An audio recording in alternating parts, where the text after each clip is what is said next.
The story begins in Shanghai City. In a quiet room, a woman with blue-green hair, Zhang Wangshan, is breastfeeding her newborn son. She tells her baby, Chenchen, how lucky he is to just eat and sleep, smiling that while she's losing sleep over him, it's worth it if he grows up healthy. Unknown to her, the baby is not ordinary. He is reincarnated and has the consciousness of his former life. As he feeds, he notes his brain isn't fully developed, yet he is aware. A blue, game-like status screen appears, identifying him as Lin Zichen, 33 days old, with a biological level of ordinary Tier 1. He realizes he has a special cheat ability. At 3 months old, Lin Zichen is in his crib while his parents, Zhang Wanxin and Lin Yansheng, watch him. His father remarks on how physically gifted the baby seems, predicting he will become a mighty gene fuser, or at least a cyborg. As they speak, Lin Zichen is kicking. A system notification announces he has kicked 10,000 times, granting him the biological attribute Use and Advance. This skill allows any part of his body he trains to grow infinitely stronger within carbon-based limits. He feels his strength grow and wonders what his father meant by gene fusers and cyborgs, imagining superheroes. By 4 months old, Lin Zichen has learned to sit up and crawl. To avoid frightening his parents with his unnaturally fast development, he trains only at night. Each time he crawls, his system rewards him with points.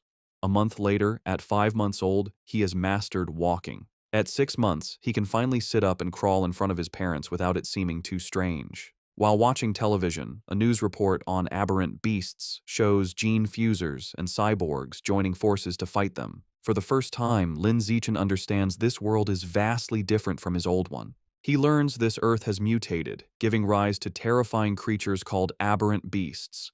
To fight them, humanity developed 2 paths. The first is mechanical ascension, where humans modify their bodies with technology to become powerful cyborgs. The second is gene modification, where humans fuse their genes with aberrant beasts, becoming gene fusers to fight monsters with their own power. Realizing the dangers, the reincarnated Lin Zichen resolves to use his system to grow up safely, evolve his abilities while laying low, and survive in this perilous world. One day, the doorbell rings. Zhang Wangshin opens it to a woman in a blue dress, Xu Ming, their new next-door neighbor. Xu Meng introduces her family, her husband, Shen Jianye, and their young daughter, Shen Qinghan, who clutches a doll. Lin Zichen looks at the little girl with purple hair. He acknowledges Shen Qinghan as his first friend in this new world, sensing their destinies will one day be tightly bound. Time passes, and Lin Zichen dedicates himself to training. At 7 months, thanks to his use and advanced skill, he has mastered running, jumping, and basic language by talking to himself, earning stat points for each activity. By 8 months, his training has progressed to doing sit-ups and push-ups in his crib. He is careful to practice only when his parents are not around. But one day, his mother, Zhang Wangshin, walks onto the balcony and is shocked to see her 8-month-old son doing sit-ups. She rubs her eyes in disbelief. However, being a web novel author, she dismisses it as a stress-induced hallucination. Lin Zichen immediately pretends to be asleep, breathing a sigh of relief and making a mental note to be more cautious. A few days later, while giving him a bath, Zhang Wangshin makes another shocking discovery. She screams for her husband, Lin Yansheng. When he rushes in, she points out that their 8-month-old son has defined abs. Lin Yansheng is stunned. He excitedly suggests their son might be a 1-in-a-million prodigy with a bright future as a powerful gene fuser or cyborg. Hearing this genius narrative, Lin Zichen is relieved his secret is safe, realizing how lucky he is to have 2 web novel authors for parents. Lin Zichen reflects that on this mutated Earth, he is not the only genius. He and his mother watch a news report about a 2-year-old from a martial arts family who can lift a 20 kilos dumbbell with one hand. Zhang Wangshin pulls her son close, proudly stating that her Chenchen is just as amazing. Lin Zichen is touched by his mother's confidence and wonders if he'll also be able to lift 20 kilos when he turns 2. By the time Lin Zichen turns 2, his training has paid off. He has kept a low profile while secretly developing his strength, easily lifting a 20 kilos weight with one hand in the storage room. His session is interrupted when his mother calls that Han Han, Shen Qinghan's nickname, is here to play. Startled, he puts the weight down and goes out. He opens the door to find Shen Qinghan, now also 2, offering him a tart.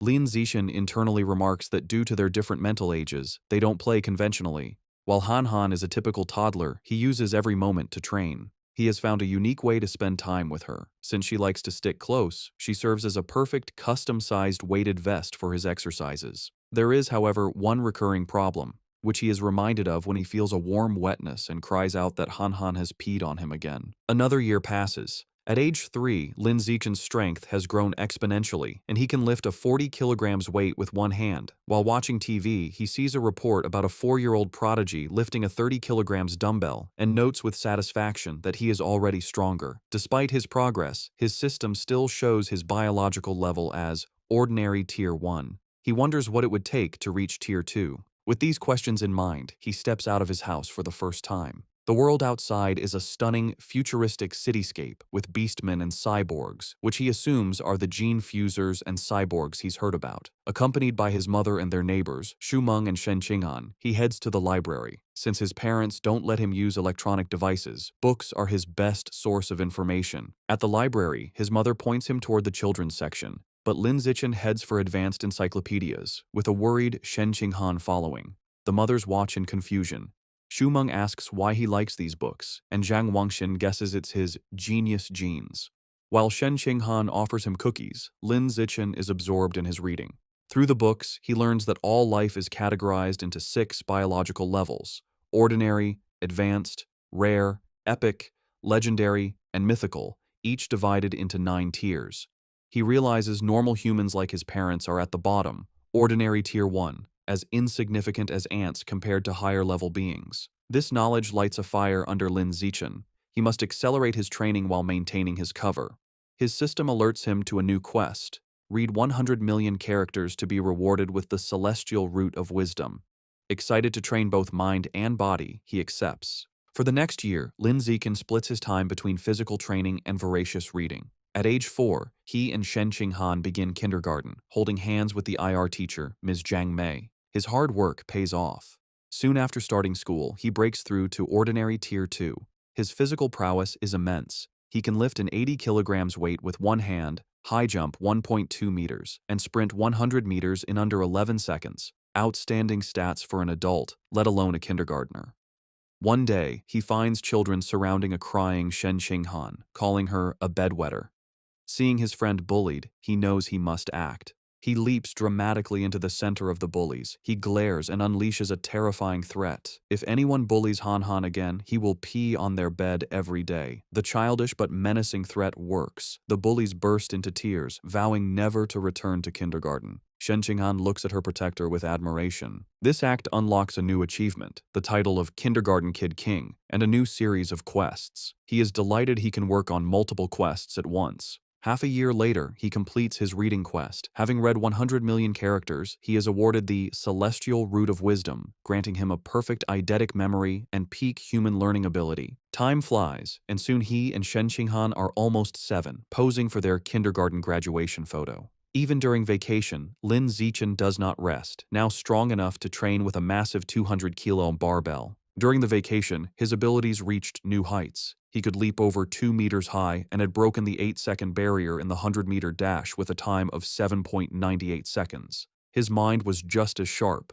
Boosted by his new attribute, he had already finished most of the elementary school curriculum. His new life began at Sunshine Elementary School. Because he was already self-studying advanced subjects, academic competitions were easy. He effortlessly took first place at the National Elementary School Academic Competition, just to unlock his title as quickly as possible. Whenever he had free time, he would give Shen Qing'an private tutoring. Though not an exceptional talent, she was diligent. With his help, her grades improved dramatically, and after one semester, she was ranked second in the class, with Lin Zichen holding first place. To speed up his quest, he also participated in school sports meets, breaking every record. Just when he thought his school life would continue in this predictable routine, a special new transfer student appeared. The teacher introduced the newcomer, a girl with long, silvery blue hair named Bai Shui. Lin Zichen immediately knew she was different. As she stood in the doorway, he could sense a faint, unusual aura that did not belong to a normal human. As the new transfer student, Bai Shui, walks to find a seat, the other students watch her curiously. Shen Qing'an leans over to Lin Zichen, whom she calls Xiao Chen, and whispers about how pretty Bai Shui's hair is, like winter snowflakes. However, Lin Zichen is not in the mood to discuss aesthetics. As Bai Shui sits near him, his mind is on the strange, non-human aura he senses from her. He wonders if she could be a gene fuser or the descendant of one. In the following days, Baizue proves to be an enigma. She doesn't speak to anyone and lays her head on her desk the moment class ends, remaining motionless. She barely even gets up for the restroom. At first, students are curious, even taking photos with her while she sleeps. But as her behavior doesn't change, they lose interest, and the classroom returns to its routine. This peace is shattered over a month later. A bizarre phenomenon begins. Bai Shui starts to secrete a viscous, white liquid. The substance has a foul odor and drips down her clothes and legs. The other students react with disgust, complaining about the terrible smell. A mean-spirited boy sneers a crude comment about the liquid and then pours his water bottle over her head, claiming he's washing her out. Humiliated and soaked, Bai Shui clenches her fist on the desk, and tears stream down her face as she begins to cry, her shoulders shaking with silent sobs. The bullies erupt in cruel laughter at her distress. Watching from their desks, Shen Qinghan turns to Lin Zichen with a worried expression, asking if they can help poor Bai Shui.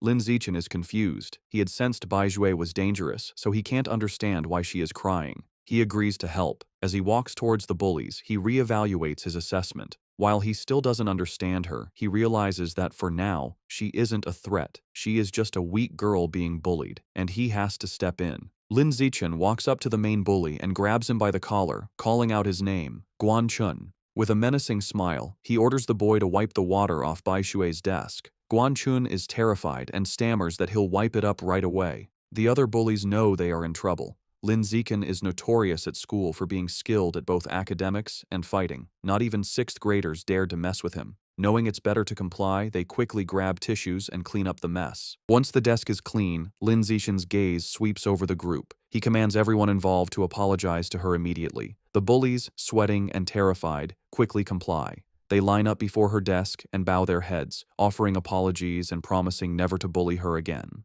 With the bullies gone, Bai Shui looks up, her eyes still tearful. She gratefully thanks both Lin Zichen and Shen Qinghan. Shen Qinghan puts a comforting hand on Bai Shui's shoulder, telling her that classmates are supposed to help each other. From that day on, Shen Qinghan makes it her mission to befriend the quiet, white-haired girl, always dragging Lin Zichen along. The three begin spending their free time together. Shen Qinghan is especially kind, always sharing her tastiest snacks with Bai Shui first. During one of these moments, as Shen Qinghan offers her a treat, Bai Shui hesitates. She looks at them and asks if they aren't disgusted by her because she smells so bad. She explains she's sorry for not trusting them, but since she was little, she has always been ostracized by everyone. Having someone be nice to her feels so unreal that she thinks she must be dreaming. Bai Shui looks up in surprise when Shen Qinghan tells her firmly that this is not a dream. Shen Qinghan smiles gently and says she knows what it's like, so she would never be disgusted by her. She declares that as long as Bai Shui is willing, they will be friends forever, pulling a slightly exasperated Lin Zichen into the promise.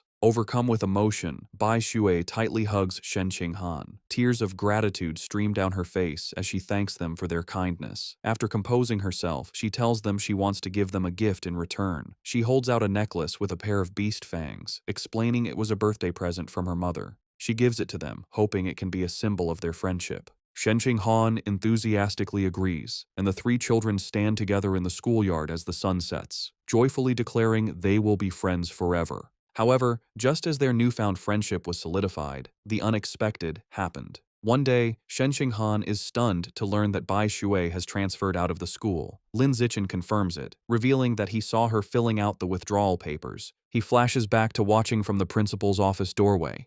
He saw Bai Shui with the principal and a large, intimidating man with cybernetic arms. The principal assured the man that Bai Shui's paperwork was complete and her information would be kept confidential. The encounter confirmed Lin Zichen's suspicions that Bai Shui's identity was not simple. From that day on, he never saw Bai Shui again, left to wonder about her. But he notes that the events that followed were what truly captured his attention. Sometime later, Lin Zichen is at home giving his mother, Zhang Wangxin, a shoulder massage. She sighs in relief, telling him the massage is perfect after a long day of typing. Lin Zichen internally notes that he learned professional massage techniques thanks to his celestial root of wisdom and is surprised by its usefulness. Their quiet evening is interrupted by a major news report. It features another incredible achievement by the Kyoto prodigy. At just 10 years old, the boy has successfully fused with aberrant beast genes and can now lift a 500 kilograms boulder with one hand. Lin Zichen recognizes the boy and realizes with a jolt that his rival has already begun gene fusion. His father, Lin Yansheng, complains that the Kyoto prodigy is always on TV, questioning if they are trying to turn him into an influencer. The parents discuss it. Lin Yansheng explains the boy is from a 1,000-year-old martial arts family, so they likely have advanced gene fusion technology. Zhang Wangxin argues it's wrong to use a child as a guinea pig. Her husband counters that for such a family interests come first, earning a sarcastic "you know everything" from his wife. While his parents bicker, Lin Zichen is deep in thought. He recalls that before the fusion, the prodigy could lift 100 kilograms. Now he can lift 500 kilograms, a five-fold increase. In comparison, Lin Zichen, at only 8, can already lift a 300 kilograms weight with one hand without any gene fusion. He concludes with a confident fist pump that his own potential is far greater.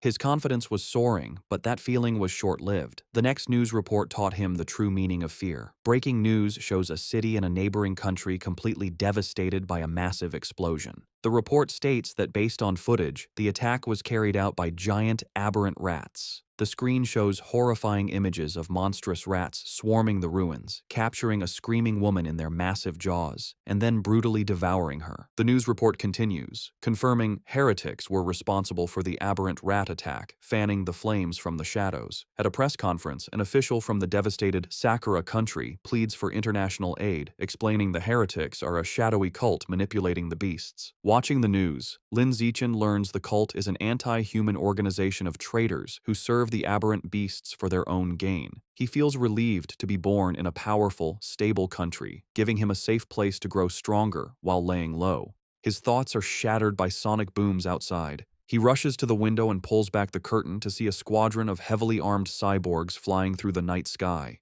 He wonders why so many are being deployed, hoping nothing bad is happening. The next morning, everything seems normal. Lin Zichen waits for Shen Qinghan, who runs up, apologizing for being late. As she approaches, he notices something strange. The beast fang necklace Bai Shui gave them, now worn by Shen Qinghan, emits a bright blue glow. He realizes the fang is from an aberrant beast and the source of the faint, non-human aura he'd sensed from her. The glow fades as quickly as it appeared, and the two don't think much of it. However, between the cyborgs and the fang's reaction, Lin Zichen feels that something bad is about to happen. On their way to school, a striking woman with long red hair in a black dress leans against a lamppost, watching them. She comments on what adorable kids they are and steps in front of them, asking if they are brother and sister. Shen Qinghan proudly corrects her, explaining they are childhood best friends. The woman smiles wistfully, remarking how she wishes she had a childhood friend too. Then, her expression turns sinister. She leans in, eyes glinting, and asks why they're going to school alone and where their parents are. As Shen Qinghan begins to answer, Lin Zichen quickly grabs her hand, cutting her off. He pulls her along, stating they're going to be late, leaving the mysterious woman behind. Once a safe distance away, he gently scolds Shen Qinghan, reminding her not to talk to strangers. She nods. After school, Lin Zichen leads them through a deserted alleyway. Shen Qinghan nervously comments on how creepy it is. Lin Zichen explains the area is scheduled for demolition, and everyone has already moved out. Their walk is interrupted by a familiar voice. The red-haired woman from the morning appears, commenting on how they are finally out of school. She's not alone. A large, muscular man named Sheng is with her. The woman tells Sheng she's got the kids over here. Lin Zichen is alarmed. He had deliberately chosen a different route, but she had somehow followed them. The woman tries to lure them closer with a sweet voice, offering them treats. Her accomplice, Sheng, grows impatient. He tells her to stop talking and just knock the kids out so they can get it over with. Without another word, Sheng rushes toward them with a cloth, shouting he's in a hurry to sell them for cash. As he closes in, Lin Zichen shoves Shen Qinghan out of the way and squares up to face him. He clenches his fist and throws a powerful punch with all his might. The blow connects squarely with Sheng's face, stopping the larger man in his tracks. The immense force sends Sheng flying backward down the alley with a pained cry. The red-haired woman watches in utter disbelief, shocked that an elementary schooler could send a grown man flying. On the ground, Sheng coughs up blood, stunned. With Sheng down, Lin Zichen turns to the red-haired woman. Before she can react, he lands a solid punch to her midsection, followed by a powerful uppercut that knocks her unconscious. Standing over the defeated kidnappers, his expression hardens. He picks up a nearby brick, his intentions grim. He reasons that with no cameras in the deserted alley, he must finish them off. If they live, his superhuman powers will be exposed, ruining his plan to lay low and grow stronger. Just as he is about to deliver the final blow, the ground trembles violently. A powerful earthquake shakes the alley, catching them off guard. A moment later, a massive, clawed hand smashes through a nearby building wall. A monstrous giant aberrant rat emerges from the dust and rubble, towering over them. The beast ignores the children and looms over the unconscious woman, but instead of devouring her, it decapitates her with a swift swipe of its claws. The rat then picks up her severed head as Shen Qinghan screams in terror. Recognizing the danger, Lin Zichen scoops the horrified Shen Qinghan into his arms. He tells her it's a giant aberrant rat and they have to get to safety. He turns and sprints away, carrying her as they flee. As they escape, a flash of red and gold streaks through the sky. A female cyborg with blonde hair and rabbit ear attachments on her helmet dives into the alley. She moves with incredible speed, a blur of motion as she zips past the rat. Shen Qinghan, looking over Lin Zichen's shoulder, exclaims how unbelievably fast the cyborg is. The cyborg lands gracefully behind the monster. Facing the rat, the female cyborg prepares her attack. Her gauntlet glows as she charges her weapon and announces, "Anesthetic smoke." She fires projectiles at the monster, causing massive explosions that rock the alley. Lin Zichen shields Shen Qinghan from the blast. The aberrant rat is caught in the fiery explosions, roaring in pain, and is left dazed by the anesthetic smoke. Seeing her opening, the cyborg surges forward and finishes off the weakened beast in a flurry of strikes. Later, Lin Zichen watches a news report about the incident at home. He analyzes the fight, concluding the cyborg's power level probably isn't very high. He reasons she had to weaken the rat first, and it still took her 7 minutes to kill it. He reflects on the danger of giant aberrant rats, knowing they are tough creatures that can grow over 10 meters long and reach ordinary 5th tier. Fortunate that they escaped unharmed, the incident reminds him of the world's dangers. He resolves to increase his training to protect himself and those he cares about. He is later seen in his training space, doing weighted squats with a heavy barbell, his system rewarding him with points. Although the threat of aberrant rats looms, life continues. Soon, he and Shen Qinghan celebrate their 9th birthday with both families around a large cake. After making wishes, they exchange gifts. Thanks to his celestial root of wisdom, Lin Zichen had taught himself to carve in one night and crafted an intricate wooden hairpin for Shen Qinghan. She is overjoyed, placing it in her hair and exclaiming how much she loves it. Time passes quickly, and soon Lin Zichen and Shen Qinghan graduate from elementary school and start middle school. As they leave, his system notifies him that he has completed the Dominate 9 years of compulsory education achievement, unlocking the Kindergarten Kid King and Elementary School Top Dog titles. He becomes excited to unlock the Middle School Overlord title next, which will grant him the Survival of the Fittest attribute. During the break, he sticks to a high-intensity training regimen. His training includes 1,000 push-ups with a massive boulder on his back, granting him huge stat boosts. His hard work pays off. Just before school begins, after a 10 kilometers run, his system announces his biological level has broken through to ordinary 3rd tier. His physical attributes increase dramatically. He can now lift 700 kilograms with one hand, has a vertical jump of 4 meters, and can run the 100-meter dash in 6 seconds. As his power grows, he wonders what level the Kyoto prodigy has reached. Coincidentally, a news story airs on TV the night before school starts. The report reveals the now 14-year-old prodigy has fused with giant ant genes and can lift a 2,000 kilograms alloy block with one hand. Lin Zichen calculates that since giant ant genes increase strength by a factor of 4 to 8, the prodigy's true lift without the gene enhancement is only around 500 kilograms. This means Lin Zichen is still fundamentally stronger. He smiles, imagining how powerful he will become with future gene fusion. The next day, middle school begins. Because he was the city's top student, all the best middle schools tried to recruit him. He accepted the invitation from Shanghai Middle School, but only if Shen Qinghan could be in his class. During registration, they are welcomed by the principal and their new homeroom teacher, who express how much they are counting on him. After a few pleasantries, he makes an excuse and leaves with Shen Qinghan.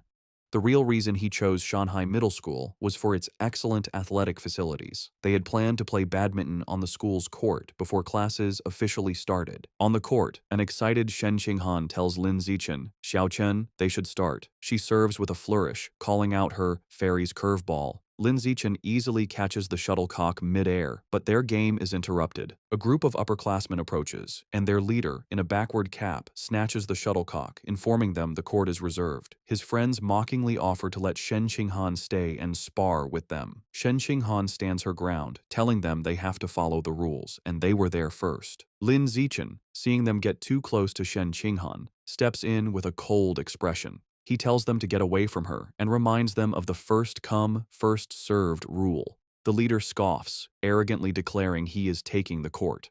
The leader holds the shuttlecock and tosses it up, but before he can serve, Lin Zichen moves. He declares that from now on, his rules are the only ones that matter. With a surge of power, he leaps and smashes the shuttlecock with incredible force. The shuttlecock rockets across the court, a white blur. It moves so fast, the leader barely has time to react. The force of the impact shatters his racket and sends his cap flying. The upperclassmen are left in shock, sweating and trembling. They wonder if Lin Zichen is even human, questioning if he's a gene fuser. One notes with terror that if the shot had been off by a little, their boss's head would have been taken off. Thoroughly intimidated, the upperclassmen bow deeply in apology. They tell Lin Zichen they understand the rules now and will be leaving immediately. They then beat a hasty retreat. Perhaps because word of the incident spread, no one ever dared to bully Lin Zichen or Shen Qinghan again. Aside from being bigger with better facilities, their new school life felt much the same. Academically, Lin Zichen was far ahead, having finished the middle school curriculum long ago.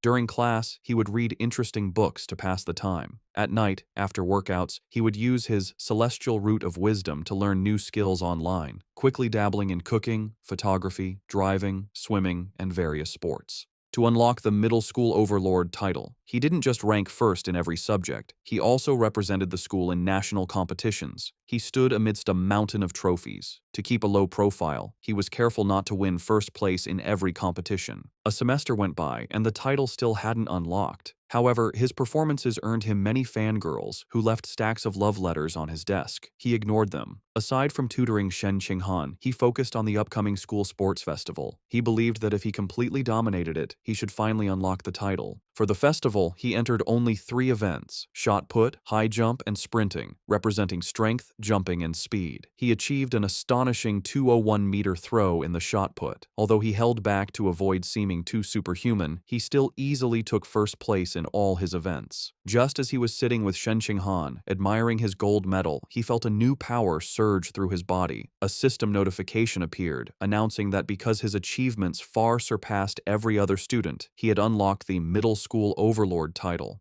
With all 3 school-age titles unlocked, the Dominate 9 years of compulsory education achievement was complete, and he had obtained the new biological attribute, survival of the fittest. As the power flowed through him, he realized with satisfaction that the title had finally unlocked. As Lin Zichen and Shen Qinghan leave school, he considers his new survival of the fittest attribute. The ability lets a predator devour the life essence of other creatures to evolve. He wonders what life essence is, lost in thought until Shen Qinghan calls for him to wait. Snapping back to reality, he gets an idea. He asks Shen Qinghan if he can borrow her beast fang necklace. She agrees and hands it to him. The moment his fingers touch the fang, a system notification appears. It informs him he has devoured a trace of the abyssal giant butterfly's life essence, unlocking a new guidebook with 1% progress. A spectral image of a massive, dark butterfly with eyes on its wings appears around him. He is stunned to realize the fang is a butterfly's tooth. That night, hoping to learn more, he searches for abyssal giant butterfly online. To his surprise, the search returns no results.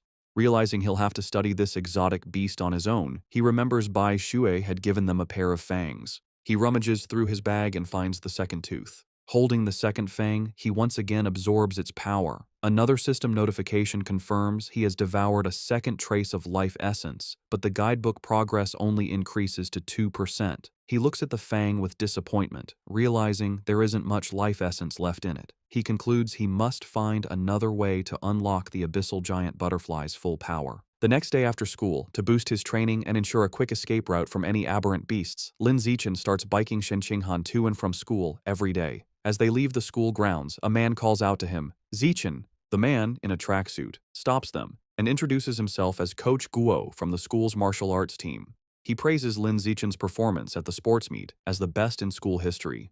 With great enthusiasm, Coach Guo formally invites him to join the team, insisting his athletic talent surpasses his academic abilities. He urges Lin Zichen to say yes, but also offers him time to learn about the team before deciding. Coach Guo speaks so quickly and passionately that Lin Zichen doesn't get a chance to say no. Waving goodbye as they ride off, the coach tells them the martial arts team is in room C of the gym and that he'll be waiting for him if he's free to visit the next day. As the sun sets, Lin Zichen is back in his room, ready to test his new ability. He claps his hands, squashing a cockroach and a mosquito he found. He opens his hands to examine the dead insects, but feels no power surge. He realizes killing such small, ordinary creatures didn't trigger the skill. He deduces that only powerful or exotic beasts carry enough life essence to be devoured for his evolution. To verify his new theory, Lin Zichen decides to visit a supermarket that sells beast meat.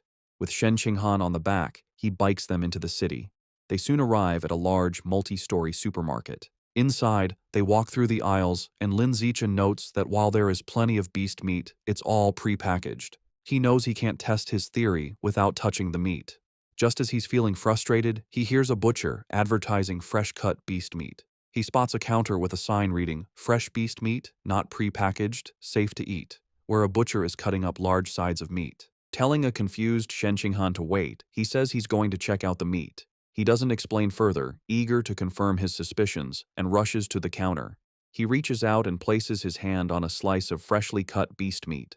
The moment he makes contact, a powerful surge of purple energy flows into him. Just as he thought, the beast meat contains a strong surge of life essence. He clenches his fist in excitement, a wide grin on his face. Shen Qinghan watches, bewildered, wondering why he is so excited just from touching meat. She approaches him with a look of confused concern, asking how the meat feels. Trying to play it cool, Lin Zichen casually tells a bewildered Shen Qinghan that the meat just feels fresher than normal and asks if she wants to touch it too. She frantically waves her hands and refuses, saying he has touched it enough for both of them. Having confirmed his theory, Lin Zichen decides to buy some of the beast meat to try at home, surprising Shen Qinghan. He isn't surprised by her reaction, knowing beast meat is incredibly expensive. Even the cheapest option, the ghost shadow squid, costs nearly 1,000 yen per jin. Deciding to go with the squid, he picks up a package. Shen Qinghan panics at the price, telling him it's too expensive and that he should ask his mother first. Lin Zichen simply smiles and pats her head reassuringly.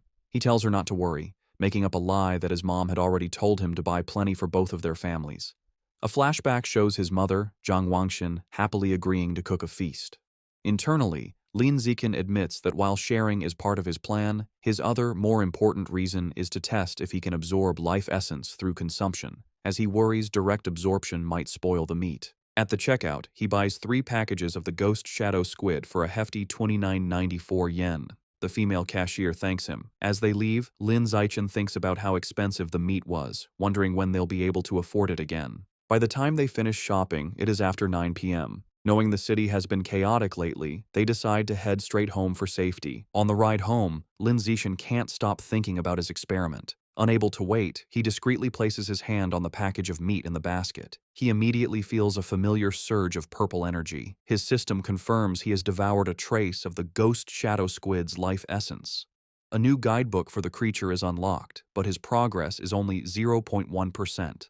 A spectral image of the menacing, multi-eyed squid appears in his mind. As they bike through the quiet streets, he does some mental math. He realizes devouring a small amount of meat only unlocked a fraction of its power. He estimates he'd need to devour 100 jins to reach 100% on the guidebook, costing a staggering 100,000 yen. He considers the squid's special ability, to dissolve into water and vanish, and decides the powerful skill is worth the price.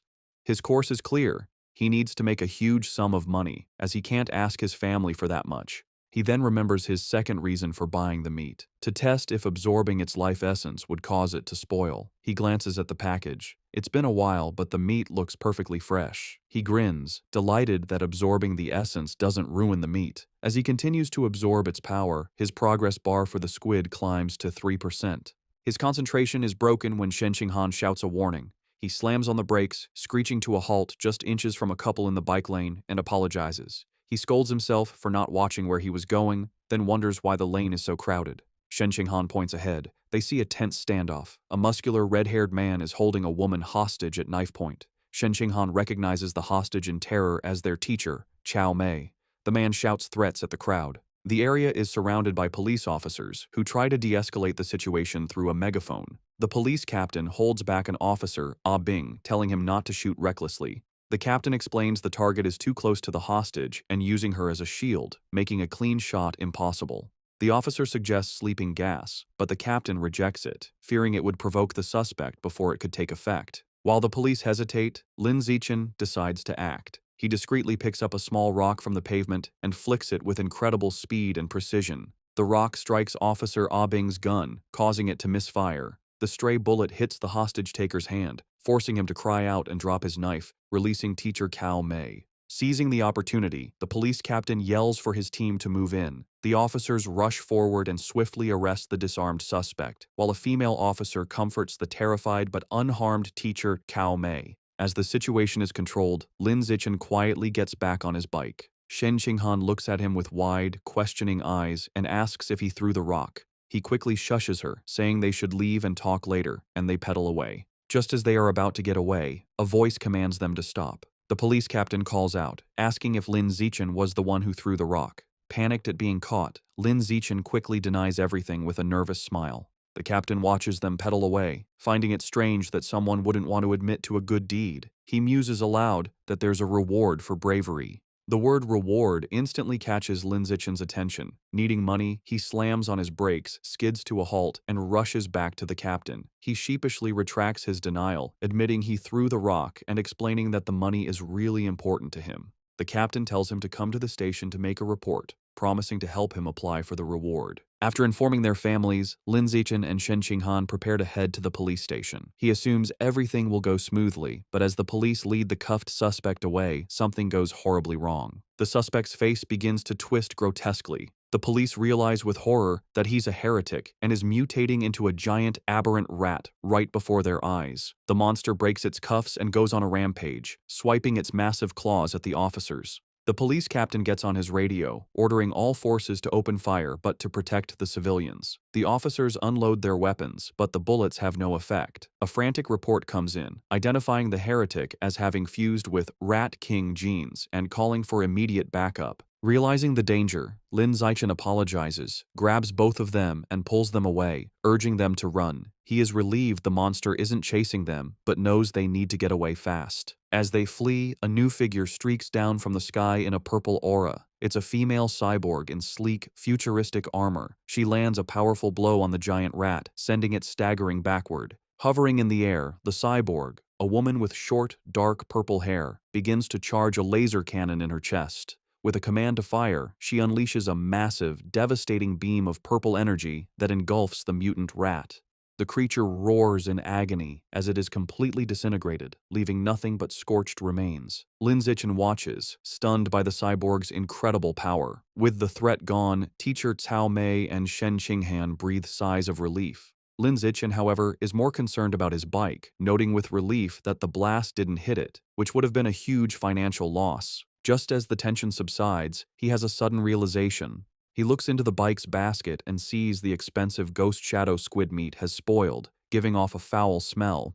He now understands his initial theory was correct. Absorbing the life essence causes the meat to spoil, but there's a delay. Holding up a limp tentacle, he realizes he needs an excuse and decides to blame the fight and the now-deceased heretic. Putting on a dramatic show, he throws the spoiled tentacle down, loudly blaming the heretic and the cyborg's attack for roasting the meat. Teacher Cao Mei comforts him, saying what matters is that they're all safe. Although they plan to go home, at the captain's request, they end up riding with the security team to the station. They didn't expect to be transported in the same van as the heretic's remains.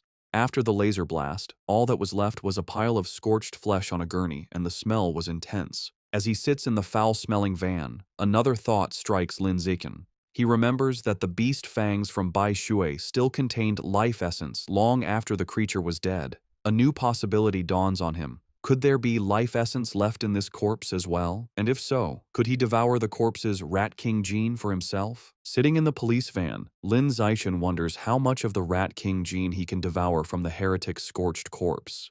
Deciding to find out, he discreetly reaches his hand towards the remains. The moment he makes contact, he feels a powerful surge of red energy. His system confirms he has devoured a trace of the giant mutant rat's life essence, unlocking its guidebook with an impressive 5% progress. He is shocked by how much he absorbed and realizes the freshness of the source is directly proportional to the amount of life essence he can obtain. The escorting officer, Ah Bing, notices his movement and tells him to sit still. Lin Zichen quickly claims he just needed to stretch. Later, at the public security office, he knows that while Ah Bing was easy to fool, the security captain is sharper. The captain informs Lin Zichen that he has applied for his bravery reward, but then questions him more seriously. He asks how a middle schooler, at such a distance and in poor lighting, managed to so precisely hit the heretic's knife hand with a rock. Lin Zichen gives a vague answer, claiming it's because he often trains his right hand.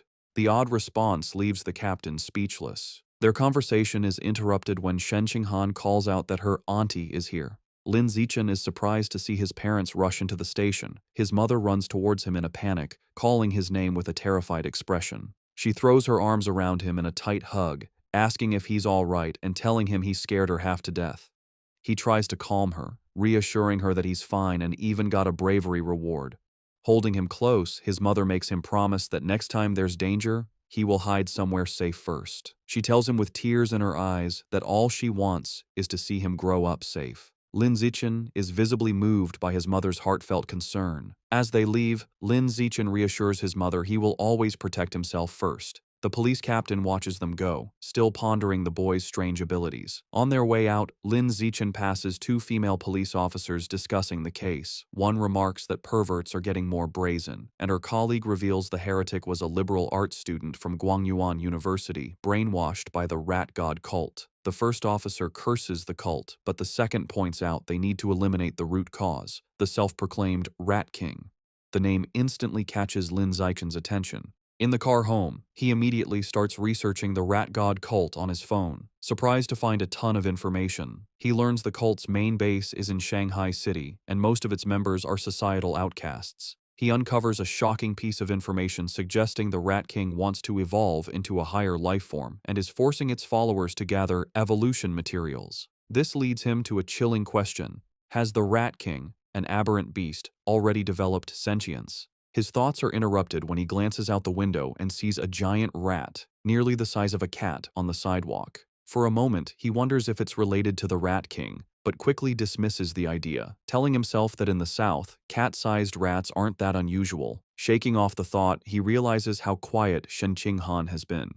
He looks over and sees her squirming uncomfortably, her knees pressed tightly together. He immediately understands. He recalls that ever since she was a child, whenever she gets nervous or startled, she can't control her bladder. While embarrassing for her, Lin Zichen has always felt this peculiar reaction might be linked to some hidden potential within her. When they get home, Lin Zichen's mother, Zhang Wangxin, is shocked that the nearly 3,000 yen worth of beast meat is gone. Lin Zichen quickly thinks of an excuse, sheepishly claiming that during the emergency, he must have dropped it while running away. His mother immediately puts his safety first, telling him to forget the meat and that all that matters is he is unharmed.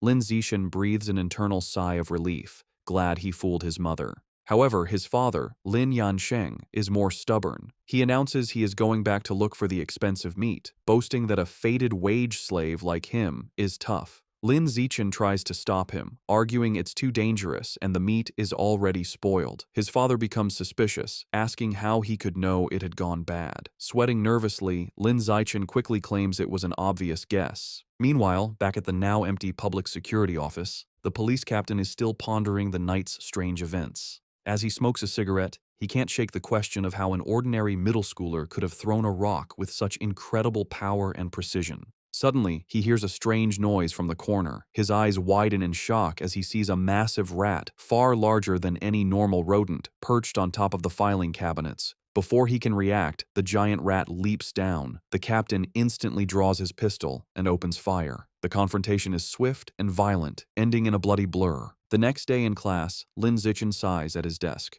Reflecting on the previous night, he concludes he is still too weak compared to the powerful heretic and the female cyborg. He needs to make money fast to buy more beast meat like the ghost shadow squid to fill his guidebook's progress bar. He considers becoming an influencer or selling study materials, but dismisses the idea as too flashy and against his goal of keeping a low profile. Suddenly, an idea strikes him. He remembers that in this world, martial arts and gene fusion are more important than academics.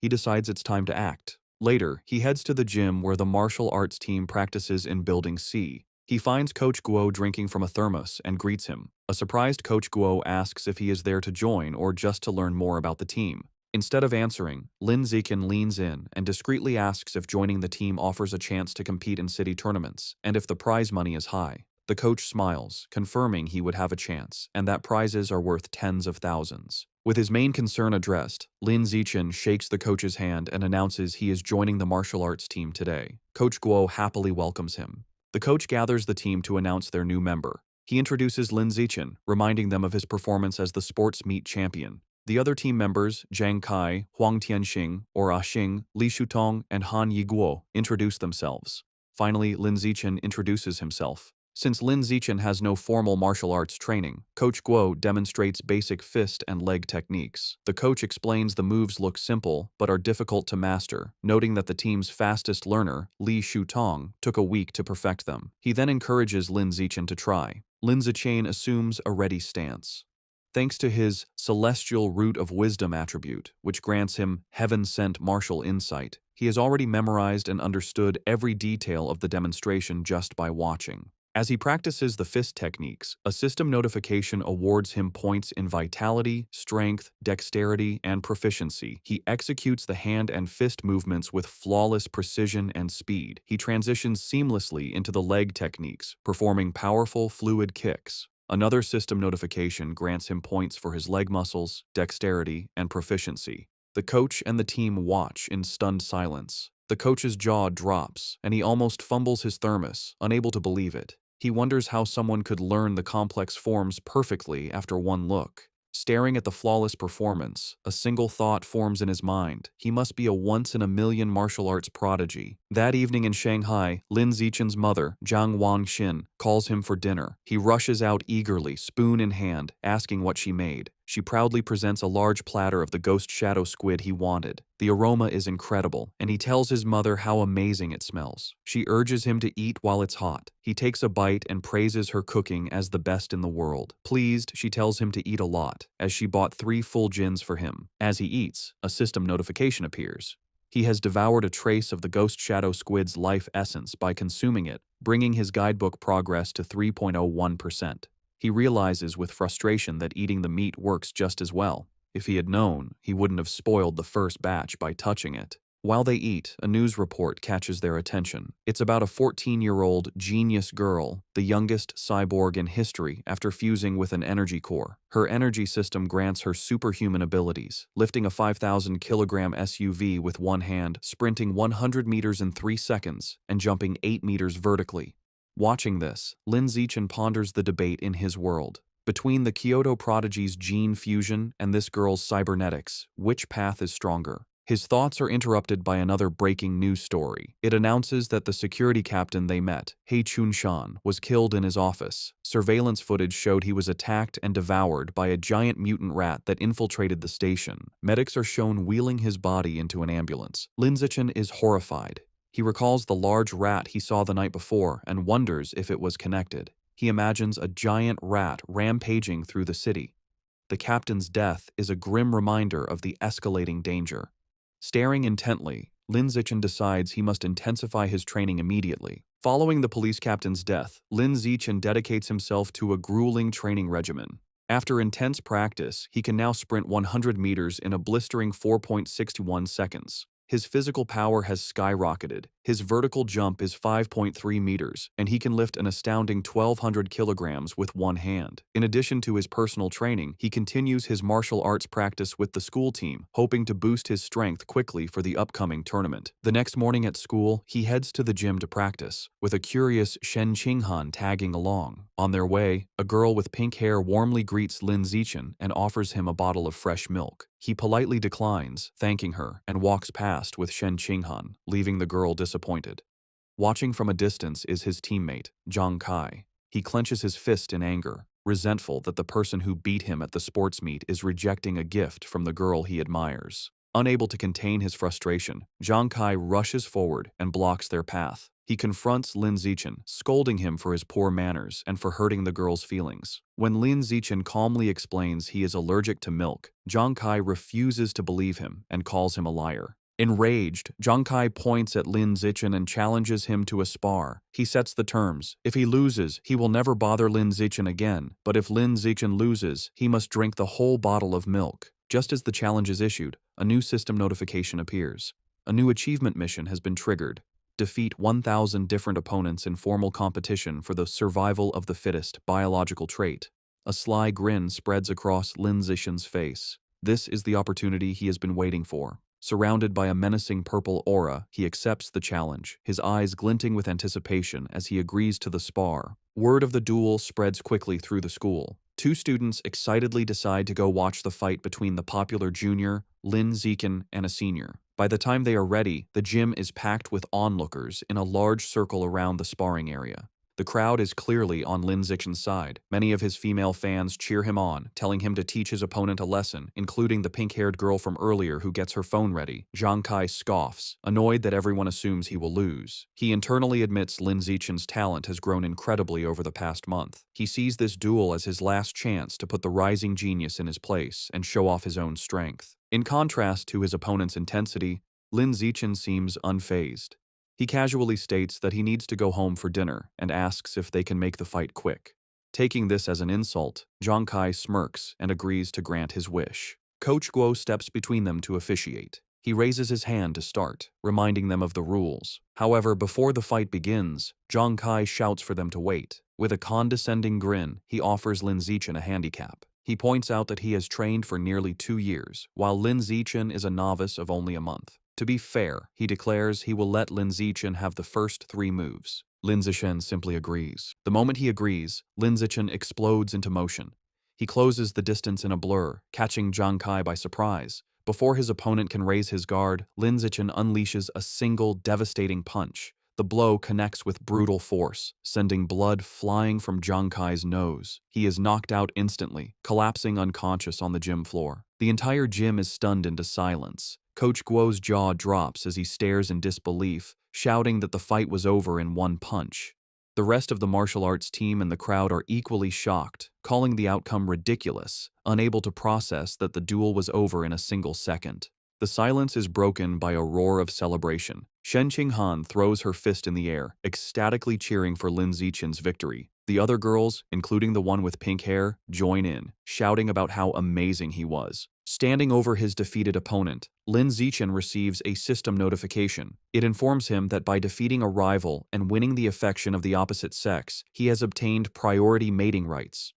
More importantly, his new mission progress is now 1,000. He reflects that he has a long way to go to unlock the natural selection attribute. To speed up his progress, he turns to the remaining, terrified members of the martial arts team. With a friendly but unsettling smile, he suggests they should all spar as well. The team members stare back, their faces pale with horror. Immediately, they all start making pathetic excuses. One has cram school, another's mother is waiting for dinner, while others pretend to feel sick. Before they can flee, Zhang Kai struggles to his knees. He refuses to accept his loss, furiously accusing Lin Zichen of a sneak attack and vowing to crush him in a rematch. Coach Guo steps in, telling Zhang Kai to accept his loss like a man. The coach then wonders aloud if the punch was just a lucky shot, deciding to test the theory on another team member named Xiao Lizi. Hearing his name, a spiky-haired boy freezes in terror. Though he assumes a fighting stance, he is clearly terrified, begging Lin Zichen for mercy and not to hit his face. 10 minutes later, the results are clear.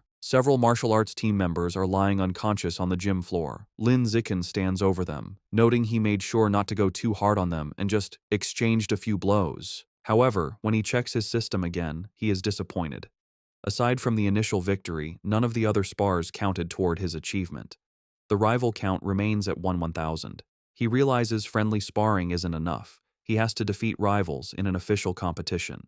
As he thinks about this, a hand claps his shoulder. Coach Guo grins manically, declaring that Lin Zichen is a true genius. He exclaims that in just over a month, the newcomer has become the team's ace. Filled with new confidence, the coach proclaims that with Lin Zichen leading, their school will crush all others and take first place at this year's regional martial arts tournament. As Coach Guo celebrates, Lin Zichen has a moment of clarity. He realizes the coach is right. The upcoming tournament is the perfect opportunity to face many official opponents at once. He becomes determined, understanding that as long as he defeats them in an official competition, each victory should count toward his progress. His thoughts are interrupted when a defeated Zhang Kai calls his name. Having regained consciousness, Zhang Kai stands, points at Lin Zichen, and formally accepts his loss with a bizarre and overly graphic declaration of submission. His strange words leave everyone, including Shen Qinghan, Coach Guo, and Lin Zichen, completely shocked and disturbed. With the duel over, the spectators and coach quickly flee, leaving a bewildered Zhang Kai alone, complaining he hadn't finished his speech. In this world, high schoolers must choose between martial arts or academics. Given the world's dangers, the martial arts class is considered the superior choice. Determined not to be left behind, Shen Qinghan decides to join the martial arts class and begins training rigorously with Lin Zichen. Their daily routine is intense. They start with a 3,000-meter run, followed by an hour of hand-to-hand combat practice. After that, they do sit-ups and push-ups to build strength. To conclude each session, Lin Zichen gives Shen Qinghan a massage to relieve her muscle tension. Of course, Lin Zichen doesn't slack on his own training. He pushes himself to the limit daily, driven by the goal of winning the tournament and unlocking the natural selection attribute as quickly as possible. 1 month later, all their hard work is about to be tested. The day of the regional martial arts tournament has arrived, and a determined Lin Zichen is ready to compete.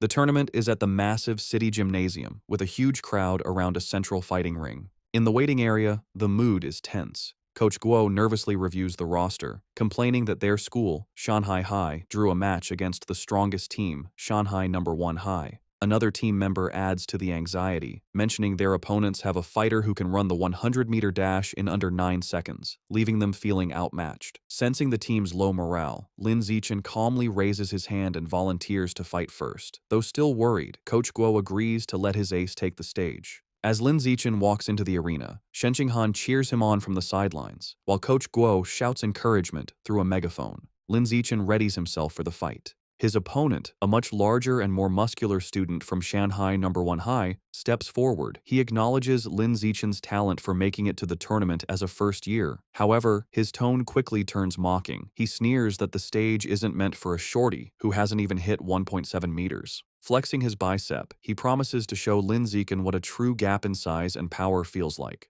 The referee signals for the duel to begin. The large opponent rushes forward, unleashing a powerful punch. To his shock, Lin Zichen doesn't retreat. He effortlessly sidesteps the blow and counters with a swift punch to his opponent's chest. The impact is devastating. The force sends the massive student flying backward across the arena, knocking him out cold. The announcer stares in stunned silence before stammering a victory for Lin Zichen. On the sidelines, Shen Qinghan jumps to her feet, cheering that her Xiao Chen was amazing. The rest of the Shanghai High team erupts in celebration, mobbing their coach and shouting that Lin Zichen is insane, dismissing his opponent's strength as dead muscle. Meanwhile, on the other side, the coach for Shanghai No. 1 High is furious. He berates his defeated student for charging in blindly without using his footwork. Back in the ring, Lin Zichen receives a system notification confirming he has defeated another tournament rival, improving his ranking and bringing his elimination count to 1,000. He clenches his fist, satisfied that these matches are what he needs to advance. The opposing coach, determined to stop this, calls his next fighter forward, a boy named Chen Feng, and orders him to crush the first year as quickly as possible.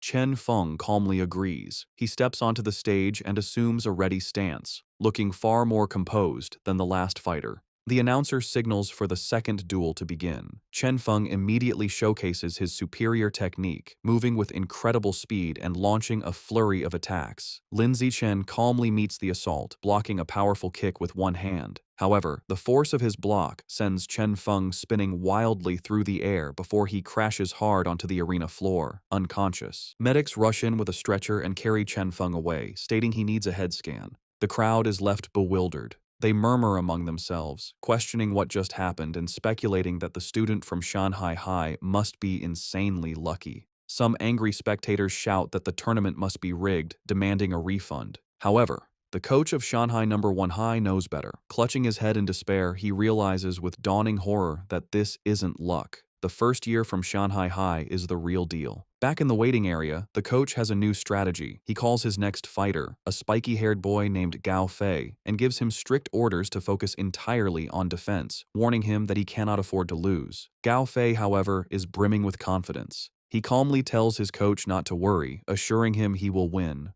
As he walks to the ring, Gao Fei internally dismisses Lin Zichen's victories. He believes his opponent isn't strong and has only won through tricks. With his superior speed, running the 100-meter dash in under 9 seconds, and greater experience, he is certain he can't lose. The crowd is buzzing. Spectators discuss Gao Fei's reputation, marveling at his speed. One person mentions his father is a gene fusion user, explaining his enhanced abilities. The consensus is that Lin Zichen's impressive run is about to end, though they acknowledge his great potential. The announcer signals for the duel to begin. Ignoring his coach's instructions, Gao Fei immediately goes on the offensive, lunging at Lin Zichen with a powerful kick. He follows up with rapid strikes, unleashing his special technique, the flowing water-shattering rock fist. His coach watches in fury, shouting at his disobedient student for attacking. Gao Fei scoffs at defense, believing a genius like him doesn't need it. Meanwhile, Lin Zichen, easily evading the blows, finds the technique interesting and decides to learn it on the spot. Gao Fei grows frustrated as he can't land a single hit. He stops out of breath and demands to know how Lin Zichen is dodging his attacks. Unfazed, Lin Zichen calmly asks if he has any other moves, taunting him. Enraged, Gao Fei unleashes another desperate barrage of punches. Seeing the same predictable moves, Lin Zichen decides the time for observation is over. He thinks, "All right then, let's end this." He effortlessly dodges the final punch and counters with a single powerful kick to Gao Fei's midsection, ending the match instantly. The crowd is once again left in stunned, speechless silence. The silence is shattered by thunderous cheers from the Shanghai High supporters. Coach Guo and Shen Qinghan are ecstatic, shouting that their Xiao Chen is a beast and celebrating his third consecutive victory. The rest of the tournament proceeds just as easily. The next few opponents are even weaker. He effortlessly defeats each one, and soon he has single-handedly wiped out all 5 fighters from the opposing team. Over the next 2 days, the story is much the same. He continues his dominant performance, taking down 2 more schools by himself. Thanks to his incredible display, he successfully leads Shanghai High to win the championship. He and his team proudly pose with their medals and trophy. However, as he checks his system, his rival count is only 16,000. He realizes with disappointment that at this rate, it will take years to unlock the natural selection attribute. Despite his slow quest progress, there is a silver lining. He didn't expect Coach Guo to be so generous, but he gets the bulk of the tournament prize money, a full 20,000 yuan. Combining this with prize money from academic competitions, he now has around 30,000 yuan. That money doesn't last long. He immediately spends it all at the supermarket on a massive supply of ghost shadow squid meat. For the next several weeks, he devours the expensive meat at every meal. After consuming 30 jin, his codex unlock progress for the ghost shadow squid reaches 33%. His intensive training and consumption of beast meat pay off. By his second year of middle school, he breaks through to the next level, advancing from ordinary Tier 3 to Tier 4. His physical abilities reach new heights. He can now effortlessly lift 1890 kilograms with one hand, jump 5.65 meters vertically, and sprint 100 meters in just 4.49 seconds. Time flies, and soon he and Shen Qinghan graduate from Shanghai's middle school division. However, when the high school entrance exam results are released, their paths seem destined to diverge. A heartbroken Shen Qinghan sits in her room, crying. She asks Lin Zichen why, after all her hard work, they can't go to the same high school anymore. He explains that while he ranked first in both liberal arts and martial arts, and her academic scores were excellent, her martial arts score wasn't high enough for the elite class at Shanghai High. As he comforts the crying Shen Qinghan, she asks what will happen now. He tells her the principal of Shanghai High is coming to his house, likely to recruit him, and asks if she will come. Feeling hopeless, she tearfully replies that it has nothing to do with her, as the principal is obviously only coming for him. Taking her hand, Lin Zichen pulls her up and leads her out of the room. He tells her not to worry. He has a plan. He reveals his one condition for staying at Shanghai High. Shen Qinghan has to be his deskmate. As promised, the principal of Shanghai High visits Lin Zichen's home. She, his mother, and Shen Qinghan discuss his future for several hours, with the principal expressing how much she wants him to stay at her school. As the meeting concludes, the principal stands to leave. As a final offer, she tells Lin Zichen that if he agrees to stay, she will grant any request he has. Taking the opportunity, Lin Zichen states his one condition. Shen Qinghan must be allowed to continue in the same class with him. The principal looks at the nervous Shen Qinghan and confirms her name. Without hesitation, she agrees. With a smile, she tells them both to report to Shanghai High together for the new school year. Overjoyed, Lin Zichen and Shen Qinghan thank her. With their high school future secured, Lin Zichen participates in his final junior high martial arts tournament. As expected, his overwhelming power easily leads his team to another championship. He decides to use the prize money to finally unlock the Ghost Shadow Squid Codex. He was only 20% away, and the new prize money was enough to max out the progress bar. Unsure what might happen, he travels to a secluded forest outside Shanghai for safety. Deciding not to waste time, he begins devouring the life essence from the last of the squid meat. A powerful blue energy surrounds him as a system notification confirms he is absorbing a large amount of essence. His eyes widen as he feels a final surge of power, and the Codex progress bar hits 100%. A new notification announces he has unlocked the Ghost Shadow Squid Codex and obtained a new biological attribute, Blessing of Liquid Affinity.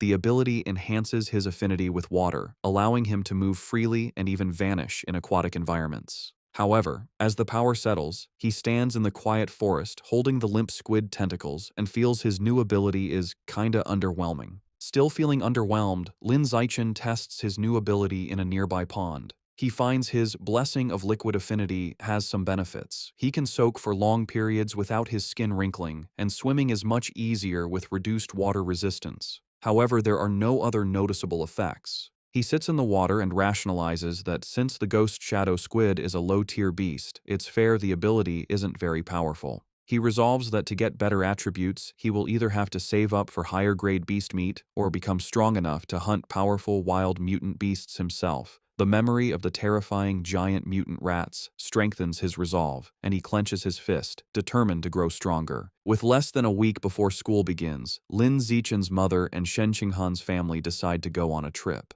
To better study his new liquid affinity, Lin Zichen suggests they go to the beach. As they stand in the ocean, Shen Qinghan shivers and complains the seawater is cold. Lin Zichen, however, feels perfectly at home. He tells her to ease into it and then dives into the water, swimming with incredible speed. As he moves, his system rewards him with stat points for swimming and diving. From the shore, a nervous Shen Qinghan calls out, asking him to teach her how to swim. Lin Zichen pops his head out of the water, suddenly remembering his childhood friend doesn't know how yet. He begins patiently teaching her the basics. Given her average athletic talent, he assumes she will struggle. However, Shen Qinghan proves him wrong. She excitedly exclaims that swimming is surprisingly easy and that she learned it right away, diving effortlessly. She swims gracefully and surfaces with a look of shock, surprised she can dive without any instruction. Lin Zichen watches in shock as a strange blue aura of water seems to emanate from her. After she surfaces, she excitedly tells him how amazing it feels. She notes that while opening one's eyes underwater usually stings, she feels no discomfort. In fact, she finds it cool and pleasant.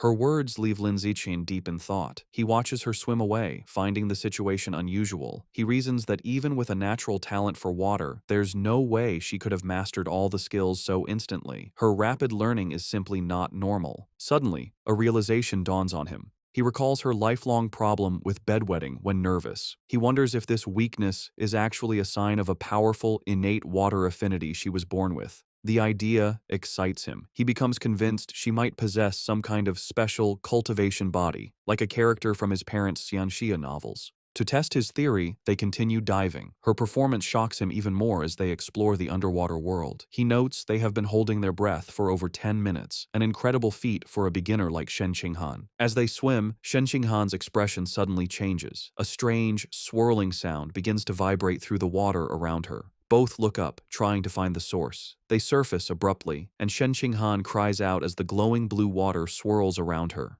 Later that night, as they walk along the beach, Lin Zichen asks what happened. Shivering, she explains that underwater, she kept hearing strange and creepy sounds right by her ear. He comforts her and asks what kind of sounds. She tells him she couldn't understand the language, but it was a female voice that echoed non-stop until she surfaced. To help a frightened Shen Qinghan calm down, Lin Zichen brings her back to their hotel room. Later, he searches online for information about the strange female voice, but finds no results. Unsettled and unable to sleep, he uses his restless energy to train. As he performs 1,000 weighted sit-ups, he feels a sudden surge of power. A system notification announces his hard work has paid off. He has advanced to ordinary Tier 5. Surprised but pleased, he considers his new strength. He realizes that at Tier 5, he is powerful enough to rival a fully grown giant mutant rat. A determined glint appears in his eyes as he clenches his fist, confident that tearing the beasts apart with his bare hands is no longer impossible. Eager to test his new limits, he goes to the empty beach at night. The stat boost is immense. His 100-meter dash time has dropped to a mere 3.64 seconds, and his vertical jump has increased to an incredible 6.98 meters. To test his strength, he finds a nearby car and discovers he can now lift the 1,600-kilogram vehicle with one hand. With this new progress, his life moves forward. The vacation ends, and he and Shen Qinghan begin high school at Shanghai High. On their first day, they arrive early for class duty. Two new female classmates immediately recognize him, whispering excitedly about how handsome he is and how lucky they are to be on duty with him. While he is surprised his classmates know him, something even more unexpected happens. Simply performing class duty triggers a new system quest. The achievement requires completing 1,000 cooperative tasks for a new biological attribute, social animal. As he cleans the classroom with Shen Qinghan, he wonders what this new attribute will do. Since the school year has just begun, he takes the opportunity to visit the Mammoth supermarket after school. Now that he has unlocked the Ghost Shadow Squid Codex, he knows it's time to choose a new target for his ability. As he browses the expensive beast meat section, his eyes lock onto a new item. In one of the refrigerated cases is the packaged head of a savage giant eagle, priced at 1998 yuan per jin. An eager grin spreads across his face as he picks up the package, making his decision. This will be his next target. The savage giant eagle is a higher-tier aberrant beast than the ghost shadow squid. It has incredibly powerful vision, 30 times stronger than a normal human's, making it a formidable hunter that can precisely capture even the fastest prey. Back in his room, Lin Zichen examines the eagle meat. He concludes that unlocking its guidebook is a worthy goal, as its enhanced vision would provide a massive combat advantage. He also notes its price of 1,998 yuan per jin makes it one of the more affordable options. He places his hand on the meat, and a blue energy surrounds him as his system confirms he has devoured a trace of the savage giant eagle's life essence, unlocking 1% of its guidebook. After some calculations, he realizes that since 1 jin of meat provides only 1% progress, he will need to spend over 200,000 yuan to fully unlock the guidebook. He understands that high school tournament prize money is much higher than in middle school. With renewed determination, he decides he must work harder in competitions to earn the money to unlock the Savage Giant Eagle's codex before his second year. With the end of summer vacation, Lin Zichen's high school life at Shanghai High begins. On the first day, the teachers introduce themselves: the martial arts and homeroom teacher, the mechanical modification teacher, the gene fusion teacher, and the wilderness survival teacher. After their introductions, they ask the students to introduce themselves. Several students go first. A girl with long purple hair, Chu Yutong, says her specialty is in the arts. She is followed by an energetic pink-haired girl, Zhong Yijia, who shares her love for anime, cosplay, and sports. Next, a boy named Peng Huoguang says he likes to play video games at home. Soon, it is Shen Qinghan's turn. Being the center of attention makes her extremely nervous. With a blushing face, she manages to say her name is Shen Qinghan, that she enjoys drawing, and asks everyone for their future guidance. Finally, it is Lin Zichen's turn. His introduction is the shortest and most direct. He simply stands and states his name, asking for everyone's support. After introductions, time passes quickly. A new female classmate with brown hair approaches Shen Qinghan, who looks surprised. The girl asks Shen Qinghan for her entrance exam score. Shen Qinghan nervously replies that she scored 709 points, and then asks the new girl, Chu Rui, for her score.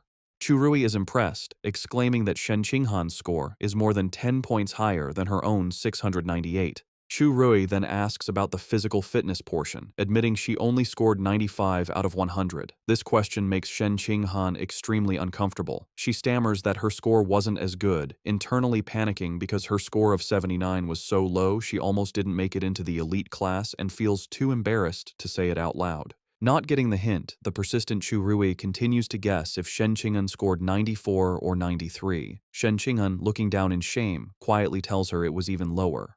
Chu Rui continues guessing scores in the low 90s, making Shen Qinghan even more flustered. Suddenly, a hand slams down on the desk between them, startling Chu Rui. It's Lin Zichen. He smoothly leans in and asks the flustered girl if he can add her on WeChat. Surprised and thrilled that a handsome boy is giving her attention, she eagerly agrees. From her seat, Shen Qing'an breathes a sigh of relief, grateful that Lin Zichen saved her from the awkward conversation. Lin Zichen then turns to another male classmate, Hey You, and also asks to exchange contact information. After adding them, he creates a 4-person group chat. A system notification immediately confirms he has successfully created a group, completing another cooperative task. His progress for the social animal achievement is now at 2 out of 1,000. He reflects that this quest is surprisingly easy. After creating the group chat, the 4 new friends start to get to know each other. He Yu reveals he is from the neighboring Nanyuan city and comes from a prestigious martial arts family that runs a dojo. He even proudly mentions placing 8th in the Nanyuan City Youth Martial Arts competition.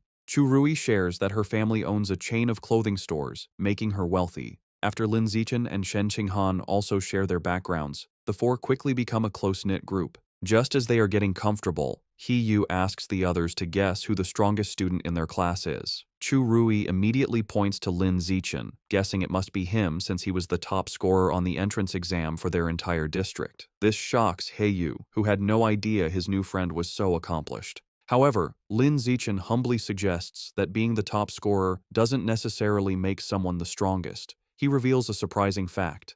The principal had spent a lot of money to recruit 2 exceptionally powerful students from Nanyuan City for their class.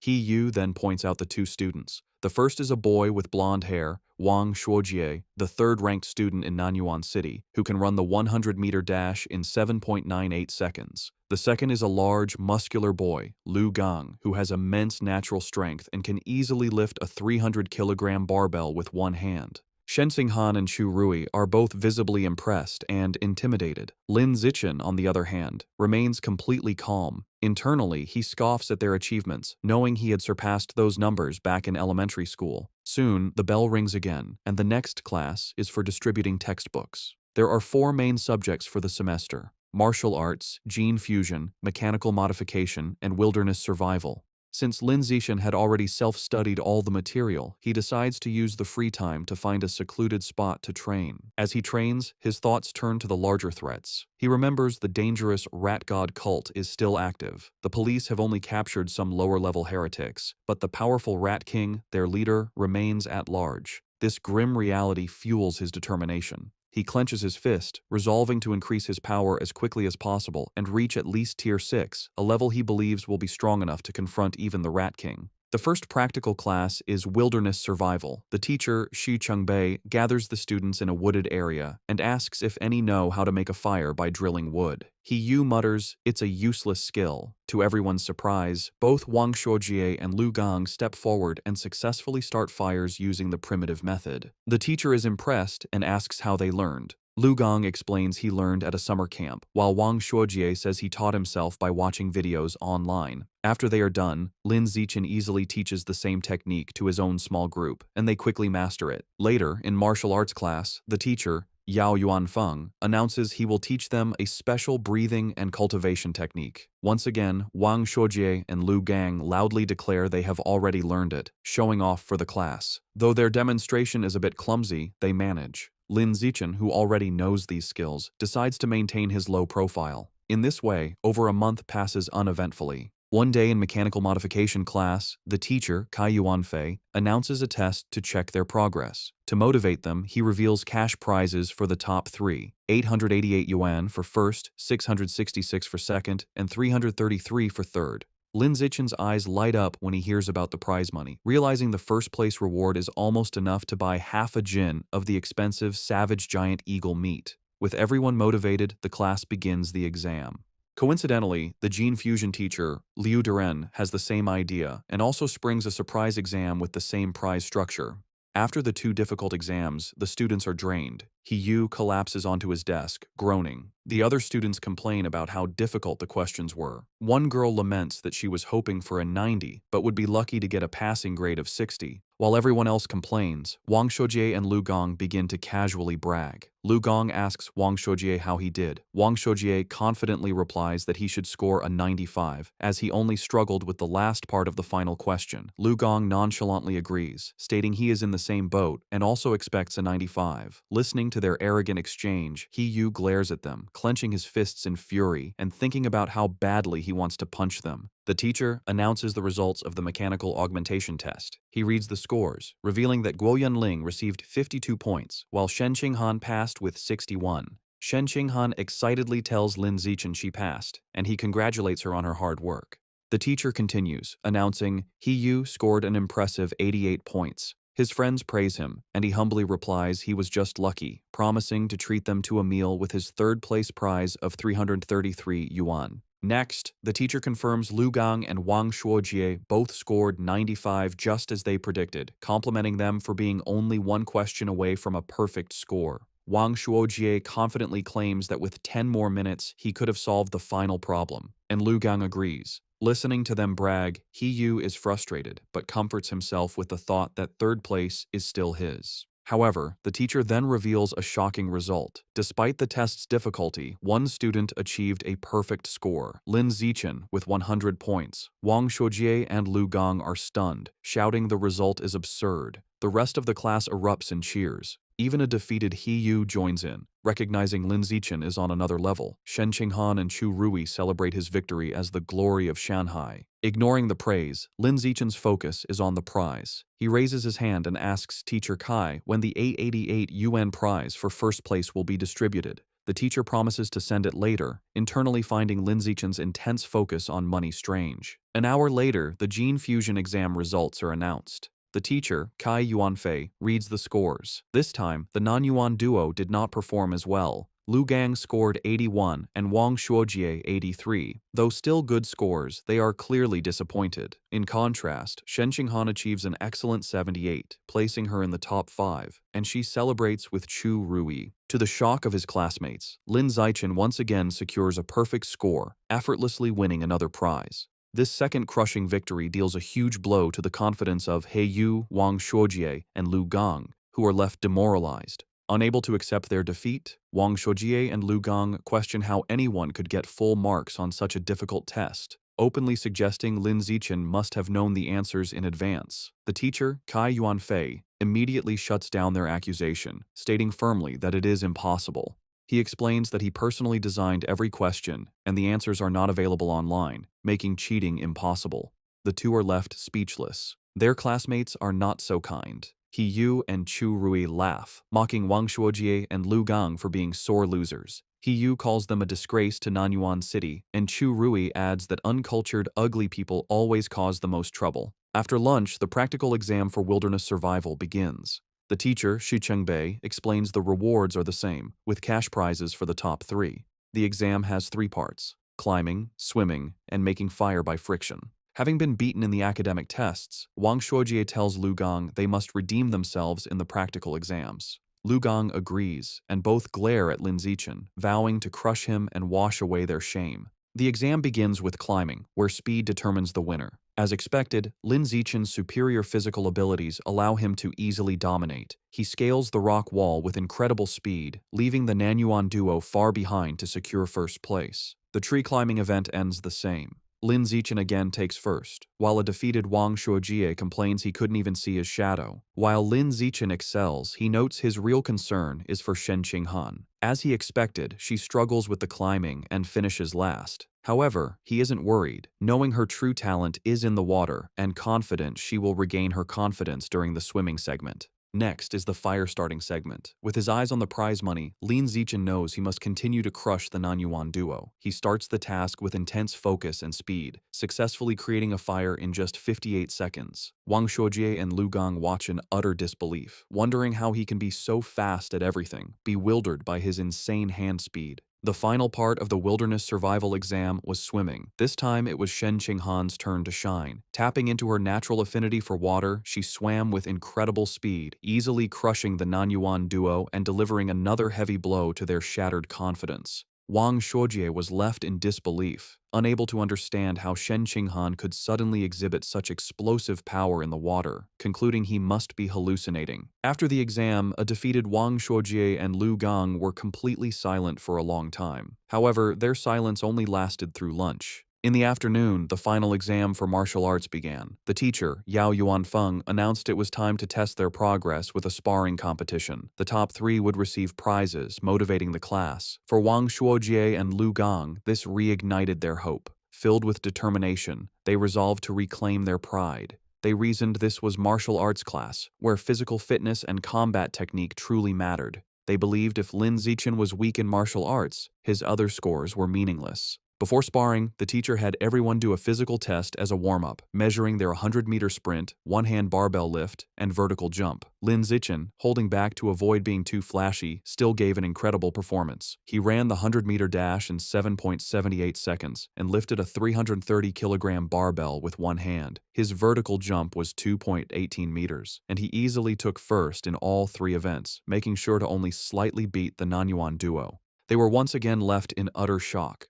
Wang Shuojie couldn't understand how Lin Zichen could be faster, while Lu Gang was baffled by how someone who didn't look muscular could be so strong. Trying to rally, Wang Shuojie reminded Lu Gang that failing the physical test didn't mean they would lose in sparring, as real combat also required technique. They convinced themselves their superior technique gave them a chance. After the test, everyone moved to the dueling area for the sparring matches. Eager to complete his survival of the fittest achievement, Lin Zichen stepped into the ring first. However, after his overwhelming display, no one dared to challenge him.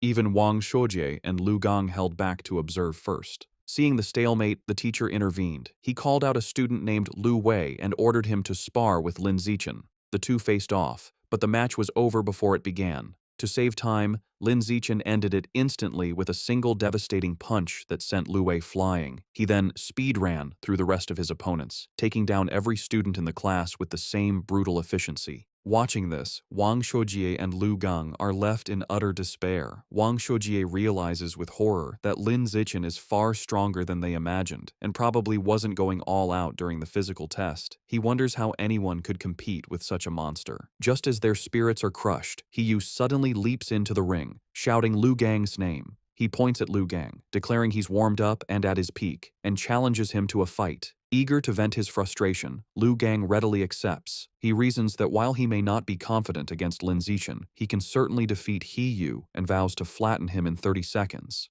With a battle cry, He Yu rushes forward, and the two clash in a fast exchange of blows. However, the fight is decided by the clear gap in their power. Lu Gang easily catches He Yu's kick, uses his superior strength to swing him around, and then hurls him out of the ring. He Yu crashes hard, defeated and vomiting. Standing victoriously, Lu Gang looks down at his defeated classmate. He offers a backhanded compliment, acknowledging He Yu's physical technique is the best in their class, but smugly concluding that he is still better. After his victory, Lu Gang turns to see Lin Zichen approaching. Lin Zichen calmly issues a challenge for them to spar. Internally, he sees this as a perfect chance to make progress on his achievement quest. Fresh off his win and brimming with confidence, Lu Gang smirks and accepts, declaring he is not afraid. Lu Gang immediately goes on the offensive with a powerful punch. However, the gap in their abilities is apparent. Lin Zichen moves with blinding speed, effortlessly dodging the attack and leaving afterimages. Before Lu Gang can register what happened, Lin Zichen counters with a swift kick. The powerful blow connects squarely with Lu Gang's back, and he is sent flying out of the ring, defeated in a single blow. With both Nanyuan duo members utterly defeated, the other students begin to taunt the last one standing. They shout at Wang Shuojie, asking if he's going to avenge his fallen bro, and telling him the pride of Nanyuan now rests entirely on his shoulders. They jeer, telling him not to chicken out. Annoyed, Wang Shuojie snaps at the crowd to shut up, claiming he was already planning to fight. He rushes into the ring to face Lin Zichen. As he stands before his overwhelmingly powerful opponent, he steels his resolve, telling himself that what is meant to come will come, and he must find a way to defeat him. Determined to win, Wang Shuojie shouts that he's going all out and rushes at Lin Zichen with a furious attack. However, his effort is futile. Lin Zichen effortlessly stops the punch with one hand and counters with a single devastating blow that sends Wang Shuojie flying upside down. He crashes hard onto the gym floor, knocked out and foaming at the mouth, defeated as easily as everyone else. With the Nanyuan duo taken care of, Lin Zishan proceeds to systematically take down the rest of the boys in the class one after another with the same effortless efficiency. After defeating all the male students, he checks his system. He notes that according to the survival of the fittest achievement rules, defeating the same person multiple times only counts once. This means his only remaining opponents in the class are the girls.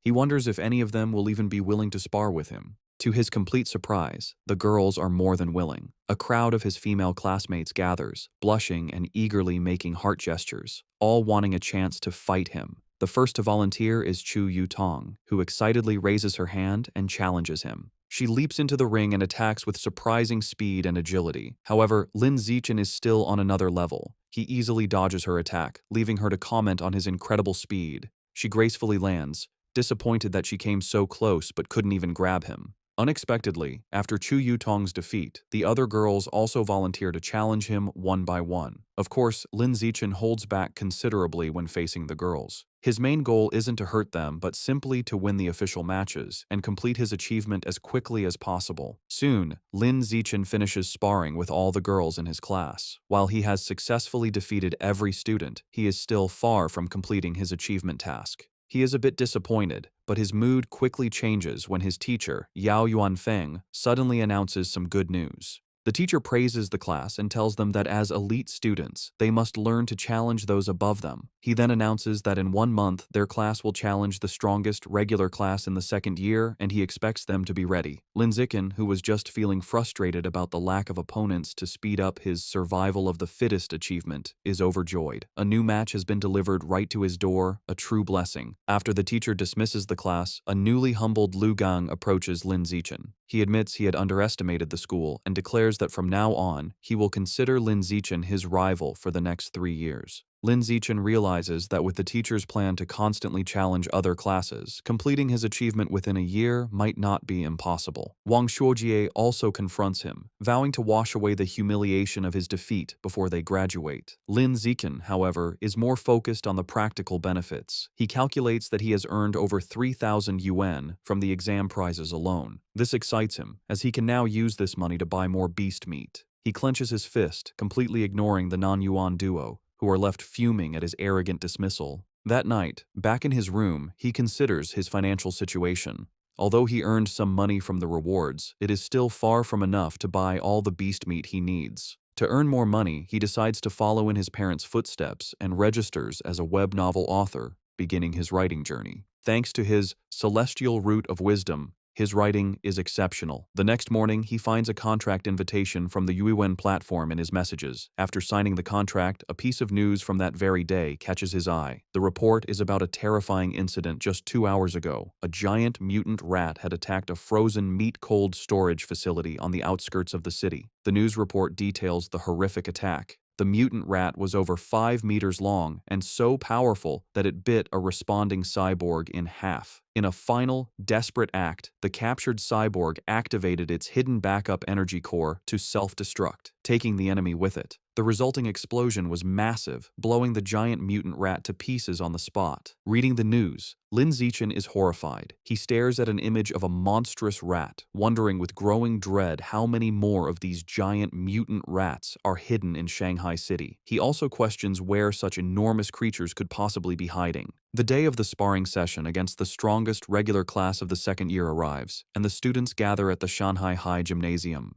Before the match, the teacher, Yao Yuanfeng, holds a strategy meeting with his top fighters. He warns them that while their top fighters are strong, the opposing class is stronger overall and will likely use defensive tactics to wear them down. He orders them to finish their fights as quickly as possible. The moment the meeting is over, Lin Zichen rushes towards the ring. Eager to defeat as many new opponents as possible to complete his survival of the fittest achievement, he volunteers to go first. His opponent, a tall girl with long blonde hair from the second-year class, steps into the ring. Seeing who she's up against, she immediately complains to her teacher, pointing out that the elite class has sent their strongest fighter out first. She claims she is the weakest student in her own class, and questions how she is supposed to fight him. Hearing this, teacher Yao Yuanfeng storms over to the opposing teacher, an older man he calls Brother Feng. He angrily accuses him of breaking the unspoken rules of class sparring, which dictate that the weakest students should fight first. He demands to know why the other teacher sent his strongest student to fight in the first match.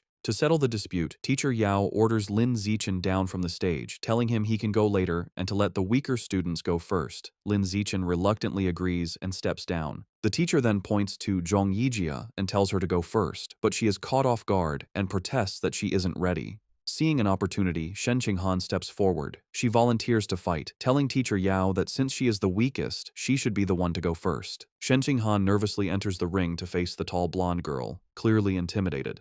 From the sidelines, her classmates, including Chu Rui and He Yu, begin to cheer loudly, shouting encouragement for their friend, Han Han. However, the sudden pressure only makes Shen Qinghan even more nervous. The match begins, and the blonde girl immediately attacks with a powerful punch, which Shen Qinghan manages to block. Despite being outmatched, Shen Qinghan is determined. She knows she can't win, but resolves to hold on for as long as possible, adopting a purely defensive strategy to drain her opponent's stamina. Her plan proves surprisingly effective.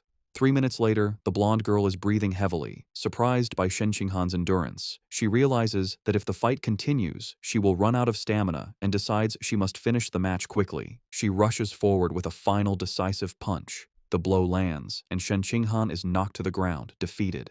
As she gets back on her feet, she is visibly embarrassed. The teacher, Yao Yuanfeng, praises her performance. He gives her a thumbs up, telling her she did great and that her defensive strategy was very smart. Lin Zichen also comforts her, patting her head gently. He tells her she did well, lasting over 3 minutes against a senior with an extra year of training, and that she has made big progress. Reassured, Shen Qinghan looks up at him with a happy smile. Following Shen Qinghan's defeat, another female classmate with brown hair from the elite class steps into the ring. Seeing that her senior opponent is running out of stamina after the previous match, she sees an opportunity and rushes in to attack. She throws a powerful kick, but the more experienced senior easily dodges the blow and counters with a swift punch to the face. The brown-haired girl is quickly overpowered and pinned to the ground, where she cries out in pain and is forced to surrender. Standing over her defeated opponent, the senior mockingly asks if she was looking down on the regular class by charging in so recklessly. She continues to taunt the girl, telling her that while she may not have her talent, she has trained for a whole year longer. She dismisses her, telling her to come back and fight again after she's trained for another year. Just then, Chu Rui steps forward. Filled with determination, she declares that she will avenge Shen Qinghan and crush the senior. Chu Rui proves to be a formidable fighter. She easily defeats her senior opponent with a single, powerful punch. From the sidelines, Shen Qinghan cheers enthusiastically, calling out how amazing Chu Rui was. Lin Zichen tells Shen Qinghan that she was amazing too, explaining that Chu Rui's victory was easy only because Shen Qinghan had drained the senior's stamina first.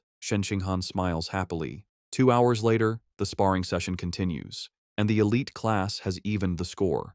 Teacher Yao Yuanfeng approaches the second-year teacher, Brother Feng, and taunts him, pointing out that his class only has 4 fighters left and that he is confident his class will win the bet. However, he then turns to his students and warns them not to get complacent. He declares that the true strength of their class lies with their 4 top fighters, Lin Zichen, Wang Shuojie, Lu Gong, and He Yu. The real showdown is just beginning. Following his teacher's declaration, He Yu is ordered to go up next. He cracks his knuckles with a determined look and enters the ring with a dramatic, ground-pounding pose. He strikes a fighting stance and theatrically asks his senior opponent if he is prepared to face his fists, which he claims are thirsty for battle. The senior, a boy with brown hair, smirks and tells He Yu not to be so childish and overly dramatic. Annoyed, He Yu immediately attacks with a swift kick, sending the senior crashing to the ground in defeat. Standing over his fallen opponent, He Yu mocks him, questioning where he got the confidence to act so tough with such a low skill level and calling him trash. Just as He Yu celebrates his victory, another, more formidable senior with purple-tinged hair stomps into the ring. He glares at He Yu, calling him arrogant for his taunts. The senior immediately lunges with a powerful punch, vowing to teach his junior opponent some intensity. To the senior's shock, He Yu moves with incredible speed, effortlessly dodging the attack. He Yu then counters with a powerful kick that sends the senior flying, knocking him out. Seeing his impressive victory, Chu Rui and Shen Qinghan erupt in cheers, shouting encouragement for He Yu. Fueled by his success, He Yu goes on an incredible winning streak, defeating several more opponents in quick succession. After taking down 5 consecutive fighters, He Yu stands exhausted, breathing heavily. Despite his fatigue, he puts on a brave face and defiantly shouts for the next opponent, boasting he can still take on 10 more. However, it's clear he is running out of stamina. His impressive run ends when he is defeated by his sixth opponent. With He Yu eliminated, the situation looks dire for the elite class. They are now down to their last 3 fighters, while the second-year class still has 13 members remaining. With He Yu defeated, Wang Shuojie is next. He unleashes his full power, going on an incredible winning streak and single-handedly defeating 10 opponents in a flurry of furious kicks and punches. However, the long series of battles takes its toll. During his 11th match, Wang Shuojie finally runs out of stamina and is defeated. Following him is Lu Gang, who quickly dispatches 2 more of the opposing team's top fighters in less than 10 minutes. With their opponents now down to their last fighter, teacher Yao Yuanfeng smugly suggests that the second-year teacher, Brother Feng, should just surrender. Brother Feng, however, remains unfazed. He smirks and calls forth his final student, Wang Jinhei, telling him it is his turn. A new challenger steps forward, an enormous, overweight student who towers over Lu Gang. Despite his opponent's intimidating size, Lu Gang is not impressed. Dismissing him as just a slightly larger fatty, he rushes into attack, confident he can beat him. He lands a powerful punch on Wang Jinhei's massive belly, but to his shock, the blow has no effect. He feels as if he just punched solid rubber. He tries again, unleashing a rapid barrage of punches, but all his attacks are harmlessly absorbed by his opponent's thick layer of fat. Soon, Lu Gang is left panting and exhausted, realizing his attacks are useless.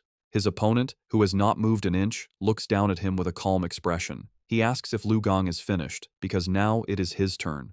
Before Lu Gang can react, Wang Jinhei grabs him by the neck with incredible strength. With a single, effortless motion, he throws Lu Gang out of the ring, securing the victory and leaving the elite class with only 1 fighter remaining. Stunned by such a powerful fighter, teacher Yao Yuanfeng exclaims that he doesn't remember the second-year class having such a strong student. The opposing teacher, Brother Feng, smirks and explains that Wang Jinhei is a new transfer student who just arrived this semester. He then smugly reminds teacher Yao about their bet, telling him it looks like he is going to lose and will have to buy dinner for the entire opposing class. Realizing he has been tricked by his rival's secret weapon, teacher Yao clenches his fist in frustration, worried that not even Lin Zichen can defeat this monster. Despite his doubts, he puts on a brave face for his last student. He places a hand on Lin Zichen's shoulder and tells him it's his turn, encouraging him to just do his best and not worry too much about winning, as the experience will be valuable. Lin Zichen simply smiles and reassures his teacher that he will win, leaving the man speechless. As Lin Zichen steps into the ring, Wang Jinhei looks down at him, unimpressed. He dismisses his opponent as looking rather weak to be his class's final ace. From the sidelines, Shen Qinghan, Chu Rui, and the other girls from the elite class shout insults at Wang Jinhei, calling him an arrogant fatty and cheering for Lin Zichen to teach the dead pig a lesson. Annoyed by the taunts, Wang Jinhei decides to offer a handicap. He tells Lin Zichen he will stand still and allow him 10 free hits. He explains that he doesn't want Lin Zichen and his little fangirls to complain later that he was just bullying a smaller opponent. Lin Zichen happily accepts the offer. Wang Jinhei tells him to come at him with his full power. Without hesitation, Lin Zichen unleashes a single, devastating punch to his opponent's massive stomach. The force of the blow is so immense that it sends the enormous Wang Jinhei spinning through the air before he crashes hard onto the floor, knocked out cold. Both classes are left in stunned silence, which is quickly broken by a massive, tearful cheer from the elite class as they celebrate Lin Zichen's incredible victory. A few moments later, Wang Jinhei slowly begins to regain consciousness, completely disoriented. He groggily wonders where he is and what just happened, muttering that the outcome was completely illogical and unscientific. After Lin Zichen's victory, the second-year teacher approaches Yao Yuanfeng, the elite class's teacher. He remarks on how powerful Lin Zichen was, comparing his one-punch victory over Wang Jinhei to a former prodigy named Wu Tiancheng. Yao Yuanfeng replies that while Lin Zichen is strong, he isn't at Wu Tiancheng's level yet, explaining that Wu Tiancheng was a monster who terrified the principal as a first year. Overhearing the name, Lin Zichen walks over and asks his teachers who Wu Tiancheng is. Yao Yuanfeng excitedly explains that Wu Tiancheng was a legendary student from a few years ago. As a first year, he single-handedly defeated the entire third-year elite class, shocking the school leaders. The teacher continues by listing Wu Tiancheng's incredible stats as a first year, a 100-meter dash in 6.12 seconds, a 3.96-meter vertical jump, and a 650-kilogram one-handed barbell lift. He asks Lin Zichen if he is impressed. Lin Zichen smiles nervously and admits he is a little impressed. However, he internally thinks Wu Tiancheng's feats were only on par with the strength he possessed during his 6th grade summer vacation. That night, the class celebrates their victory at a restaurant. Teacher Yao Yuanfeng holds up a soda for a toast. He joyfully announces that because Lin Zichen secured their win, the second-year teacher had to honor their bet and pay for everyone's feast. The entire class raises their glasses, cheering for Lin Zichen's performance. During dinner, Lin Zichen is surrounded by his classmates, including He Yu and Chu Rui, now famous in school. They are all eager to know his training secrets and add him on WeChat. Lin Zichen finds this new attention a bit strange. Amidst the chaos, he observes that Shen Qinghan hasn't changed. Worried he won't be able to eat, she quietly puts food on his plate. During the celebration, Shen Qinghan suddenly gets a shocked expression. Looking flustered, she quickly tells Lin Zichen she needs to go to the restroom and rushes away. As she leaves, Lin Zichen notes that while some things change, her urge to pee when nervous or excited has remained the same. In the restroom, two of their female classmates are gossiping. One complains about how Shen Qinghan fawns over Lin Zichen like a maid, always pouring his drinks and peeling his shrimp. The other agrees, questioning how someone with Shen Qinghan's lack of strength could have gotten into the elite class if not for being his sycophant. She cruelly adds that their relationship won't last, as the difference in their abilities is destined to drive them apart. Unseen, Shen Qinghan overhears their entire conversation and is visibly hurt. However, instead of hiding, she confronts them. With newfound determination, she firmly tells the startled girls that she is not a sycophant, she is his childhood friend. Later that evening, as they walk home, Lin Zichen notices she seems dejected and asks if something is wrong. Looking down sadly, Shen Qinghan confides in him. She explains her mother always said she would grow out of wetting her pants. However, she reveals with frustration that even now, she still has to wear diapers to bed every night. Looking up at him, she says she feels disabled, like she can't even control her own bladder. Lin Zichen looks at a distraught Shen Qinghan and firmly tells her she is not disabled. He gently places his hands on her shoulders to comfort her, explaining that her inability to control her bladder is actually a superpower that hasn't fully developed yet. Shen Qinghan looks up with wide, hopeful eyes, questioning if it's really a superpower. Lin Zichen confirms it, telling her that her natural talent in the water is a manifestation of this power. Intrigued, Shen Qinghan asks if his own amazing abilities are also because he has a superpower. Lin Zichen confidently replies that yes, just like her, he also has a superpower. Excited by the idea, Shen Qinghan wonders what kind of power she might have. Lin Zichen reassures her it will definitely be a very powerful one. However, their path is blocked. A special team in protective gear is cordoning off a building, and an officer with a megaphone instructs the public to stay back while they exterminate rats. Their attention is drawn to the chaos inside. A man in an apron frantically swings a broom at a swarm of large rats, trying to fend off the exterminators. He screams at the officers to stop, pleading with them not to kill his brothers. His face twists in agony and rage as he continues to scream. Consumed by fury, the man charges at the officers, yelling that he will fight them to the death. Watching the scene, Shen Qinghan asks Lin Zichen if the man has gone crazy. Lin Zichen agrees, suggesting he might be mentally ill, though he finds the situation pitiful. He tells her that's just how some people are and that they should go home. Later that night, at Lin Zichen's house, he and his parents are watching a troubling news report. The anchor announces that a young female teacher went missing last week and is still not found. His mother, Zhang Wangshan, expresses her alarm, noting this is the 4th young woman to disappear this month. His father, Lin Yansheng, corrects her, stating it is the 5th.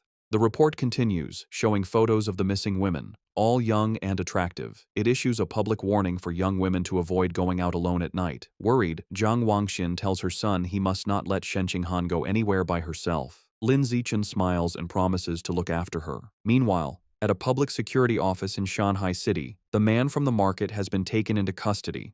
A doctor in a lab coat is speaking with a police officer. The officer asks for the doctor's opinion, wondering if the man is mentally ill. The doctor replies he isn't certain, explaining that he has tried to communicate with the suspect, but the man has remained completely silent. The officer finds this strange, saying the man was screaming non-stop at the market earlier. Suddenly, the officer's eyes widen with a terrifying realization. Both he and the doctor whip their heads around to look at the man, who is now hunched over, surrounded by a dark, menacing aura. Before their horrified eyes, the man begins to transform, mutating into a monstrous, giant, aberrant rat. As the creature grows, the terrified officer screams into his radio, frantically calling for backup and requesting a cyborg team, yelling that the person in the interrogation room is turning into a giant, aberrant beast. The giant, aberrant rat rampages. A police squad opens fire, but the bullets barely slow it down. As the officers retreat, a female officer reports that headquarters confirmed all cyborgs are deployed on other missions.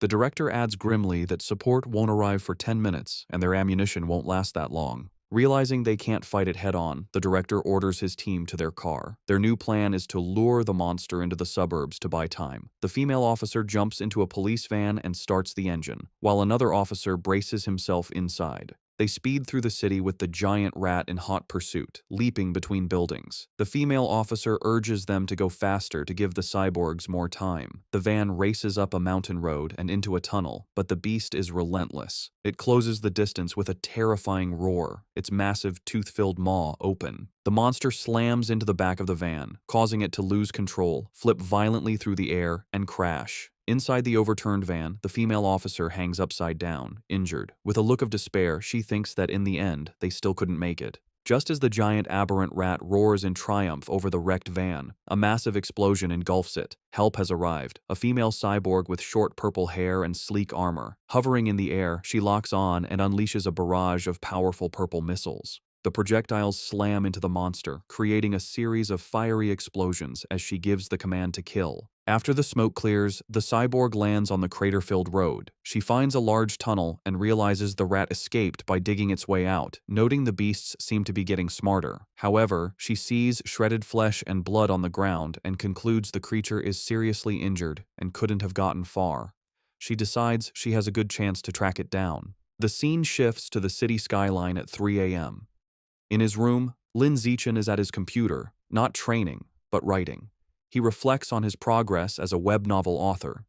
He has written daily for over half a month, and his novel is now nearly 200,000 words. More importantly, his paid income has already surpassed 10,000 yuan. He thinks about the novel's future potential, noting it is still in the new book period. He eagerly wonders how much money he will make once it is officially launched. Too excited about his novel's income to sleep, Lin Zichen decides to train. He finds a deserted, unsurveilled alley to test his recent efforts. As he practices, he is pleased with his progress. His 100-meter sprint time has dropped to an incredible 3.43 seconds, and his vertical jump has reached 7.22 meters. He feels that if he continues improving at this rate, he will eventually achieve a saintly body. His training is interrupted by an unsettling gnawing sound. He turns and sees a shadowy figure hunched in a dark corner. The figure is a grotesque, rat-like creature, a mouseman. It is chewing on a human arm. Noticing Lin Zichen, the creature begs for its life, pleading for forgiveness and explaining it was just too hungry. It strangely promises that once full, it will come and pay its respects every year. Lin Zichen stares in horror, recognizing the creature as a mouseman. He immediately connects this sight to the news report about the giant mutant rat that escaped. He wonders with dawning dread if this creature is that same beast,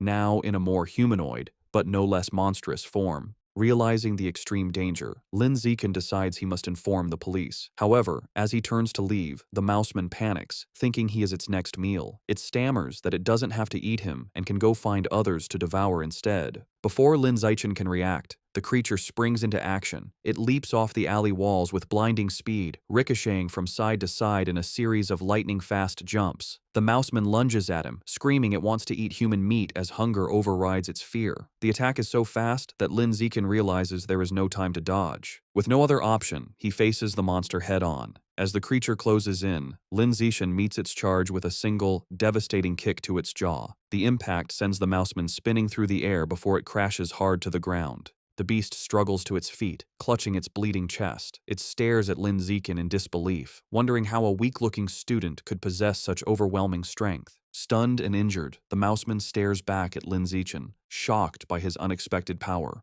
Before it can recover, a rock suddenly flies through the air and slams into its head. Seizing the advantage, Lin Zichen gives the monster no chance to retaliate. He unleashes a furious storm of rocks, throwing them with incredible speed and precision. The mouseman is completely overwhelmed by the relentless assault, unable to defend itself as the rocks pummel its body. After a few moments, the onslaught stops. Lin Zichen stands at the end of the alley, breathing heavily. He watches the spot where the creature fell, noticing it is no longer moving. He approaches cautiously and finds his attack was more devastating than he imagined. The Mouseman is obliterated, reduced to a steaming pile of skeletal remains. Wondering if the creature was truly dead, Lin Zichen touches the pile of bones. A surge of blue energy flows into him, and a system notification confirms he has devoured a trace of the giant mutant rat's life source, increasing his codex progress to 7%. He is disappointed to only absorb 2% this time, compared to the 5% from the scorched corpse. He theorizes the difference is due to the varying amount of Rat King gene each heretic had consumed. Realizing it was nearly morning and unsafe to stay, he heads home. Moments after he leaves, the purple-haired female cyborg lands in the empty alley. She stands over the steaming bones, wondering who could have killed the Rat Man. The scene shifts to a dark building where a sinister ritual is happening. A hooded cultist carries an unconscious woman to a large, glowing red summoning circle. He places her in the center and kneels, offering her to his Lord Rat God to enjoy. From the darkness, menacing, multi-lensed red eyes glare back. A deep, angry voice questions why there is only one woman, accusing the cultist of trying to starve it. The voice complains the offering isn't even a mouthful and threatens to make the cultist part of the sacrifice. The cultist prostrates himself in terror, desperately begging to explain. Still on the floor, the terrified cultist explains that young women have become cautious lately, rarely going out at night and always traveling in groups, making them hard to capture. The massive, shadowy rat god looms over him, its deep voice commanding that if women are too difficult, he should catch young men instead. The cultist immediately agrees. Suddenly, a large, bloody chunk of raw meat is thrown onto the floor. The cultist greedily grabs it and begins to devour it raw, thanking his Lord Rat God for the blessing. As he eats, the ritual reaches its gruesome climax. Massive red tentacles emerge from the summoning circle, wrapping around the unconscious woman and lifting her into the air. The monstrous, multi-eyed maw of the rat god opens wide and devours her whole. Sounds of chewing and crunching echo through the building. After its meal, the Lord Rat God gives one final, chilling order. It tells the cultist not to capture ordinary people next time, complaining their meat is too bitter. The entity declares it wants to eat nobles who live in luxury, believing their meat will be more tender. To help Shen Qinghan improve her martial arts grades, Lin Zichen holds special training sessions with her at her house. During one session, he acts as her personal coach, correcting her form. He adjusts her arm, stance, and shoulders, explaining how to generate more power and maintain better balance. Once her posture is corrected, he tells her to attack him with her full strength. She lunges at him with a determined punch. Lin Zichen easily catches her fist, praising her for the precise angle and improved power. He also catches her follow-up kick, pointing out a flaw in her form and demonstrating the correct technique by physically moving her leg into the proper position. After the intense session, an exhausted and sweaty Shen Qinghan collapses onto the floor. She catches her breath, telling him that even though she is exhausted, she can feel her martial arts strength has genuinely improved. Still kneeling on the floor, a motivated Shen Qinghan tells Lin Zichen that training 3 times a week isn't enough and asks if they can do it every day. Lin Zichen tells her that isn't necessary, explaining her body couldn't handle a daily high-intensity regimen. Shen Qinghan agrees and decides to stick with their current schedule. Just then, Lin Zichen's phone buzzes. As he takes it out, Shen Qinghan leans in curiously, asking if it's a special news report. He looks at the screen and sees 2 major headlines. The first announces that the Jishin Corporation will provide free treatment for former mechanical prodigy girls left disabled by early mechanical modifications. The second, more shocking report reveals a genius from Beijing University has successfully fused with the 1,000-threaded spider beast gene, breaking the record for the youngest person to undergo a dual gene fusion. Lin Zichen's eyes widen as he reads the second story, immediately realizing this genius must be the same prodigy from the capital he has been competing with for years. Most people cannot undergo gene fusion until adulthood, as a younger body can't withstand the backlash from beast genes and risks severe mutation. However, this prodigy has now successfully undergone a second gene fusion at the young age of 18. Lin Zichen is left to ponder the prodigy's incredible physical talent and wonder if gene fusion is indeed the best path to power. At his house, Lin Zichen is busy with his new career as a web novel author. Thanks to his incredible writing speed, his novel is an instant hit. The comment section is filled with readers amazed by his output, with one calling him a tentacle monster for posting 50,000 words on the first day. Lin Zichen reflects that with his use in advance and celestial root of wisdom attributes, a month of practice allows him to type at 10,000 words per hour. This efficiency means writing takes only about an hour a day, leaving him plenty of time for training. His father, Lin Yansheng, enters and praises his success. He estimates that if Lin Zichen maintains a stable plot and a 10,000-word daily pace, he could earn around 50,000 yuan in his first month. He adds that once the novel's word count grows, making 100,000 yuan a month would not be a problem. Lin Zichen is thrilled. With an income of 50 to 100,000 yuan a month, he will no longer have to worry about funding his quest to unlock the exotic beast codex. He sets a firm goal. He will use his first 2 months' fees to finally unlock the savage giant eagle codex. The scene shifts to his martial arts class, where the teacher, Yao Yuanfeng, announces a sparring session to assess progress. Lin Zichen's overwhelming power is on full display. He completely crushes the field, effortlessly defeating every opponent with powerful kicks and punches. No one lands a single hit on him. After the session, his teacher presents him with his prize money. Lin Zichen reflects on the successful day, pleased that he not only earned another 888 yuan, but also gained crucial experience points toward his survival of the fittest achievement. While Lin Zichen dominated, Shen Qinghan's results were not as stellar. As usual, she ranked last. Her friend Chu Rui tries to comfort the dejected girl.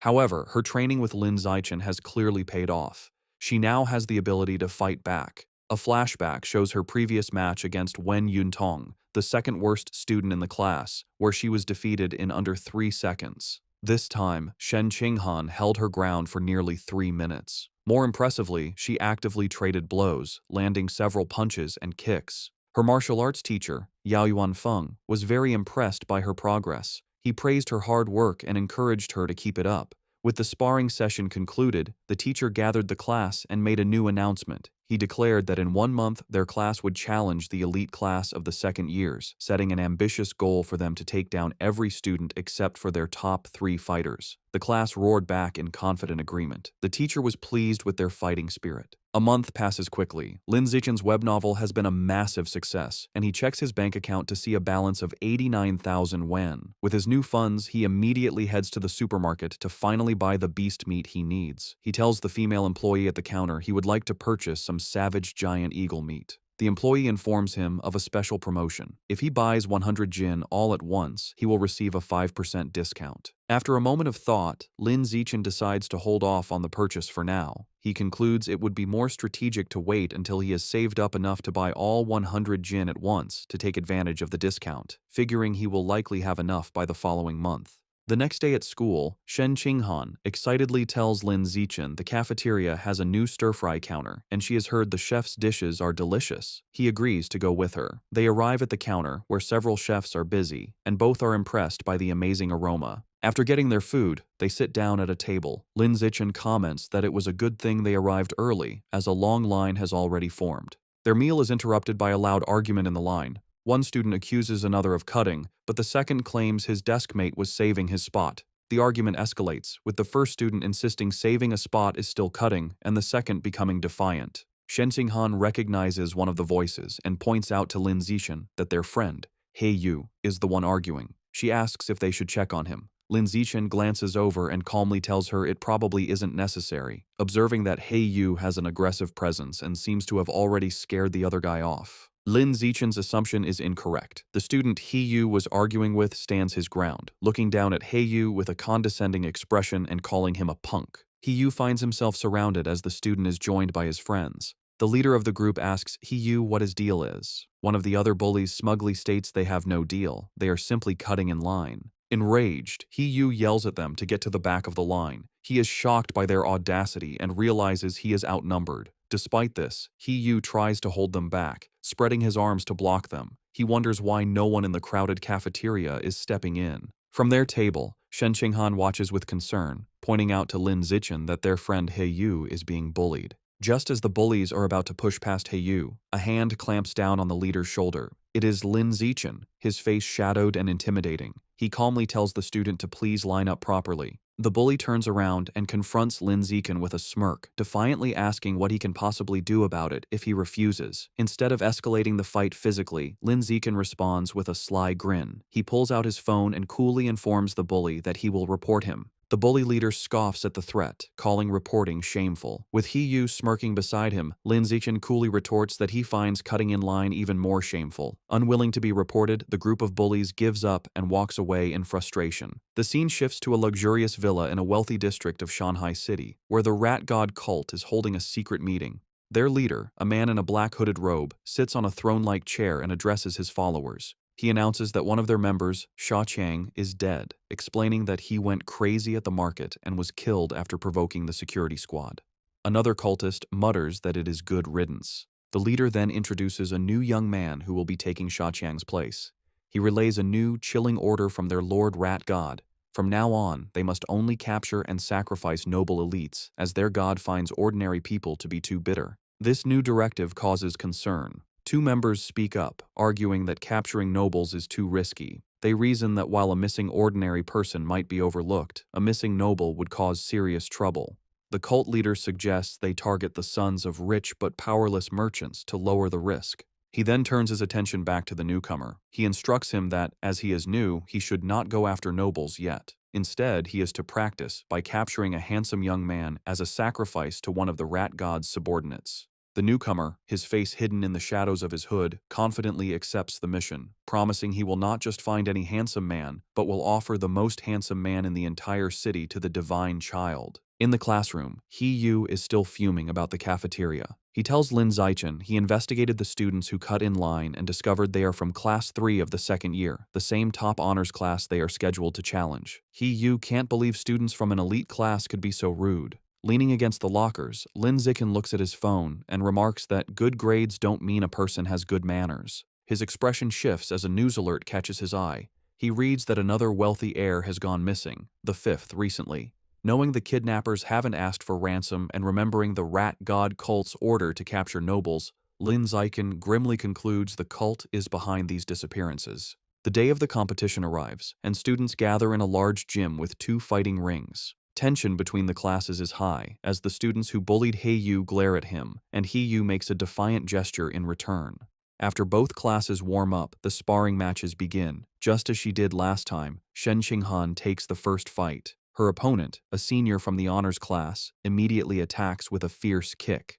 Shen Qinghan blocks the strike, but the senior's power is too great. Her defense is broken, and she is knocked to the ground, defeated. The senior is formidable, as other first-year girls, including Chu Rui, are also swiftly defeated one by one without landing a single hit. The first year's losing streak is broken when a muscular, short-haired girl defeats the senior with a powerful kick. However, this victory is short-lived. The next senior, a girl with long red hair, immediately seizes control. She is an overwhelming opponent, defeating 9 first-year students in a row in less than 10 minutes, including 3 boys. The first-year class is now down to its last 4 fighters: Lin Zichen, Wang Xiujie, Lu Gang, and Yu. The situation is bleak, as the second-year honors class has only lost 5 students, all girls. A staggering 36 of their students, none of them boys, have yet to fight. Their teacher, Yao Yuanfeng, clenches his fist, feeling the gap in strength is hopeless. With limited options, Yao Yuanfeng tells Yu it is his turn, asking if he can take out the 6 remaining girls on the opposing team. Yu confidently agrees, declaring it will be easy, particularly motivated by fighting more attractive female seniors. True to his word, Yu handles the matches with ease and successfully knocks all 6 remaining girls out of the ring. With the female fighters defeated, the second-year class's first male student enters the ring with a threatening stomp. He strikes a menacing pose and asks Yu if he is ready to die. Yu retorts that his opponent has no manners. Recognizing the student as a bully from the cafeteria, Yu believes he's a pushover and sees a perfect chance for revenge. Yu's confidence is misplaced as the bully rushes him with surprising speed. Before Yu can react, the senior lands a powerful punch to his stomach. Yu collapses to his knees, stunned. The bully taunts him for being weak and tells him to admit defeat. Enraged, Yu struggles to his feet and throws a punch, but his opponent easily dodges and counters with a swift kick that sends Yu flying out of the ring, defeated. Lying on the ground, Yu realizes with pain that his opponent's strength is far from the lowest among the boys, and curses himself for letting his guard down. Having defeated He Yu, the senior bully turns to Lin Zichen, who is standing by the ring. He mockingly asks if Lin Zichen still wants to medal and challenges him to a fight. Lin Zichen gracefully leaps into the ring, internally noting that he was hoping for this chance. His classmates erupt in cheers, shouting for their brother Chen to crush his opponent and avenge He Yu for his shameful behavior. The match begins, and the bully, Qi Yue, rushes at Lin Zichen with a high kick. Lin Zichen, however, is unfazed. He effortlessly blocks the kick with one hand, then grabs Qi Yue's leg and slams him headfirst into the ring floor with incredible force. The impact knocks Qi Yue out cold. Lin Zichen stands over him for a moment before casually kicking his unconscious body out of the ring. The second-year students are in stunned disbelief. One points out that Qi Yue is one of the top 5 strongest fighters in their class, yet he was taken out instantly. They can't comprehend how a junior could be so powerful. Watching from the sidelines, their teacher Yao Yuanfeng concludes that Lin Zichen must be hiding a great deal of his true power. Lu Gong and Wang Shuojie are equally horrified, wondering if he is even human. Lin Zichen turns to the remaining second-year male students and calmly asks who's next. Their faces contort in fear, terrified by the display. 30 minutes later, the outcome is decided. All 29 remaining students from the second-year class lie defeated. Standing over the last opponent, Lin Zichen wonders about his progress toward his survival of the fittest achievement. A system notification informs him his total count of opponents eliminated is now 119 out of 1,000. He looks at the number with disappointment, realizing the progress is far too slow. He reflects that in every class sparring session, he is always the last to fight, and he decides this slow pace cannot continue. Concluding his strength has far surpassed the high school level, he sees no reason to follow their rules anymore and resolves to make the rules himself. The following Monday, a shocked shout is heard from the principal's office. Inside, the principal of Shanghai High stares at Lin Zichen in disbelief, asking if he truly wants to hold a personal challenge match with rewards. Lin Zichen confirms his request, boldly stating that he wants to challenge the entire school. In her office, the principal of Shanghai High presses her hand to her forehead, bewildered. She asks Lin Zichen if he is serious about challenging the entire student body as a first year. He confirms his intentions and asks her to come to the gym, promising to prove he has the necessary strength. Later, they arrive at the empty gym. The principal crosses her arms and asks why he brought her there so late. As he removes his school jacket, revealing his muscular build, he confidently tells her he is there to show his true power. The principal, flustered, momentarily misinterprets his intentions and tries to stop him. However, Lin Zichen walks over to a heavy barbell and grips it. To her astonishment, he lifts the massive 700-kilogram barbell into the air with one hand, holding it effortlessly. The principal stands frozen in shock.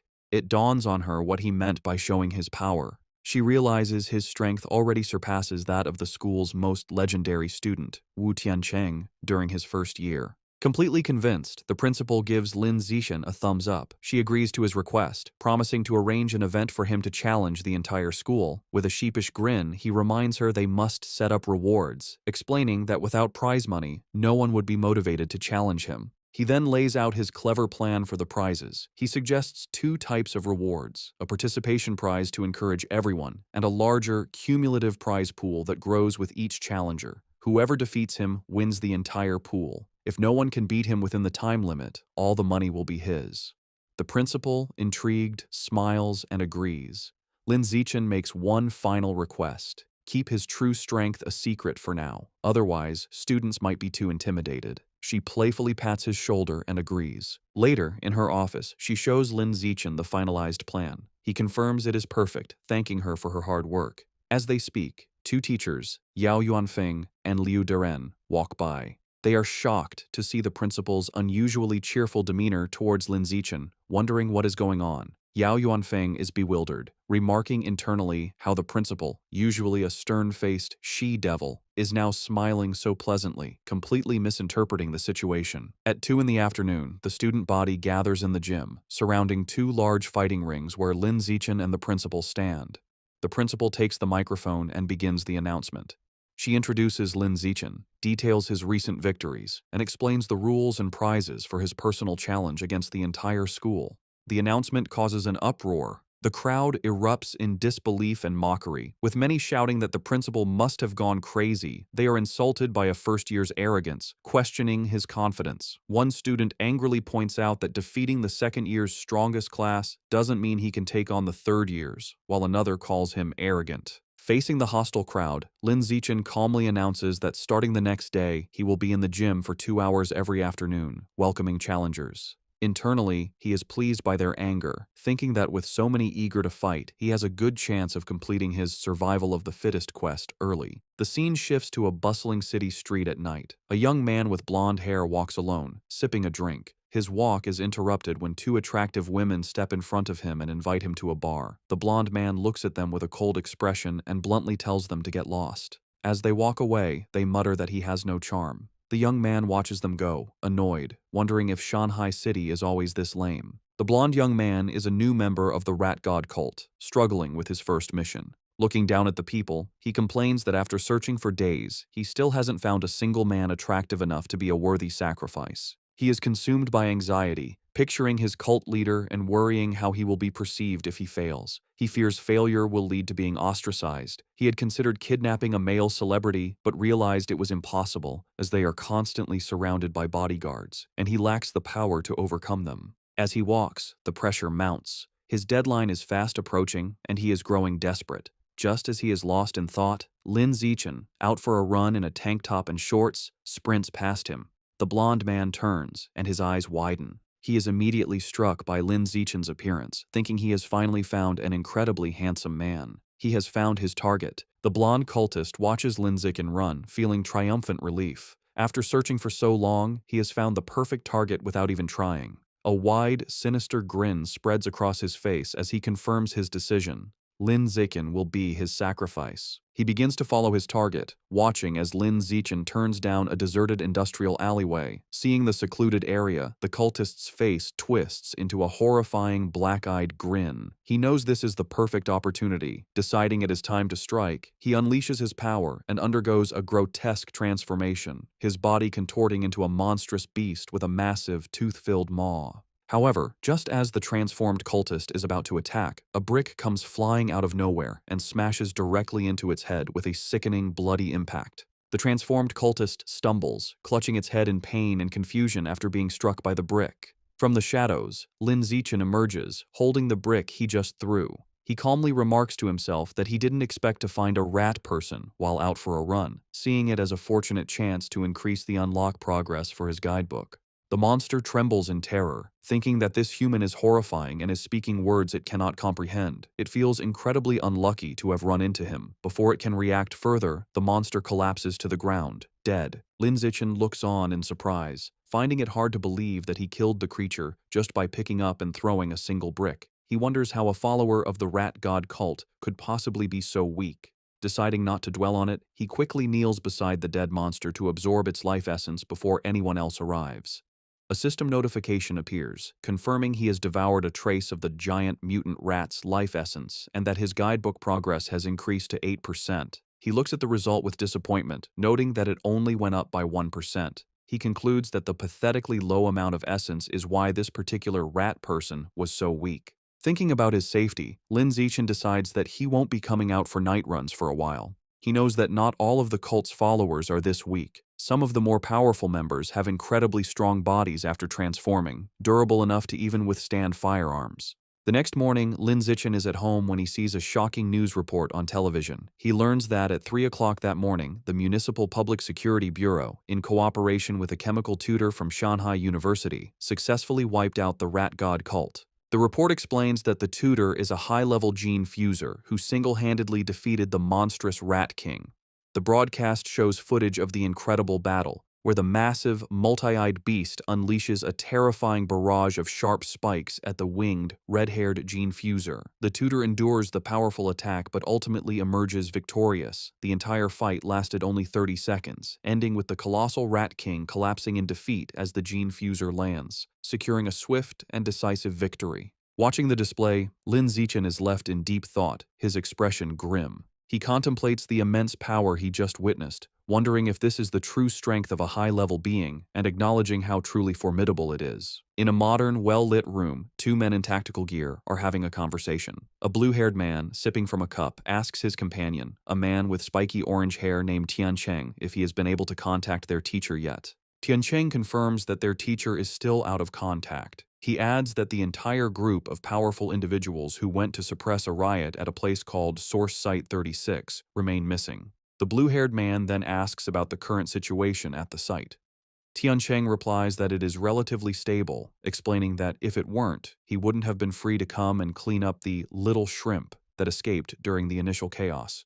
The blue-haired man seems to question his dismissive term. The blue-haired man reflects on the immense power of the Rat King, a monster that the entire Public Security Bureau was helpless against. He then internally acknowledges that in the face of a genius high-level being like Tiancheng, the monstrous Rat King was indeed just a little shrimp. Changing the subject, the blue-haired man playfully puts his arm around Tiancheng's shoulders, suggesting that since he is already there, he should visit their old school to give a lecture. Tiancheng resists, stating that he isn't an idle person and has a real job to do. The blue-haired man playfully insists, telling him that providing some ideological guidance to their cute junior students is also a form of work. Deep within a dark cavern under the light of the full moon, it is revealed that the Rat King survived its battle with Wu Tiancheng. The creature explains its recent actions, stating that at first, it only ate beggars, then it moved on to eating young people. Now, it kneels in submission, admitting that it eventually developed a taste for the pampered elite. The Rat King is not alone. It prostrates itself before a new, far more terrifying monster. A colossal, green-skinned being with glowing red eyes and immense power. This new monster scolds the Rat King, angrily telling it that it went to great trouble to bring the Rat King there to have its clan dig tunnels. Instead, the Rat King went around eating people and caused a huge commotion that drew unwanted attention. The giant monster glares down and menacingly asks the Rat King if it believes it deserves to die for its failure. Terrified, the Rat King begs its master for another chance. The giant monster considers the plea and agrees that it can give the Rat King another chance, but it clarifies that there will be a price to pay. Without another word, the monster's clawed hand strikes the Rat King, and a spray of blood fills the air. Deep in the cavern, the giant green monster continues punishing the Rat King. Having ripped out one of its eyes, the monster holds the bloody orb and remarks that while the sewer rat's eyes smell foul, they taste delicious. The monster then grabs the cowering Rat King, acknowledging its cleverness for hiding and sending a subordinate to pose as the Rat King to be defeated by the authorities. This reveals the creature Wu Tiancheng fought was merely a decoy. However, the monster delivers a final, chilling warning. If the Rat King fails to dig tunnels as commanded, it will still die. Meanwhile, back at Shanghai High, the day of Lin Zichen's personal challenge has arrived. As he walks toward the gym, he is the subject of intense gossip. Students point him out as the arrogant first year who dared to challenge the entire school, with many eager to watch. Lin Zichen, however, is focused on his phone, where he is looking at a wanted notice for the 9 fugitive members of the Rat God cult, noting the 500,000 yuan reward for their capture. He thinks of them as a walking fortune, but his practical nature takes over, and he reminds himself that if he ever encounters one, his first priority is to stay safe before thinking about the bounty. He arrives at the gym to find it packed with students surrounding the fighting rings, just as he had hoped. Looking at the sea of potential opponents, he knows the large turnout is not just due to his challenge, but also because of the final part of his plan, the participation prize. To motivate the crowd, Shen Qinghan stands on the sidelines with a megaphone, announcing that every participant will receive a lottery ticket for a chance to win generous prizes.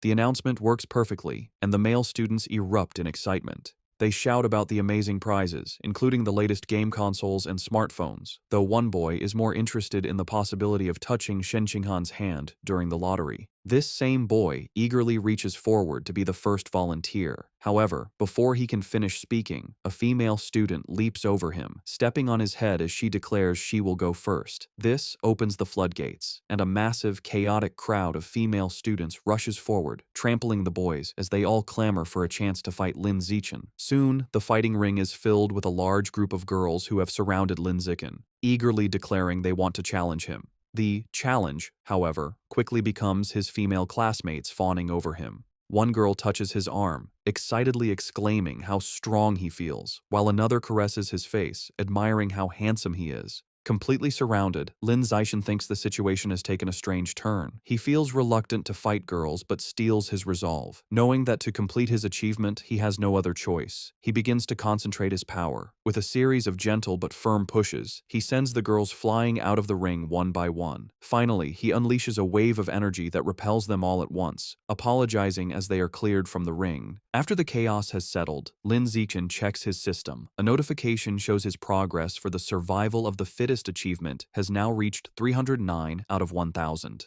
Despite being defeated, the female students are undeterred. One girl with pinkish hair eagerly raises her hand, shouting she wants to challenge him again. However, Lin Zixin stands firm and coldly announces that according to the rules, defeated challengers may not re-challenge. The girls are crestfallen, with one complaining about the unfair rule. A large, muscular student and his friends step forward, and their leader cracks his knuckles, angrily declaring it is now his turn to teach the arrogant junior a lesson. This proves to be an empty threat. Lin Zixin effortlessly defeats opponent after opponent with single punches, and his system shows his survival of the fittest progress has climbed to 419 out of 1,000. Soon, he stands triumphantly atop a massive pile of unconscious students and calmly asks who is next. Just then, a new, more formidable challenger steps forward, declaring he is still there to fight. He leaps into the ring, and the other students immediately recognize him as Yan Xiaoxuan, the overlord of the second year's top honors class. They begin to murmur, wondering who will win. The consensus is that Yan Xiaoxuan has the advantage, recalling his legendary reputation for once defeating an entire class single-handedly, though he was eventually put in his place by a third-year instructor. Yan Xiaoxuan lands in the ring and addresses Lin Zixin, telling him he was once arrogant just like him, but was taught a valuable lesson. He explains that he learned there is always someone stronger. He then launches into a condescending monologue, offering to teach Lin Zixin a life lesson. Completely ignoring the speech, Lin Zixin turns to the teacher and simply asks if he can begin. The flustered teacher quickly declares the start of the match. Before Yan Xiaoxuan can finish his advice, Lin Zixin interrupts him with a single, devastating kick that sends him flying across the ring. As Yan Xiaoxuan crashes into the far wall, Lin Zixin casually puts a finger in his ear, remarking with relief that it is finally quiet. The students are left in stunned silence. They shout in disbelief, questioning how their school's formidable overlord could have been defeated so instantly, and wondering just how powerful Lin Zixin truly is. The stunned silence is broken by slow, deliberate clapping. A new challenger, a muscular student with spiky red hair, makes his way through the crowd. The students immediately recognize him as Chen Wuxing, the #1 student in the entire school, and they erupt in excitement, assuming the real show is about to begin. Lin Zixin watches the newcomer approach, thinking this is a classic case of beating the young one brings out the old one. Chen Wuxing lands in the ring with a confident smirk, remarking that he never expected Yan Xiaoxuan to lose to a junior.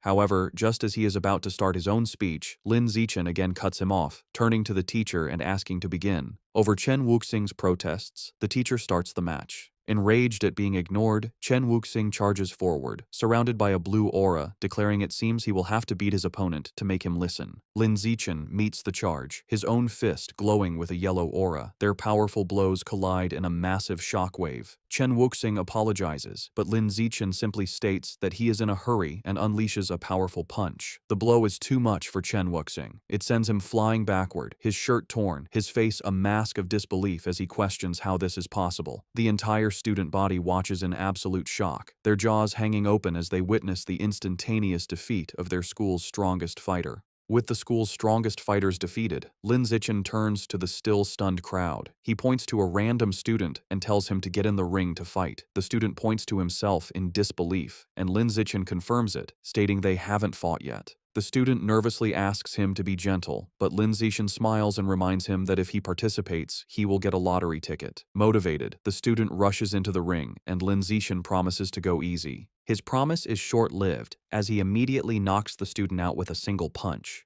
A system notification confirms that his achievement progress for survival of the fittest has increased by 1. Seeing this, the rest of the student body realizes there is no shame in losing to someone so overwhelmingly powerful, and they still have a chance to win the lottery prizes. Renewed enthusiasm sweeps through the crowd as they all surge forward, motivated by the prospect of winning a new smartphone. What follows is a systematic and effortless series of victories for Lin Zixin. He stands his ground, easily dispatching every student who challenges him, with his system's counter ticking up by 1 with each defeated opponent. After the final student is defeated, a large system notification appears, announcing that by eliminating 1,000 different competitors, he has successfully completed the achievement. Another notification immediately follows, confirming he has finally acquired the new biological attribute, survival of the fittest.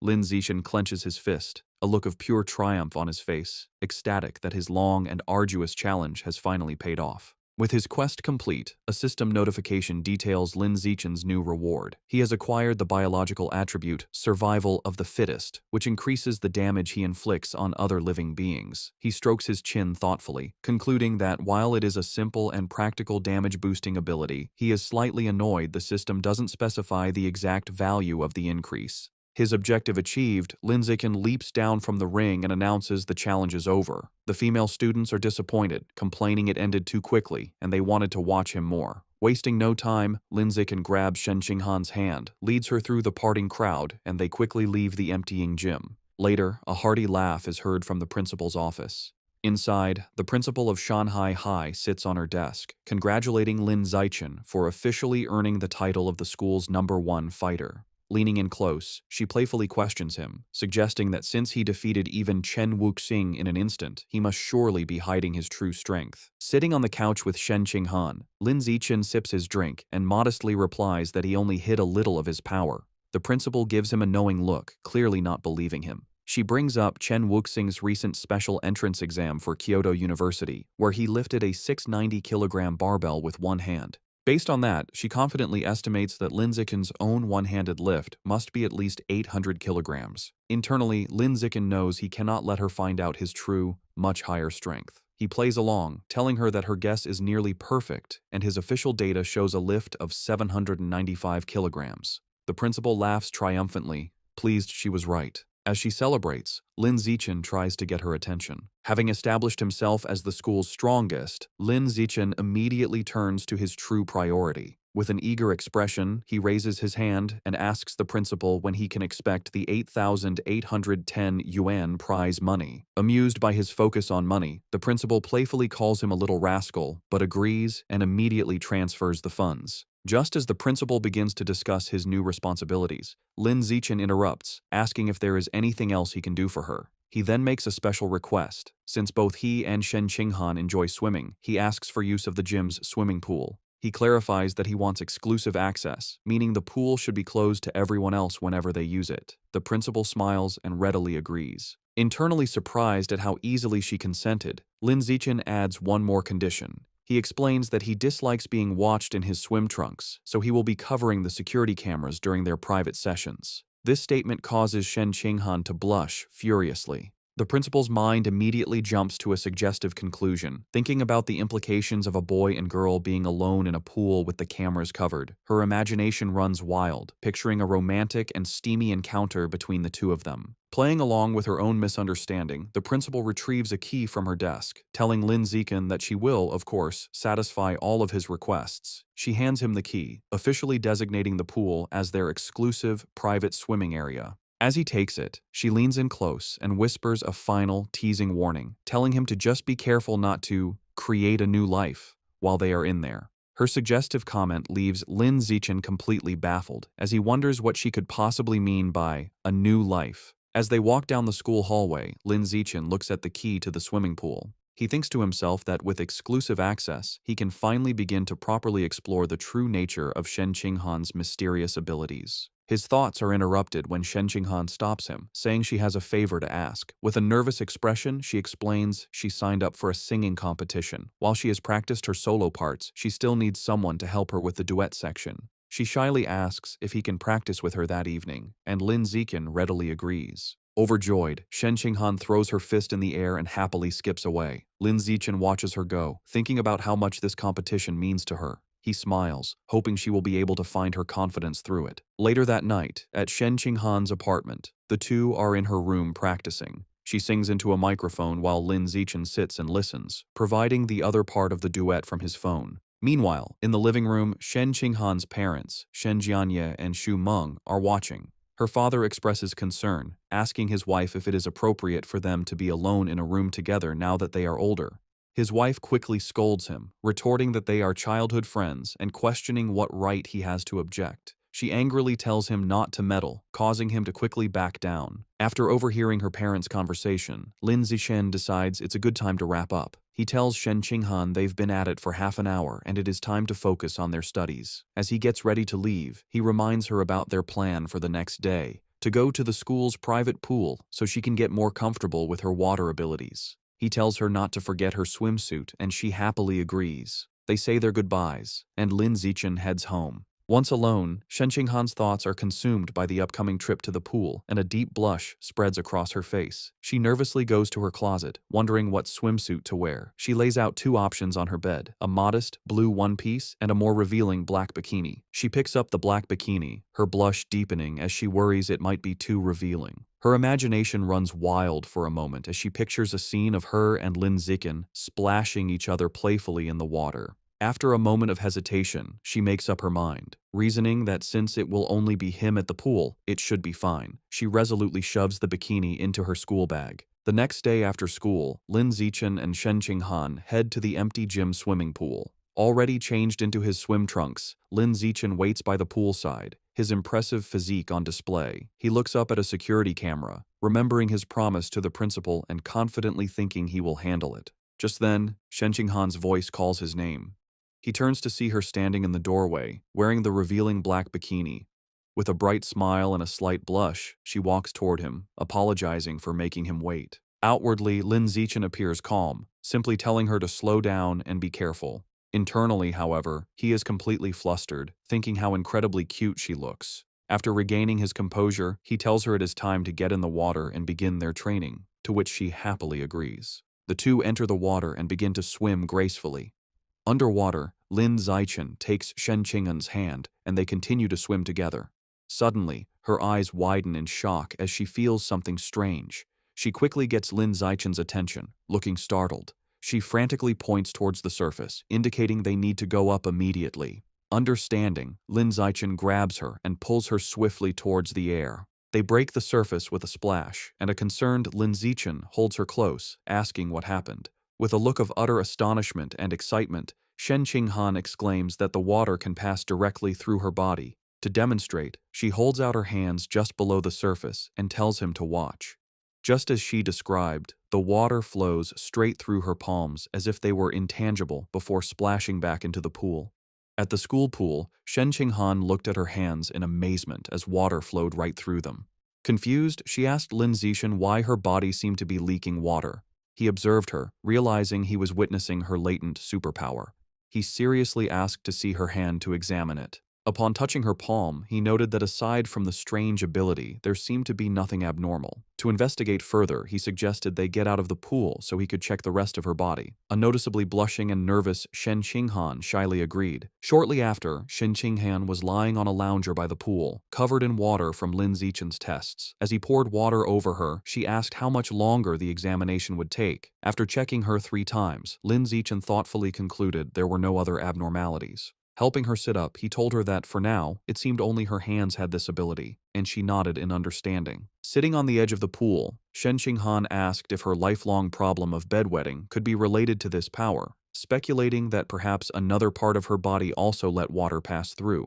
Lin Zixin admitted it was a possibility, and told her that the next time she felt the urge to pee, she should let him know. Visibly blushing, he added that she should try to feel if any other part of her body had the same sensation as her palms. He immediately felt embarrassed, thinking he had almost sounded like a pervert. Suddenly, Shen Qinghan's face lit up. She exclaimed with joy that this meant she wasn't a useless girl, but a superpower user with water-related abilities. With newfound determination, she thought that maybe, if she managed to fully develop her power, she could finally stand by Lin Zixin's side as a worthy partner. The story continues in a bustling city at night, with large holographic ads for cyborgs. Lin Zixin enters a supermarket, where a friendly female clerk welcomes him. He confidently walks to the counter, slides a card across it, and makes an astonishing request: 100 jin of the expensive savage giant eagle meat. The clerk is shocked by the massive order. She nervously takes his payment card and a note with a delivery address, stammering her agreement. As Lin Zixin leaves, the clerk watches him go, wondering which wealthy young master could be so extravagant. Despite her surprise, she professionally completes the order form, even asking for a good review with a smile. Later, in a secluded industrial area, Lin Zixin receives his delivery. He reflects on his finances, noting he had just received 120,000 yuan from his web novel, bringing his total funds to 210,000 yuan. He thinks this is more than enough to cover the cost. Looking at the large box of beast remains, he prepares to unlock its power, telling himself it's time to see what surprise the codex will give him as he places his hand on the meat. Immediately, a powerful vortex of white energy erupts and surrounds him. A blue system notification confirms he is devouring the savage giant eagle's life source, and the codex unlock progress has reached 100%. He then receives a vision of the eagle's power, the magnificent white bird soaring high, diving into the water, and hunting a massive purple squid-like creature with its powerful talons. As the vision fades, Lin Zichen stands in a radiant blue light. A final system notification announces he has successfully unlocked the Savage Giant Eagle Codex and acquired a new biological attribute, Eye of the Sky. A system notification explains his new ability, Eye of the Sky. It informs him that his field of vision and ability to track moving objects are greatly enhanced. As the power activates, his eyes glow with a brilliant golden light, the pupils becoming intricate and eagle-like. Putting his new skill to the test, Lin Zichen's perspective expands dramatically, giving him a panoramic bird's-eye view of the city. The power is incredibly precise, allowing him to zoom in on a single man in a crowd and even read the text on his phone from an immense distance. He marvels at how powerful an eagle's vision truly is. Afterward, Lin Zichen returns home. He is surprised to find his parents, Lin Yansheng and Zhang Wangxin, watching a grim news report about a high-level gene fuser who mutated in public, resulting in hundreds of casualties. The footage shows a horrific winged monster holding a truck above a scene of destruction. The broadcast then cuts to a heated debate. A man argues that gene fusion is a flawed path, claiming humans should be able to unlock their own latent potential and evolve. This is immediately challenged by another man who calls the idea a fantasy, angrily questioning how they could fight aberrant beasts without gene fusers, pointing out that traditional martial artists can't even stop bullets. Watching the debate, Lin Zichen's parents discuss the issue. Lin Yansheng remarks that gene fusers are like uncontrollable bombs. Zhang Wangxin dismisses his concerns, explaining that government regulations are very strict and the probability of such an incident is incredibly small. She adds that a more pressing issue is that gene fusers often lose their ability to have children. Lin Yansheng agrees, suggesting it's best to save their genetic material or have a child before the fusion process. As they were talking, Zhang Wangxin suddenly noticed her son had returned. She became flustered, realizing they had been having a conversation not meant for his ears, and greeted him with an embarrassed blush. Seeing their awkwardness, Lin Zichen suggested they all have dinner. While the family ate, Lin Zichen announced that his school would hold a campus singing competition the next day, and Shen Qinghan had signed up. His parents were thrilled. Lin Yansheng declared the entire family had to go cheer her on, and Zhang Wangxin enthusiastically agreed, adding that Shen Qinghan was like a daughter to her. Lin Zichen calmly agreed. The night of the competition was a massive event with a large, brightly lit stage and an energetic crowd. True to their word, Lin Yansheng and Zhang Wangxin were in the audience, cheering wildly for Shen Qinghan with supportive headbands and a large, glowing sign. Before the show, in an empty classroom, Lin Zichen was helping Shen Qinghan prepare. He gently applied makeup to her face. When she opened her eyes, she noticed he was staring intently at her. Blushing, she shyly asked why he was looking at her like that. Lin Zichen simply smiled and told her she looked beautiful. His sincere compliment made Shen Qinghan, dressed in an elegant black gown, blush even more deeply. Their intimate moment was interrupted by their friend, Chu Rui, who peeked in. She teasingly asked if they were finished with their affectionate display. A flustered Shen Qinghan frantically explained she had only asked for his help because of his excellent makeup skills. Chu Rui playfully dismissed her excuses, teasing them for acting like an old married couple. Lin Zichen is holding multiple makeup brushes, reinforcing his makeup master reputation. Xu Rui explained she only came to remind them they were on stage after the next two performers. With a final wave, she left. After she was gone, Lin Zichen told Shen Qinghan he would walk with her to prepare. However, Shen Qinghan remained seated, looking extremely nervous and trembling. With a deeply flustered expression, she shyly tugged on his jacket, struggling for words. A moment later, she blurted out that she had lost control of her bladder again, revealing her nervousness had triggered her unusual condition, leaving a wet stain running down her elegant dress and onto the floor. Overwhelmed with despair, Shen Qinghan cries hysterically. She tells Lin Zichen their performance is about to start and worries she has ruined everything. She fears everyone will hate her if they find out she wet her pants. Lin Zixin calmly approaches her, holds her face, and tells her to stop crying or her makeup will be ruined. As they stand alone in the empty classroom, an idea strikes him. His gaze falls on the large white curtains. Wasting no time, he grabs scissors and rips a curtain from the wall. He spreads it on a table and skillfully begins cutting the fabric. Shen Qinghan watches in amazement, her tears stopping. In a moment, he transforms the curtain into an elegant, multi-layered white dress. Moved by his ingenuity, she whispers his name. Lin Zixin presents his creation and tells her to hurry to the bathroom to change. Blushing, Shen Qinghan says that's not necessary and asks him to turn around so she can change right there. Lin Zixin is visibly flustered by her request, a deep blush spreading across his face. Despite his embarrassment, he agrees and turns his back so she can have some privacy. Behind him, Shen Qinghan sensually removes her ruined black dress. Although he isn't looking, Lin Zixin can hear everything, and he remains flustered as she stretches playfully in her underwear behind him before putting on the new dress. Once changed, Shen Qinghan tells Lin Zixin he can turn around. He sees her looking stunning in the impromptu gown. She thanks him, smiling brightly and explaining that after her cry, she's no longer nervous. Lin Zixin wishes her luck, affectionately patting her head as she beams at him. Soon, an announcer calls Li Chuxin and Shen Qinghan to the stage. They deliver a vibrant, energetic performance, captivating the crowd. After, the announcer builds suspense before declaring them the winners. The two friends embrace joyfully as the audience cheers wildly. In the crowd, Lin Zixin stands with his father, applauding proudly with a satisfied smile. The next day, a teacher enters the classroom and is shocked to see the window, angrily demanding to know who cut up the curtain. As punishment, Lin Zixin and Shen Qinghan must clean the entire classroom. While mopping, Lin Zixin thinks it's a fitting atonement.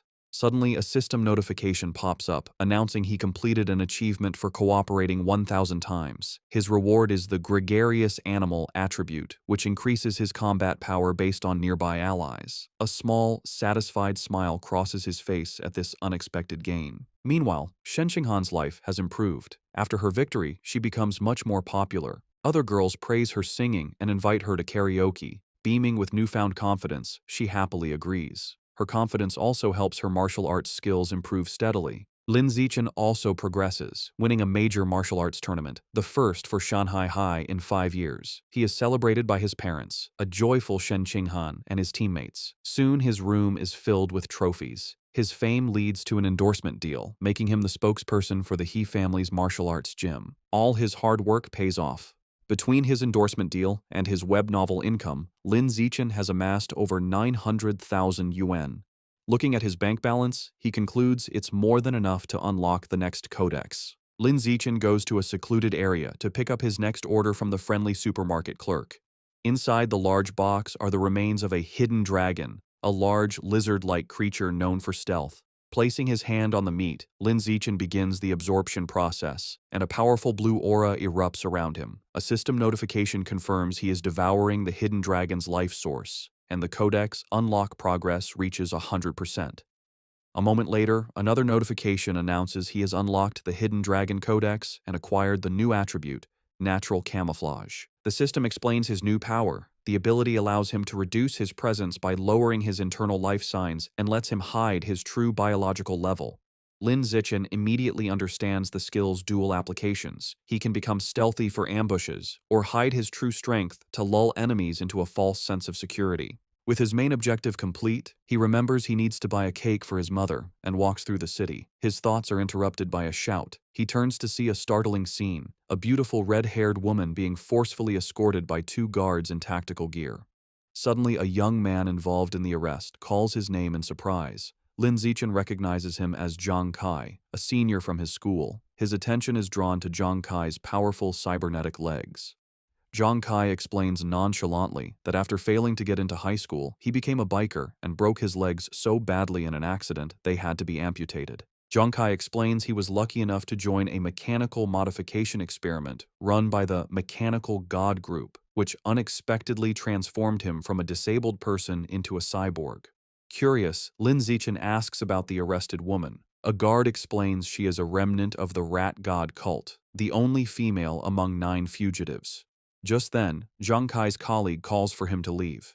As he hurries off, he waves goodbye, promising to talk later, and Lin Zixin waves back. Watching them go, Lin Zichen becomes suspicious. The public security department searched for the rat god cult fugitives with all its resources and found nothing, yet the mechanical god group captured one with ease. He concludes this group is not to be underestimated. His thoughts are interrupted by a call from his mother, Jiang Wangxin. She asks if he bought the cake and when he'll be home. He says he's on his way and will be back soon, and she reminds him to be careful. The scene shifts to a lively birthday celebration. Since their birthdays are a day apart, their families always celebrate together. Their parents are gathered, singing "Happy Birthday."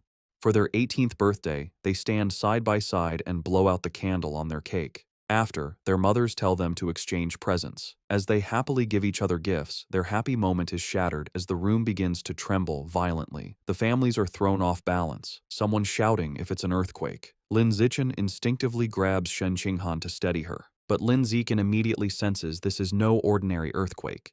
Something feels terribly wrong. Deep beneath the city, the true cause is revealed.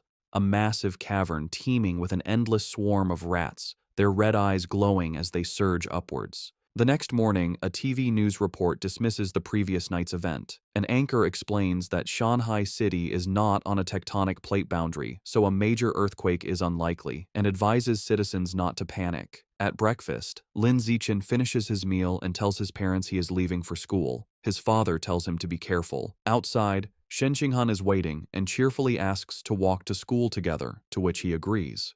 As they walk, she happily remarks that since they have celebrated their 18th birthday, they are officially adults. Lin Zichen adds that the college entrance exams are also approaching. Shen Qinghan admits she gets nervous just thinking about it. Some time passes, and Lin Zichen finally saves up enough money to unlock his next codex. He begins the absorption process, and a powerful purple energy swirls around him as he targets the void crocodile. A system notification confirms he is devouring the creature's life source, and the codex unlock progress reaches 100%. He receives a vision of a large, crocodilian beast with fish-like fins swimming powerfully, trying to escape from the savage giant eagle. A final notification announces he has successfully unlocked the Void Crocodile Codex and acquired a new biological attribute, danger perception. The system explains this ability allows him to sense hostility from other creatures within a certain range and makes it easier to judge their biological level. Lin Zichen thoughtfully concludes this will be a useful skill for preventing sneak attacks. To test his new power, he goes to a busy shopping mall. As he walks through the crowd, he uses his danger perception and can now see the power levels of everyone. He observes most people are ordinary Tier 1 or Tier 2, confirming the vast majority are normal people. While browsing the supermarket, he decides on his next target for the codex. He sees packages of life and death toad meat, which he speculates could grant a self-healing ability. However, his enthusiasm fades when he sees the price, a staggering 100,000 yuan per jin. He realizes his monthly income from his web novel isn't enough to afford it. With a determined look, he concludes he must find a way to increase his income after the exams. The story moves to the Nanjiang Provincial Education Department, inside the minister's office. A striking woman with light purple hair and antler-like horns, Mo Dongji, the vice principal of Shanghai University and Minister of Education for Nanjiang Province, sits listening to a report. A male subordinate is finishing a presentation on the educational situation across the province. Mo Dongji calmly sips her drink and thanks him. She then asks about the status of Origin Site number 36. Her assistant replies the situation has finally stabilized, expressing great relief. He explains that if it hadn't, the entire province would have been doomed. With nothing else to discuss, Mo Dongji tells him he can go. After he leaves, Mo Dongji is alone with her thoughts. She muses to herself that it has been many years since she last accepted a disciple. She walks to the large window, which looks out onto a beautiful tropical beach, and stares at her own reflection. The martial arts college entrance exam is an intense, 9-day ordeal. The first day consists of a written exam in the morning and a physical fitness assessment in the afternoon. From the 2nd to the 8th day, students are sent into a forest for a week-long practical combat and survival test. The final 9th day is dedicated to an aptitude test for gene fusion and mechanical modification. The story picks up on June 7th, the first day of the exam. Lin Zichen and Shen Qinghan walk together, but she is clearly on edge. She nervously tugs on his sleeve, confessing how tense she is, her primary fear being that she might lose control of her bladder again. Lin Zichen looks at her with a warm smile. He pulls her into a comforting hug, telling her not to be nervous. Holding her close, he reminds her that her theoretical knowledge is solid and she has already taken precautions by wearing a diaper, so she just needs to do her best. His closeness makes her blush. Flustered but comforted, she promises she will do her best and tells him he needs to do his best as well. He agrees. During the written exam, Lin Zichen sits with a confident expression, easily filling out the test paper. He finishes long before time is up. With nothing else to do, he rests his head on his hand and brainstorms new plot ideas for his web novel. After the exam, he notices Shen Qinghan walking with her head down, looking upset. He worries she might not have done well. He approaches to comfort her, putting a hand on her shoulder and reminding her they only need to pass the written portion. However, Shen Qinghan quickly tells him she did very well and doesn't need his comfort. Confused, Lin Zichen asks why she looks so unwell. Blushing furiously, Shen Qinghan quietly confesses she had an accident and wet her pants again. She quickly tells him to wait while she runs to the restroom. Lin Zichen reminds her to be quick, as the physical fitness assessment is about to begin. Later, during the weightlifting portion, Lin Zichen demonstrates his overwhelming power. An announcer declares his final score as he effortlessly lifts a massive 950 kilograms barbell with one hand, leaving the other students speechless. His classmates erupt in shouts of disbelief, recalling his other incredible results: a 5.12-second 100-meter dash and a 4.91-meter vertical jump. After completing her own tests, a tired Shen Qinghan, in her gym clothes, approaches Lin Zichen. He asks how she did. With a weary but proud smile, she reports her impressive scores: a 9.32-second 100-meter dash, a 1.62-meter vertical jump, and a 125-kilogram lift. She adds with a small sigh that her results are still nothing compared to his. Lin Zichen praises her, telling her that with scores like that, she is a top-tier female student. He gives her an affectionate pat on the head, and she looks up at him with a happy expression. Sometime after, their classmate He Yu runs up, excitedly announcing their written exam scores are available. He tells them he heard Wang Shuojie and Lu Gang scored in the high 80s, and he himself got an 80. As he asks about their scores, a nervous Shen Qinghan checks her phone. Her face lights up with joy as she exclaims she got an 82. He Yu is stunned. They both turn to Lin Zichen. He calmly holds up his phone, showing a perfect score of 100. Shen Qinghan cheers for him, while a dumbfounded He Yu mutters that Lin Zichen is as freakishly talented as ever. Later, as they walk home, Shen Qinghan expresses her nervousness about the next phase, the week-long practical test in the forest. Lin Zichen takes her hand and reassures her, telling her not to worry because he will stay by her side and protect her. Comforted, she agrees to stick close to him. Meanwhile, in a private room, two mysterious figures discuss the exam. One man in a formal suit and a sinister plague doctor mask hands a small wooden box to a younger man. The masked man instructs his subordinate to make good use of his position as a safety officer. The young man takes the box. Inside are 10 dark, seed-like objects, which the masked man calls demon seeds, that will aid him in his mission. The masked man promises that if the young man succeeds, he will be recommended to become a full member of their organization. The young man seems more interested in a different reward, stating he would prefer a rare, different fruit. The masked man scoffs, calling him short-sighted. He explains a single fruit could only help him evolve to a mid-tier rank, whereas joining their organization opens the door to evolving into a truly advanced being. After a moment, the young man is convinced, agreeing that becoming an official member is the more valuable prize. A convoy of buses travels through a dense, foggy forest. An announcement informs students they are about to arrive at the practical exam location. Inside a bus, Shen Qinghan is sleeping on Lin Zichen's shoulder. He gently wakes her, letting her know they have arrived. An automated voice directs students from entrance 9 to get off the bus and proceed to the assembly point. The students gather at a large staging area where the rules of the week-long exam are explained. Numerous score tokens are hidden throughout the forest, some in hard-to-reach places and others carried by beasts. Safety officers are stationed near dangerous creatures, but calling for their help results in immediate disqualification. The most powerful beasts and the highest scores are located deep within the forest. A student's final grade is determined by the points from tokens and a performance review based on camera footage. With 100,000 students competing for 50,000 tokens, at least half will fail to score any points. The exam encourages both cooperation and competition. Students can team up to share tokens or steal them. An official announces they have 1 hour to prepare. Immediately, students begin trying to form alliances. One student loudly tries to recruit teammates by boasting about his father. Their attempt is quickly shut down by a strict female instructor who warns them against such open recruiting. Nearby, Lin Zichen and Shen Qinghan are snacking when a group of female students asks Lin Zichen to team up. He bluntly refuses. Just then, another student, a young man with brownish-red hair, walks up and asks if he could buy some of their food. Instead, Lin Zichen tosses him a package of toast as a gift. Impressed, the student suggests they team up, introducing himself as Hong Junping from a top high school. While eating his snack, Lin Zichen politely rejects the offer. A bit dejected, Hong Junping thanks him for the food and walks away. Watching him leave, Shen Qinghan comments on how strange the guy was. Lin Zichen gives her a knowing smile and explains that the man's true intention was not about the food, but about the great beauty with him. Realizing he was trying to hit on her, Shen Qinghan blushes. With their breakover, Lin Zichen takes Shen Qinghan's hand, and they set off into the forest. As they enter the vast wilderness, Lin Zichen decides on a cautious strategy.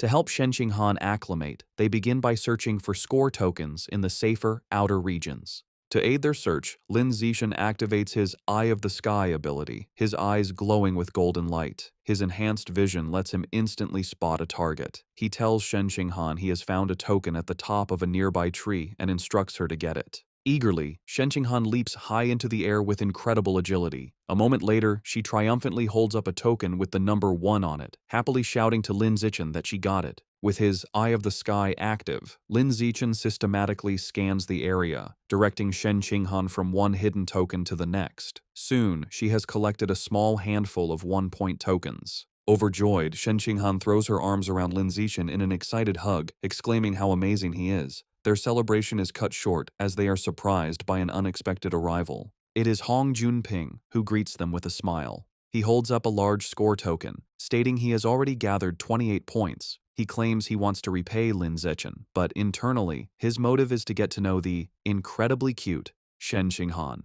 He formally offers to team up, suggesting they split all points evenly among the three of them. Lin Zichen flatly rejects the offer. He tells Hong Junping that if he is serious about repaying them, he can simply hand over all his score tokens. Hong Junping is visibly shocked and angered by this outrageous demand. His friendly demeanor vanishes, and surrounded by a surging aura, he charges forward, shouting that they have chosen the wrong path. As Hong Junping charges, yelling they have chosen the wrong path, Lin Zichen calmly smirks, agreeing that Hong Junping is the one who has chosen wrongly. The fight is over in an instant. Lin Zichen lands a single, devastating punch to Hong Junping's stomach, causing him to double over in agony and spit up blood. With their opponent defeated, Lin Zichen and Shen Qinghan walk away arm in arm, with Lin Zichen now casually holding Hong Junping's score token. Behind them, their attacker lies unconscious. A concerned Shen Qinghan asks if he will be all right, but Lin Zichen nonchalantly reassures her that he didn't even use any real force. Over the next few days, Lin Zichen continues to guide and train Shen Qinghan. He helps her find more score tokens, pushes her to improve her strength by having her lift massive boulders, and teaches her practical survival skills like hunting wild boars. Their time is not all work. They also enjoy simpler moments, like gathering fresh fruit. They work as a perfect team, easily fending off other students who try to ambush them. When tired, they rest together under a makeshift roof. As Shen Qinghan sleeps on his shoulder, Lin Zichen looks at her fondly, wishing the peaceful moment could last longer. Finally, they arrive at the central area of the forest. Shen Qinghan points out a wooden sign that ominously reads, "Danger, Aberrant Beast Zone." However, as they venture deeper, they find it eerily quiet. Shen Qinghan observes that they might have arrived too late, as there are no aberrant beasts in sight. The only evidence that anything was ever there are large, unsettling bloodstains splattered across the path. As they walk through the forest, Shen Qinghan is disappointed, lamenting that if they'd arrived earlier, she could have earned the genius title by killing aberrant beasts. Lin Zichen comforts her with a pat on the head, telling her the title doesn't mean much, and it's time to go back. He reflects that with cameras everywhere, hunting beasts is impossible, so it's more practical to focus on training Shen Qinghan's survival skills. After the combat assessment, the students are taken to the next phase, the gene fusion compatibility test. They are bused to a high-security facility on an island, the Island Gene Research Institute, where they are told to get in line for the test. Inside the lab, the students wait to have their blood drawn. Shen Qinghan asks Lin Zichen if the reagents in the test tubes are for the test. He confirms they are flowing cloud jellyfish genetic reagents. This jellyfish's genes have a high affinity with the human body and easily cause a special chemical reaction with human blood, making them the ideal reagent.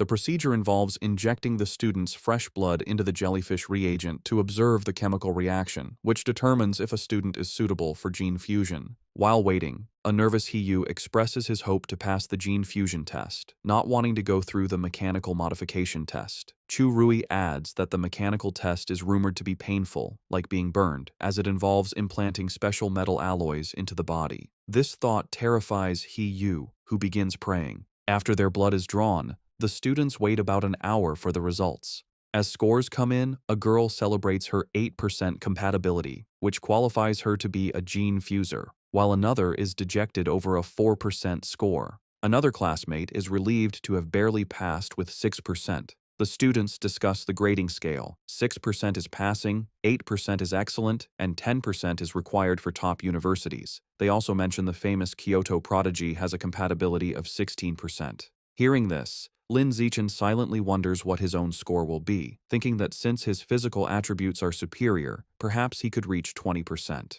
Shen Qinghan, growing anxious, grabs Lin Zichen's arm for support. He calmly takes her hand, telling her it's normal to be nervous, while thinking she might not be able to continue with him if her compatibility is too low. Suddenly, their friend Chu Rui exclaims in joy that she scored 10%, high enough for the top universities. Yu, however, seems slightly disappointed with his 11% score, feeling it should have been higher. Seeing that others have results, Lin Zichen turns to check his phone. Shen Qinghan, too scared to look at her own score, asks him to check his first and then hers. He agrees and looks at his phone. The result is an impressive 15%. Overjoyed, Shen Qinghan immediately throws her arms around Lin Zichen in a celebratory hug, exclaiming that with a score like that, he is surely the top scholar in the province. Despite Shen Qinghan's joy, Lin Zichen is internally disappointed his 15% compatibility is lower than the Kyoto prodigies, leading him to conclude that physical strength isn't the only factor determining aptitude for gene fusion.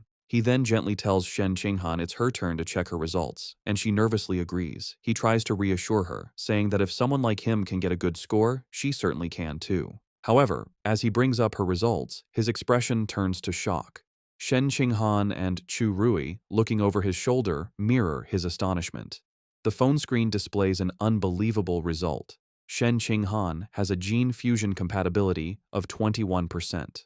The scene shifts to the Nanjiang Provincial Ministry of Education headquarters, where Mo Dongji is in a meeting with other officials, including the principal of Shanghai High. Mo Dongji announces the gene fusion compatibility results are in. First, they see Lin Zichen's profile, noting his impressive 15% score, making him the provincial top scholar. The other officials congratulate the principal of Shanghai High, and while she acts modest, she is inwardly proud. Just as everyone believes the top student has been identified, Shen Qinghan's results are displayed. Her 21% compatibility score sends a shockwave through the room. The officials exclaim in disbelief, questioning if such a high number is possible. The principal is just as surprised, recalling Shen Qinghan as Lin Zichen's seemingly ordinary childhood friend. The extraordinary result piques Mo Dongji's interest, who asks for more information on Shen Qinghan.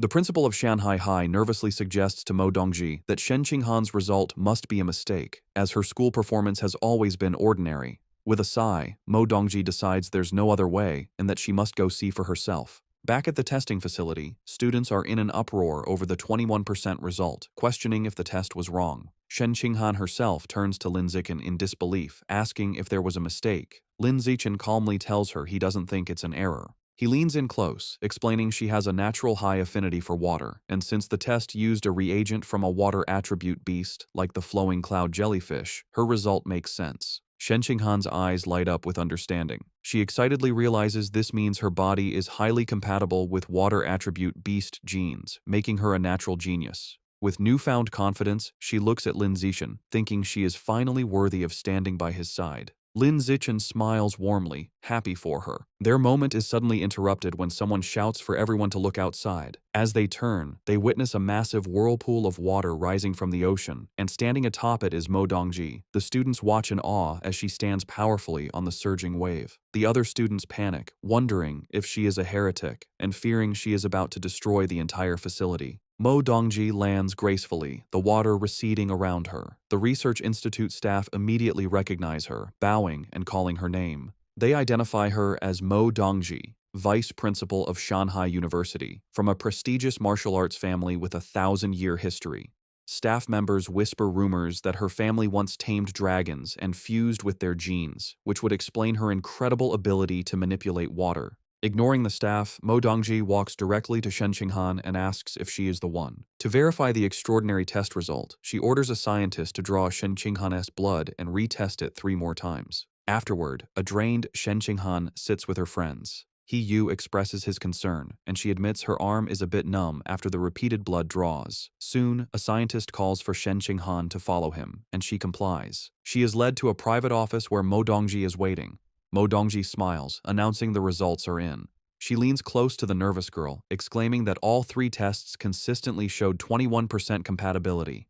Getting straight to the point, Mo Dongji makes a life-changing offer. She wants to take Shen Qinghan as her disciple. Shen Qinghan is completely stunned, stammering at the sudden request. To demonstrate the power she could learn, Mo Dongji effortlessly levitates water from a glass on her desk, swirling it in a controlled vortex. She tells Shen Qinghan that as her student, she will easily be able to perform such feats. Overwhelmed, Shen Qinghan asks for time to think, wanting to consult Lin Zichen first. Mo Dongji dismisses her hesitation, stating there is nothing to consider, as becoming her disciple offers only advantages, while continuing her impressive display of water manipulation. Mo Dongji asserts her authority, stating that as Provincial Minister of Education and Vice Principal of Shanghai University, she has decided Shen Qinghan will attend her university now that they have a master-disciple relationship. She leans in close, asking the nervous Shen Qinghan if she has anything to say. Overwhelmed and intimidated, Shen Qinghan meekly replies that she has nothing to add. Feeling completely railroaded, she nervously adds Mo Dongji's contact info to her phone. Mo Dongji then informs her that she has another disciple, who will be Shen Qinghan's senior sister. She explains this student is of a similar age, but began her training over 10 years ago. Mo Dongji sends a photo to her phone, saying she'll introduce them when the time is right. Shen Qinghan is shocked when she sees the picture of a white-haired girl with a spear, surrounded by skeletal remains and standing over a monstrous carnivorous plant.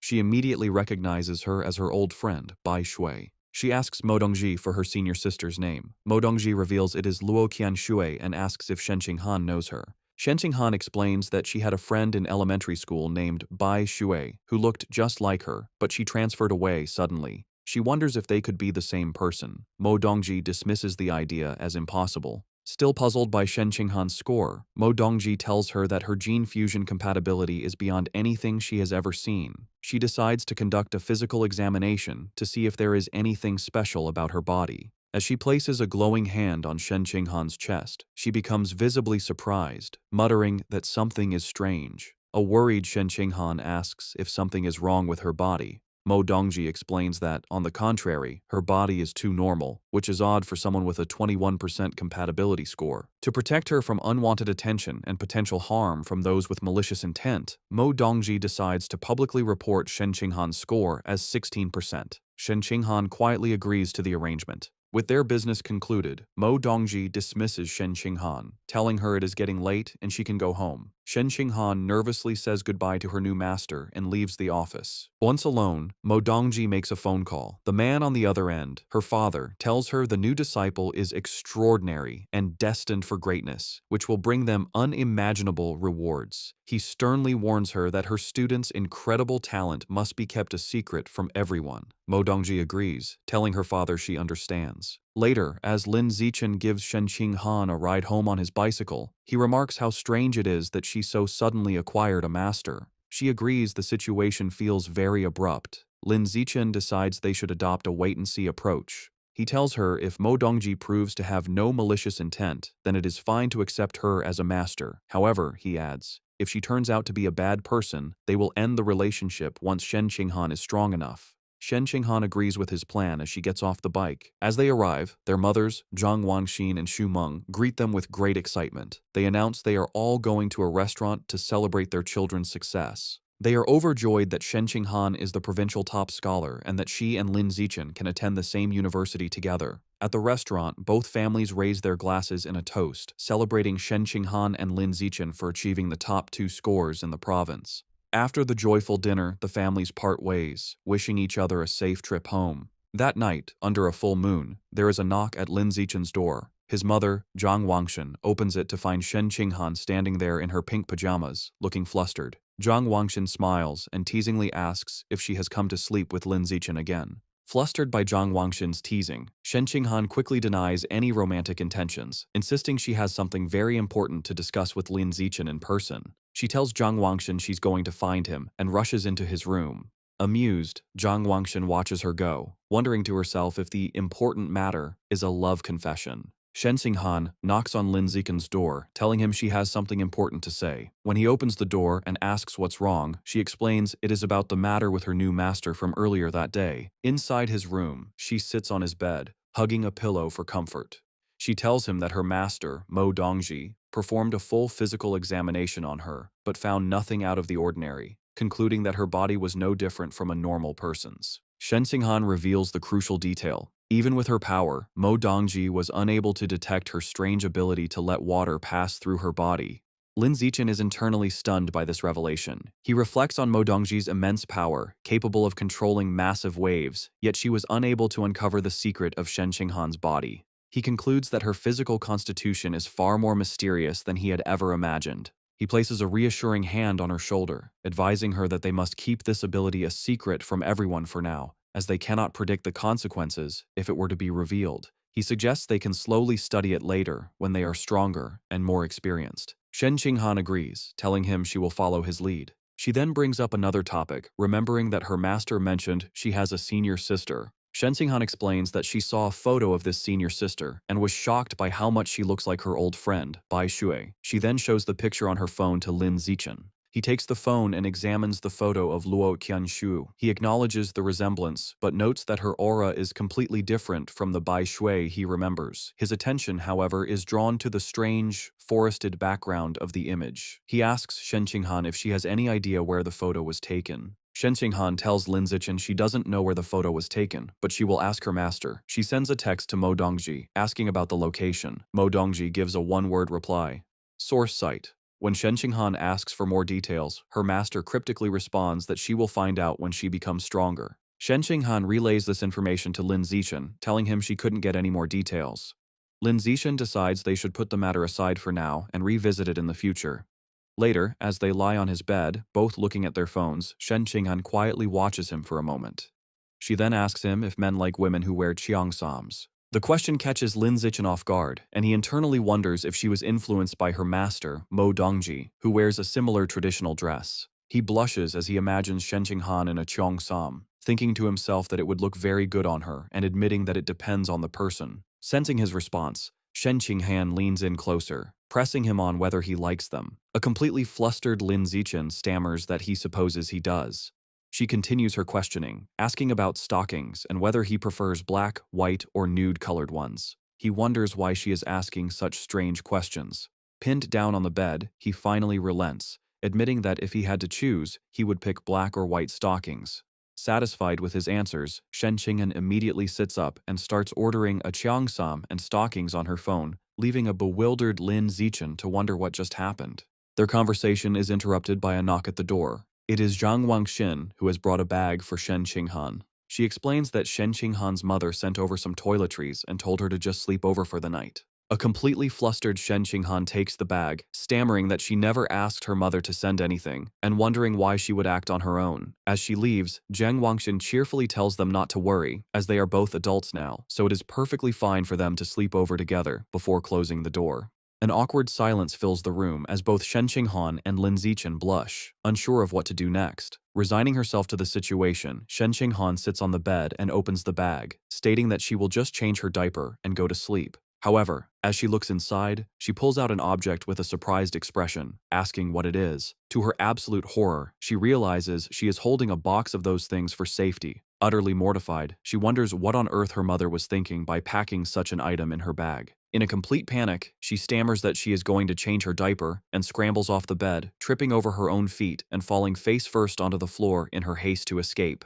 Lin Zichen is left sitting on the bed, completely bewildered by the chaotic scene and wondering what is going on. Lin Zichen and Shen Qinghan have been accepted into the Evolution Academy of Shanghai University. Lin Zichen tells Shen Qinghan, who is sitting on the back of his bicycle, to hold on tight because they're about to get going. She obliges, wrapping her arms around his waist. They have both also signed up for the He family's martial arts gym and are on their way to a promotional event today. As they ride through the bustling city streets, Lin Zichen suddenly notices that a strange group of people is blocking their path.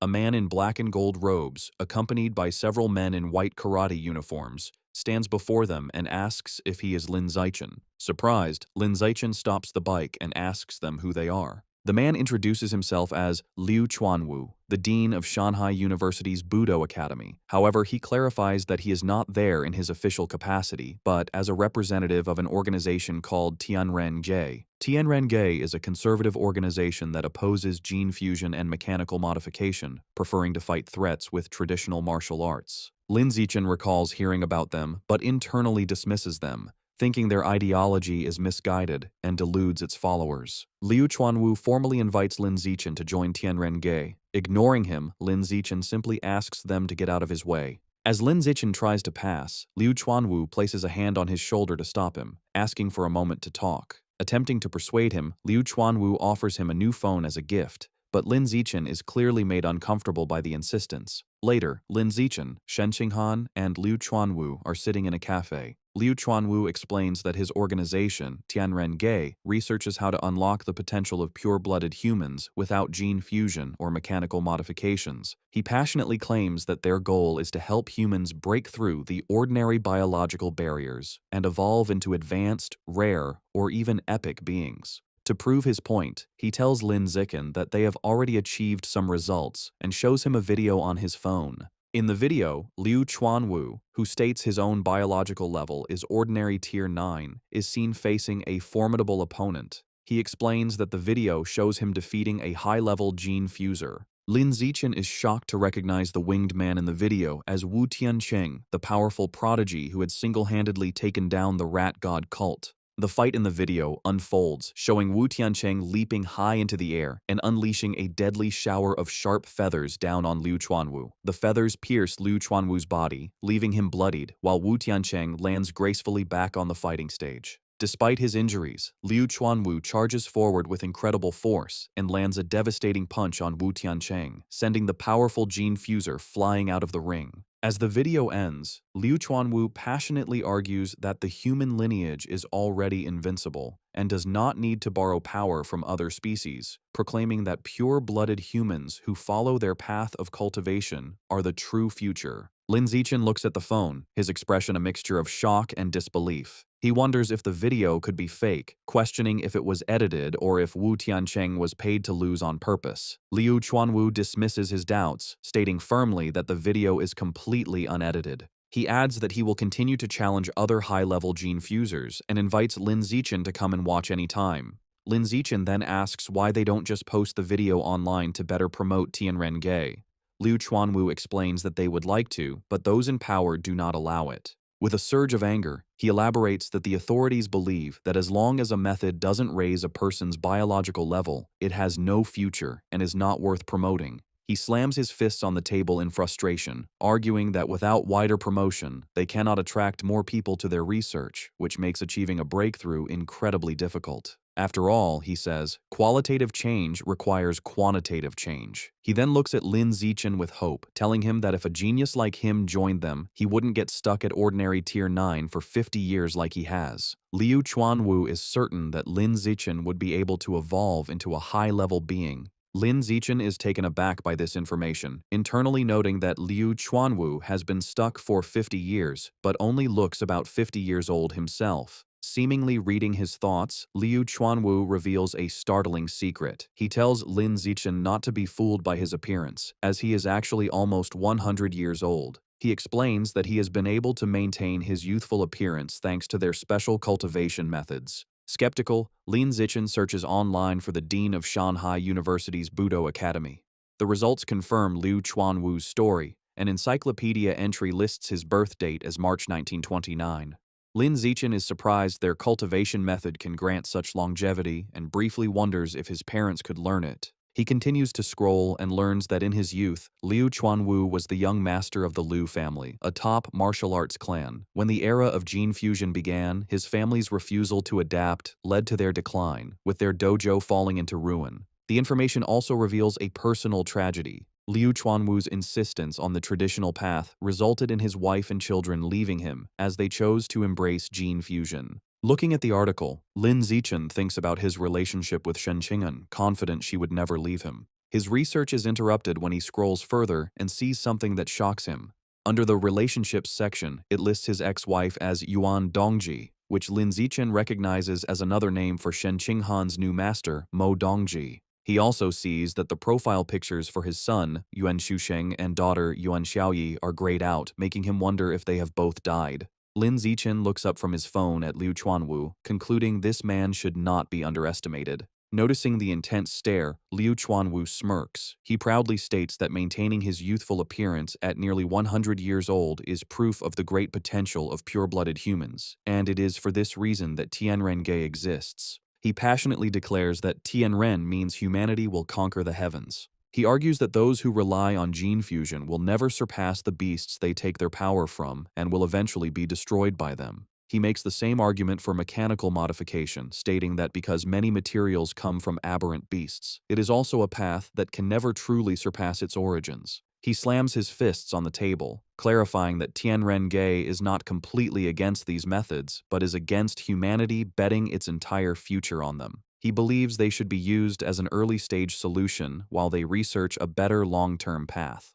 With great passion, Liu Chuanwu extends his hand, sincerely inviting Lin Zichen to join Tianrenge and work for the future of humanity. However, Lin Zichen holds up a hand, silently declining. Undeterred, Liu Chuanwu expresses his firm belief that Lin Zichen has the potential to become the first pure-blooded human to break through the ordinary biological barrier. Lin Zichen, however, remains practical and asks what exactly this cultivation method is. Liu Chuanwu proudly explains their technique is the blood-tempering art, a method from ancient ruins. He describes it as a way to use one's own qi and blood to temper and strengthen the body, increasing combat power. He boasts that ancient records claim at its highest level, this art allows a practitioner to become a saint in the flesh, capable of shattering mountains and tearing apart giant steel beasts with their bare hands. However, Liu Chuanwu reveals a critical limitation. The art can only be practiced by pure-blooded humans. He explains that gene fusers have impure blood, while mechanically modified individuals have incomplete bodies that prevent the necessary circulation of qi and blood. This, he argues, is why he believes humanity's future lies with pure-blooded individuals. He once again formally asks Lin Zichen to join Tianrenge.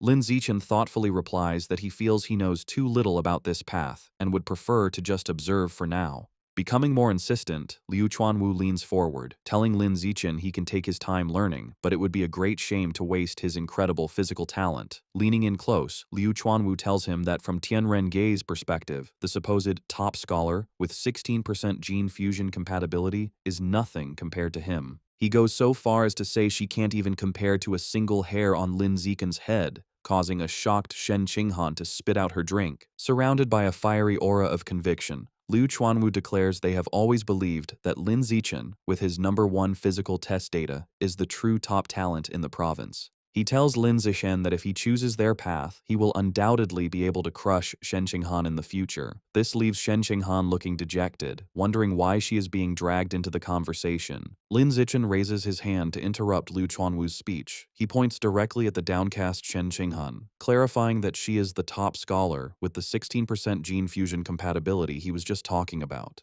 Shen Qinghan gives an awkward wave as Liu Chuanwu begins to sweat nervously. Deciding to end the conversation, Lin Zichen announces it is getting late. He picks up the phone Liu Chuanwu had offered him earlier. Standing up, he takes Shen Qinghan's hand, thanks Liu Chuanwu for the phone and drinks, and informs him they are leaving. In a panic, Liu Chuanwu reaches out desperately, pleading with them to wait and offering a trial period of half a year. As they walk away hand in hand, he shouts after them, offering to double whatever benefits the Evolution Academy gives him. When that doesn't stop them, he becomes even more desperate and raises his offer to triple the benefits. The word triple makes Lin Zichen stop, his eyes wide with shock. The scene changes abruptly as Lin Zichen is suddenly back at the table, telling Liu Chuanwu he has always agreed with Tianrenge's philosophy. With a fiery look of determination, Lin Zichen clenches his fist and declares he has decided to bring his talent to Tianren-ge and contribute to the cause of pure-blooded humanity. Lu Chuanwu is left stunned and speechless, while a small chibi version of him cries over the vast amount of money he has just promised.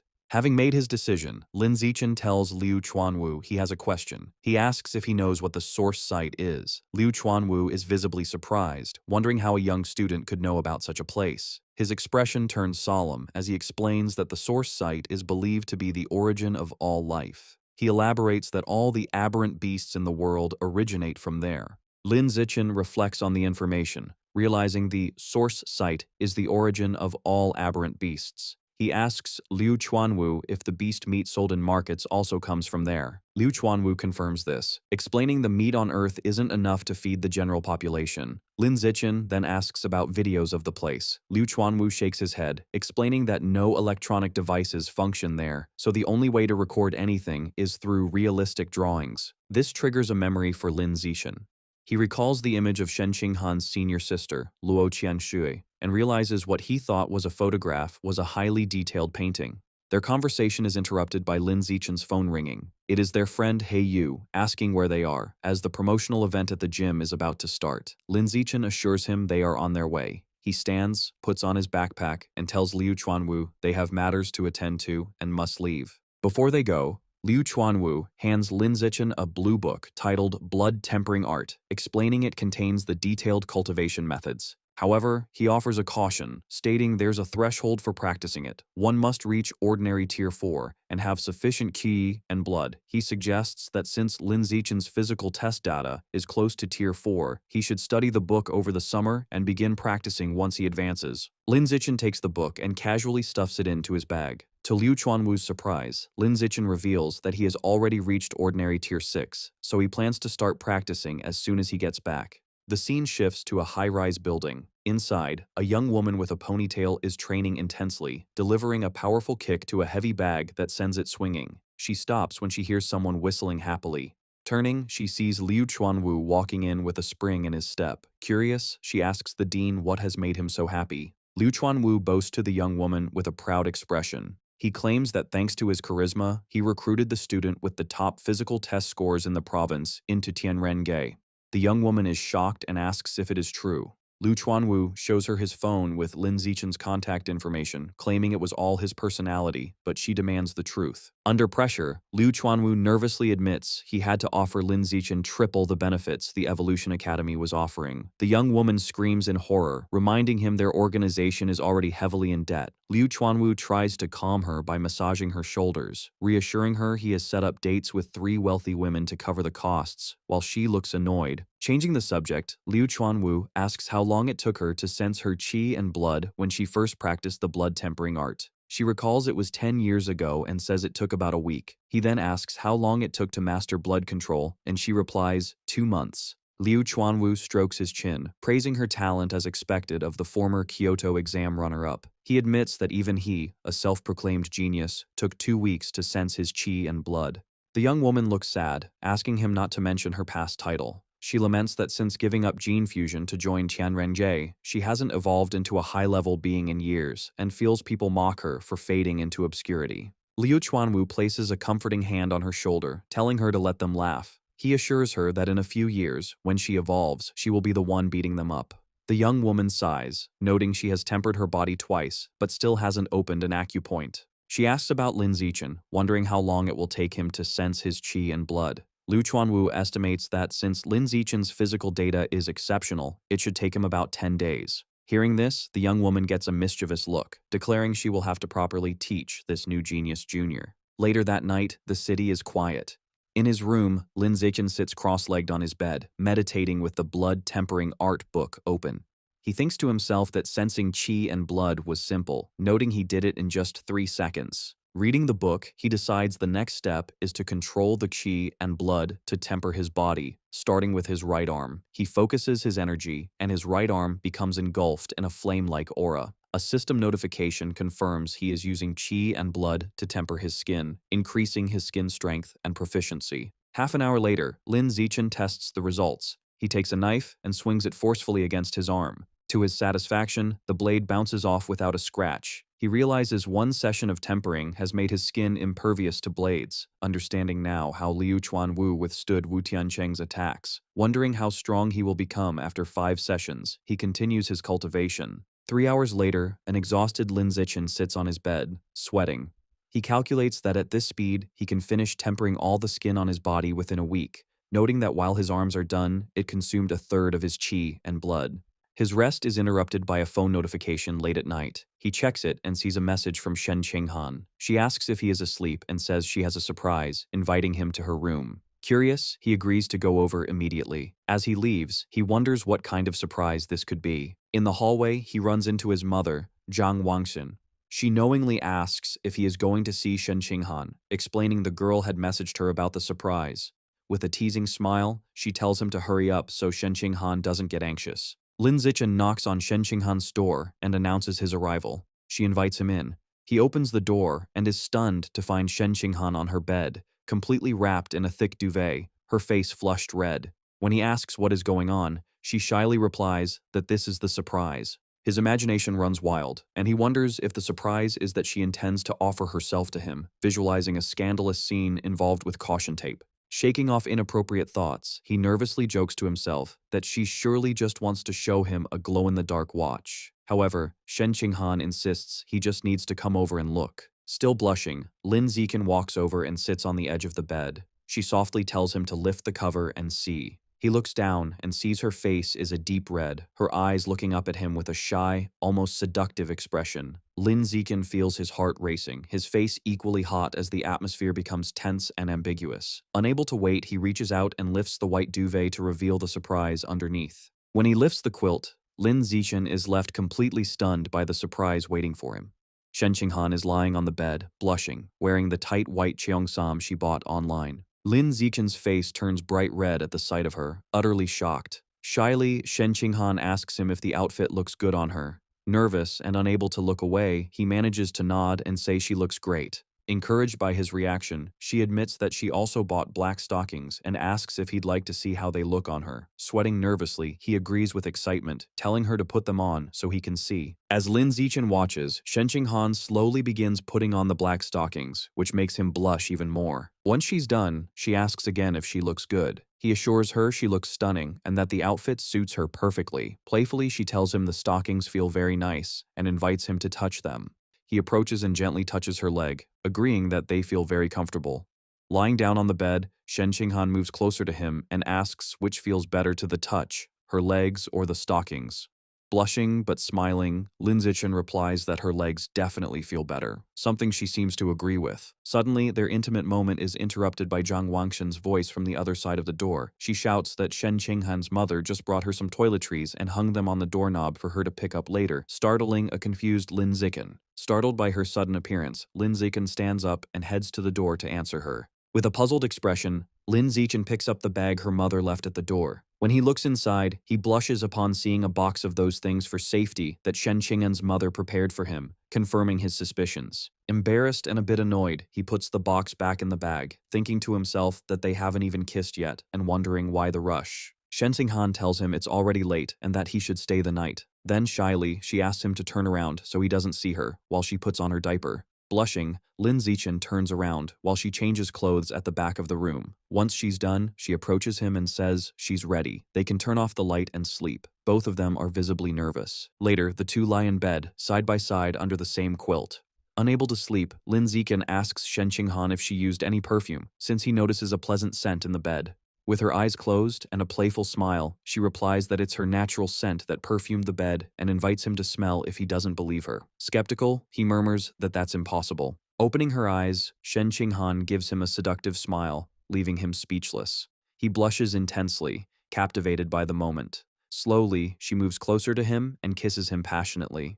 During the kiss, Shen Qinghan's eyes suddenly open, showing surprise. She immediately pulls away gently, asking him in a breathless voice to wait a moment. Shocked, Shen Qinghan gets out of bed and puts on her slippers, while a confused Lin Zichen asks what's wrong. Her face burning with shame, she turns around and confesses that she just wet herself again. She stands next to the bed, mortified, while Lin Zichen watches from the mattress. Suddenly, an idea occurs to Lin Zichen, and he asks her to wait. He asks how she felt right before it happened and whether she experienced a strong mental fluctuation. Embarrassed, she explains that her heart was racing, she felt a jolt in her chest, her body grew warm, and as a result, she lost control of her bladder. Hearing this, Lin Zichen confirms that her mental fluctuations were extremely intense and that everything fits what he suspected. He explains his theory to her, recalling her innate water ability, and tells her he suspects her unknown superpower is linked to her mental power and is controlled by it. Shen Xinghan listens in amazement, realizing that if her mental strength is high enough, she might be able to fully develop and control her ability. With a new idea to test his theory, Lin Zichen takes her hand and suggests they keep kissing to see if her mental fluctuations trigger the same effect again. Shen Xinghan asks Lin Zichen to wait so she can change her diaper, but he tells her not to worry, arguing that she'll end up wetting herself again in a moment anyway, so they might as well continue their experiment. She agrees, and they resume kissing passionately on the bed. After the kiss, Lin Zichen gently holds her face and asks how she felt this time. Completely red, she confirms that it was exactly like before. An intense surge of mental fluctuation followed immediately by the loss of bladder control. Having tested it several times, Lin Zichen tells her he's now convinced that her superpower is activated through her mental power. Shen Qinghan, drenched and embarrassed, says she has sweated a lot and is going to take a shower as she gets out of the bed. From the bathroom, she shouts that she forgot her pajamas and asks him to bring her a set. He agrees without hesitation. Lin Zichen goes to Shen Qinghan's wardrobe and opens it, looking through her neatly folded clothes. While searching, he finds a cute pair of underwear with a pink bow and is surprised, thinking to himself how pretty it is. He quickly puts it back, blushing and reasoning that she probably doesn't wear underwear when she sleeps with a diaper. Finally, he grabs a light blue pajama set and decides it will do. Later, the two are in bed, ready to sleep. Lin Zichen lies awake with a thoughtful expression and turns to look at Shen Qinghan, who is already fast asleep, even drooling a little. He smiles tenderly and gently strokes her cheek. The next morning, Lin Zichen quietly leaves her room, closing the door carefully so as not to wake her. Just as he's about to leave, he runs into her mother, Xu Meng, in the kitchen. She tells him that breakfast is almost ready and suggests he stay and eat before going home, and he gladly agrees. Lin Zichen has breakfast with Shen Qinghan's parents, Shen Jianye and Xu Meng. Her father asks if Shen Qinghan is awake yet, and Lin Zichen replies that she is not, and that they should let her sleep a little longer. Xu Meng comments that she wishes her daughter were as disciplined as Lin Zichen, but Shen Jianye defends her, saying that after becoming the top student in the province, she deserves to rest during the holidays. After breakfast, Lin Zichen says goodbye to Xu Meng at the door, telling her there's no need to walk him out. Once he leaves, she closes the door with a sly and satisfied smile. Xu Meng goes to her husband and tells him that last night she got up to use the bathroom and heard the shower running upstairs, hinting that their daughter and Lin Zichen were together. Shen Jianye, thoughtful, agrees with her conclusion. Excited by this major progress in their relationship, Xu Meng grabs her phone to immediately share the good news with Zhang Wangshan. Meanwhile, Lin Zichen arrives home and gets ready to wash the clothes he wore the previous day. Just as he's changing, his mother, Zhang Wangshan, appears. Seeing him, she gives him a knowing smile and a thumbs up, telling him he's very capable, leaving Lin Zichen completely confused by her sudden praise. The scene shifts to a building that appears to be a university. A muscular man with sunglasses and long hair, followed by a group of equally strong men, bursts into a dojo shouting Liu Chuanwu's name and demanding an explanation regarding Lin Zichen. Calmly, Liu Chuanwu pretends not to know what he's talking about. Furious, the man yells that Lin Zichen had already enrolled in his Evolution Academy and accuses Liu Chuanwu of using dirty tactics to steal the student for his martial academy. Liu Chuanwu angrily retorts, asking why only the Evolution Academy should have the right to recruit students. The argument intensifies, with both deans shouting at each other about recruitment principles and prior agreements, which Liu Chuanwu brazenly disregards. With an air of superiority, Liu Chuanwu states that his recruitment method was completely reasonable and part of fair competition. He challenges the other dean, telling him that if he's dissatisfied, he's free to try recruiting Lin Zichen back. Enraged, the Evolution Academy dean shouts at him, questioning how someone as contemptible as him can talk about fair competition, and challenges him to a fight on the spot as the true measure of justice. Liu Chuanwu scoffs at the idea, asking if he thinks he's an idiot. The argument escalates further. Liu Chuanwu points out the massive difference in their power levels, explaining that the dean is a level 5 advanced, while he is only a level 9 ordinary, which would make the fight unfair.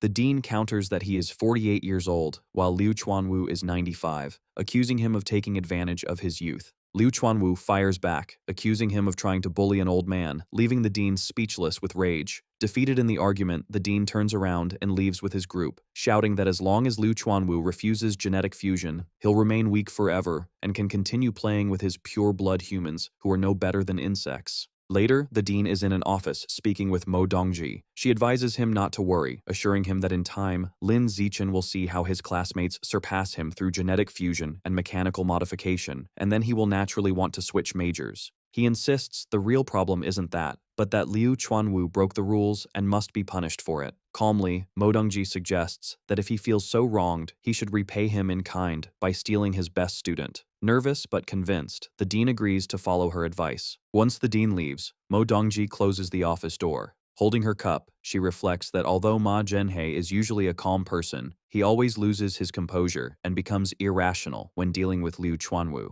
As she takes a sip, she thinks about Liu Chuanwu, noting that after so many years, he hasn't changed at all, and his mouth is still as sharp as ever. She regrets that he chose the wrong path in his youth, believing his body was as formidable as his tongue, and that if not for his choices, he could have been at least a school principal by now. The scene shifts to an outdoor scene, where Lin Zichen and Shen Qinghan are running together along a street beside a canal. After a while, Shen Qinghan stops, completely exhausted and out of breath, saying she can't keep running anymore. Lin Zichen approaches and hands her a bottle of water to rehydrate. As she drinks, he suggests they finish training for the day and go to a nearby bench to relax their muscles. Soon after, Shen Qinghan is lying face down on a wooden bench, and Lin Zichen sits beside her to massage her legs and relieve the muscle tension. Grateful, she turns to look at him and thanks him. He smiles and tells her that, given how close they are, she doesn't need to thank him. His words make Shen Qinghan blush deeply. She sits up and, timidly, asks him directly what their relationship is at that moment.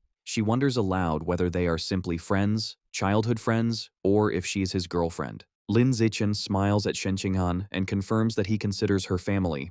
Blushing, Shen Qinghan asks what kind of family he has in mind, and then asks him what kind of family he would like them to be. Shyly, she suggests that they could be fiancés, to which he agrees, filling her with joy. Happily, she sits closer to him on the bench. Shen Qinghan then proposes that they get married right after they graduate from university. Lin Zichen happily agrees to her plan, and they both seal their agreement with a pinky promise. Later that night, at Lin Zichen's house, he is sitting on the living room sofa with his parents, Lin Yansheng and Zhang Wangxin. Suddenly, someone knocks on the door. Lin Yansheng goes to open it and is surprised to see who it is. It is Dean Ma Zhenhe, who greets him and apologizes for the late visit, explaining that he wanted to talk about Lin Zichen's choice of academy. Lin Yansheng is confused, wondering why the dean would come to talk about that so late when the matter was already decided. Ma Zhenhe hands him a gift, 2 fish, explaining they were a present from a student. Lin Yansheng invites him in, telling him they can talk in the living room where Lin Zichen is. In the living room, Ma Zhenhe tries to persuade Lin Zichen, pointing out that his 15% gene fusion compatibility promises an incredible future, and it would be a waste of his talent to pursue the path of a pure-blooded human. He continues, arguing that while Tianren Gei's intentions may be good, their theories have shown no real progress and are a trap that will only harm Lin Zichen in the long run. He urges Lin Zichen to listen to his advice, forget the pure blood path that will only lead to mediocrity, and choose the Evolution Academy instead. Lin Zichen listens to the dean's plea with a serious and unreadable expression. His mother, Zhang Wangxin, is confused by the conversation and asks for clarification, stating that she thought her son had already enrolled in the Evolution Academy. At this point, Lin Zichen addresses his parents, admitting he forgot to tell them that he joined Tianren Gei a few days prior. He explains that he has already transferred to the Budo Academy to follow the path of a pure-blooded human, leaving his parents utterly shocked by the news. His mother anxiously asks him what is going on. Lin Zichen explains his reasoning, stating that he agrees with Tianren Gei's philosophy. He says that because the dean of the Budo Academy, Liu Chuanwu, showed great sincerity by offering him triple the benefits, he agreed to join for a 6-month trial period. He clarifies that if he doesn't see any progress after half a year, he will return to the Evolution Academy and the gene fusion path. His parents seem to be processing his logical plan. Ma Zhenhe, however, is furious, silently questioning how the poor old Liu Chuanwu could possibly afford such an offer. He turns to Lin Zichen and says he has some advice for him as a young man. He argues that triple the benefits is a small, short-term gain that will result in a huge, long-term loss. He warns that in those 6 months, Lin Zichen will miss out on precious knowledge and experience that he can never get back, pleading with him not to waste his time. Lin Zichen remains firm, thanking the dean for his advice, but reiterating that he truly believes in Tianrenji's ideals. He explains that if he doesn't at least try this path, he knows he will regret it for the rest of his life. Internally, however, he admits to himself that the triple benefits are just too good to refuse. Seeing that Lin Zichen's decision is final, Ma Zhenhe lets out a sigh of resignation. He stands up, stating that since Lin Zichen is so insistent, there's no point in talking further. He announces he has other matters to attend to and prepares to leave. Lin Yansheng quickly offers to see him out as he walks toward the door. The next morning, Lin Zichen is at home, sipping a drink while checking the news on his phone. He is shocked by what he sees. A news headline claims that the provincial top scholar, Lin Zichen, has been brainwashed by Tianren Ge and has chosen the pure-blood human path, effectively wasting his talent. The article even mentions a female genius from a decade ago who supposedly ruined her future after joining the same group. He scrolls through the comments and finds a wave of negativity, with people mocking his intelligence and calling for Tianren Ge to be shut down. Lin Zichen is deeply concerned, realizing his personal information has been leaked. He worries that this publicity could attract the dangerous attention of heretics. He wonders if Ma Zhenhe or another group hostile to Tianren Ge could be behind the leak. Deciding that the immediate priority is damage control, he makes a phone call to report a news outlet for leaking a student's private information. 2 hours later, Lin Zichen is sitting on his couch, relieved that the article has been taken down. However, his phone starts buzzing with notifications. He sees messages from a group chat where his classmates are questioning why he joined the misleading Tianren Ge. They also mention that his photos have been leaked online, and the internet is buzzing with discussions about him. He looks stressed, realizing that with his face now public, his situation has become even more complicated and dangerous. That night, Shen Qinghan appears at Lin Zichen's door in a pink nightgown, cheerfully announcing she will be sleeping there. Later, as they lie in bed, she sees him reading the negative news about himself and remarks on how awful people are. Lin Zichen calmly explains that in power struggles, those who follow the rules are at a disadvantage, while those who ignore them gain the upper hand. Shen Qinghan suggests asking her powerful master, Mo Dongji, for help. Lin Zichen dismisses the idea, pointing out the conflict is between the gene fusion and pure blood factions, so her master would have no reason to help him. Undeterred, Shen Qinghan insists on trying and messages her master. A short while later, she shows her phone to Lin Zichen. Mo Dongji has replied that the problem is solved. Shen Qinghan is amazed it was handled in just half an hour, and Lin Zichen is equally shocked. A quick online search confirms all news related to him has been completely erased. Lin Zichen is left wondering why Mo Dongji would help him, speculating if it's because she's doting on her new disciple or due to some sentiment for her ex-husband. Regardless, he acknowledges he has benefited. He asks Shen Qinghan to thank her master for him. Playfully, she leans in close and asks how he plans to thank her. When he asks what she wants, she tells him to kiss her. The two lean in for a kiss, both blushing. Later, Lin Zichen sits cross-legged on his bed, meditating as a white, misty energy swirls around him. He takes a deep, controlled breath. A system notification announces his biological level has increased to ordinary tier 7. He opens his eyes, powerful and covered in sweat, exclaiming he has finally finished tempering his entire skin.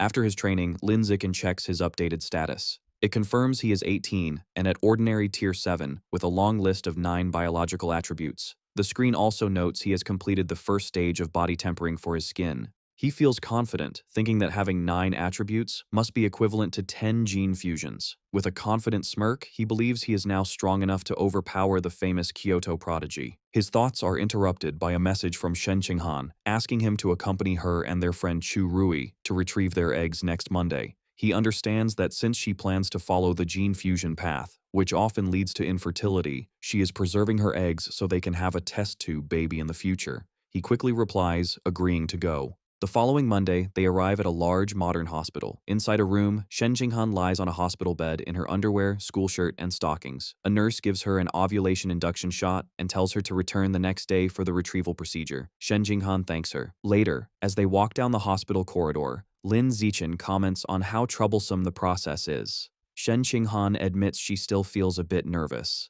Hearing this, Chu Rui puts an arm around her shoulder and suggests they go shopping to take her mind off things. Shen Qinghan happily agrees. The girls ask Lin Zichen if he wants to join them, but he declines, explaining he has other things to do.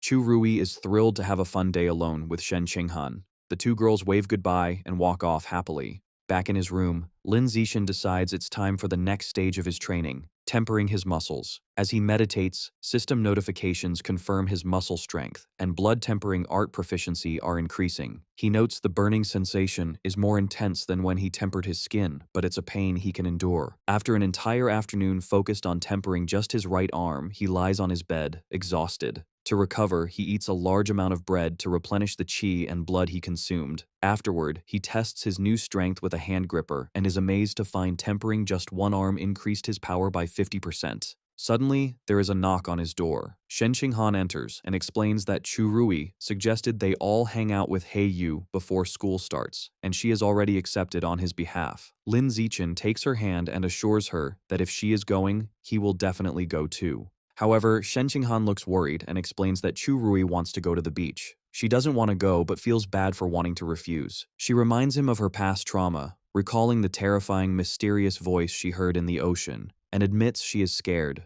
Lin Zichen comforts her, promising to protect her. He suggests that if she's too afraid, they won't go in the water. Reassured, she agrees. The scene shifts to a dark, fiery cavern, with a large circular platform covered in glowing runes floating above lava. On this platform, a secret meeting is taking place. The giant green monster is reporting to an enigmatic figure, a man in a fine suit and a sinister plague doctor mask. The monster informs him he has successfully made his stinky rats dig all 108 required tunnels. The monster instructs the man in the plague doctor mask to set a biological coordinate in that spot. The masked man agrees. He then raises a strange, powerful staff with a single glowing red eye and slams it into the ground, releasing a surge of dark energy. To complete the ritual, the masked man slices his own wrist and lets his blood pour onto the staff, where it is absorbed by the red eye. As tendrils of red and black energy erupt from the ground, the masked man explains the coordinate has been set. He states his next step is to find a corresponding point at the source site and place another coordinate there. He concludes that once the two coordinates resonate, the tunnels will be fully connected to the source site, completing their plan. The friends are on their way to the beach, driving along a beautiful coastal road. Inside the car, Chu Rui asks He Yu when he got his driver's license. He explains that his father pulled some strings to get him into a crash course right after summer break started. When he offers to get the others into the same program, they enthusiastically agree, much to He Yu's delight. Soon, they arrive at the beach parking lot. He Yu is ecstatic, running onto the sand and shouting about his love for the sea breeze, the ocean, and, most of all, the women in bikinis frolicking in the water. Annoyed by his perverted comment, Chu Rui hits him on the back of the head. She then grabs Shen Qinghan's arm and announces they are going to change, ignoring He Yu's protests. Left behind, He Yu puts his arm around Lin Zichen and suggests they should get changed as well, saying he can't wait to go diving. As they walk away, a group of guys on the beach recognize Lin Zichen, identifying him as the runner-up in the Nanjing province's Gaokao exam. They begin to gossip, mentioning that he is the one who joined Tianrenge. They speculate that he must have been brainwashed or was brain damaged to begin with, concluding that he has completely ruined his future. He Yu overhears their conversation and becomes furious. He confronts the gossips, angrily demanding to know who they think they are to judge the provincial runner-up and yelling at them to keep talking. The group is left speechless and terrified by his sudden outburst.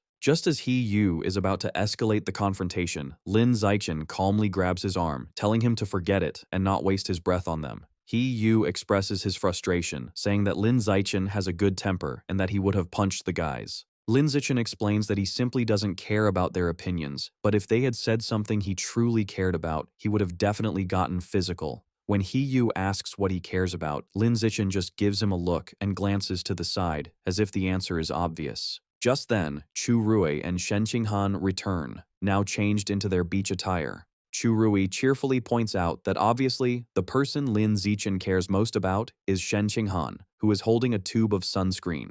He Yu scratches his head, admitting it was a pointless question, while Chu Rui tells the boys to hurry up and get changed. A short time later, Lin Zichen and He Yu reappear in their swim trunks, showing off impressive, muscular physiques. Lin Zichen teasingly offers to apply sunscreen for Shen Qinghan. From their lounge chairs, Shen Qinghan happily accepts the offer. As Lin Zichen rubs sunscreen onto her back, she confirms that he is doing a good job. He Yu watches with a jealous blush, thinking to himself that Lin Zichen has some serious moves. Inspired, he tries the same line on Chu Rui, who bluntly tells him to get lost. As Lin Zichen continues to apply sunscreen, now on Shen Qinghan's lower back and buttocks, she thinks about how amazing he is. Suddenly, she hears a mysterious, powerful voice in her mind. Her eyes snap open in shock, and she quickly sits up, muttering about a revival and the source of the sea. She turns her head toward the ocean, a look of fear on her face, and exclaims that she hears that voice again, catching Lin Zichen's immediate attention. Lin Zichen holds a frightened Shen Qinghan, asking what's wrong. She explains with a terrified expression that she heard the creepy voice again, talking about a great god, revival, and the source of the sea.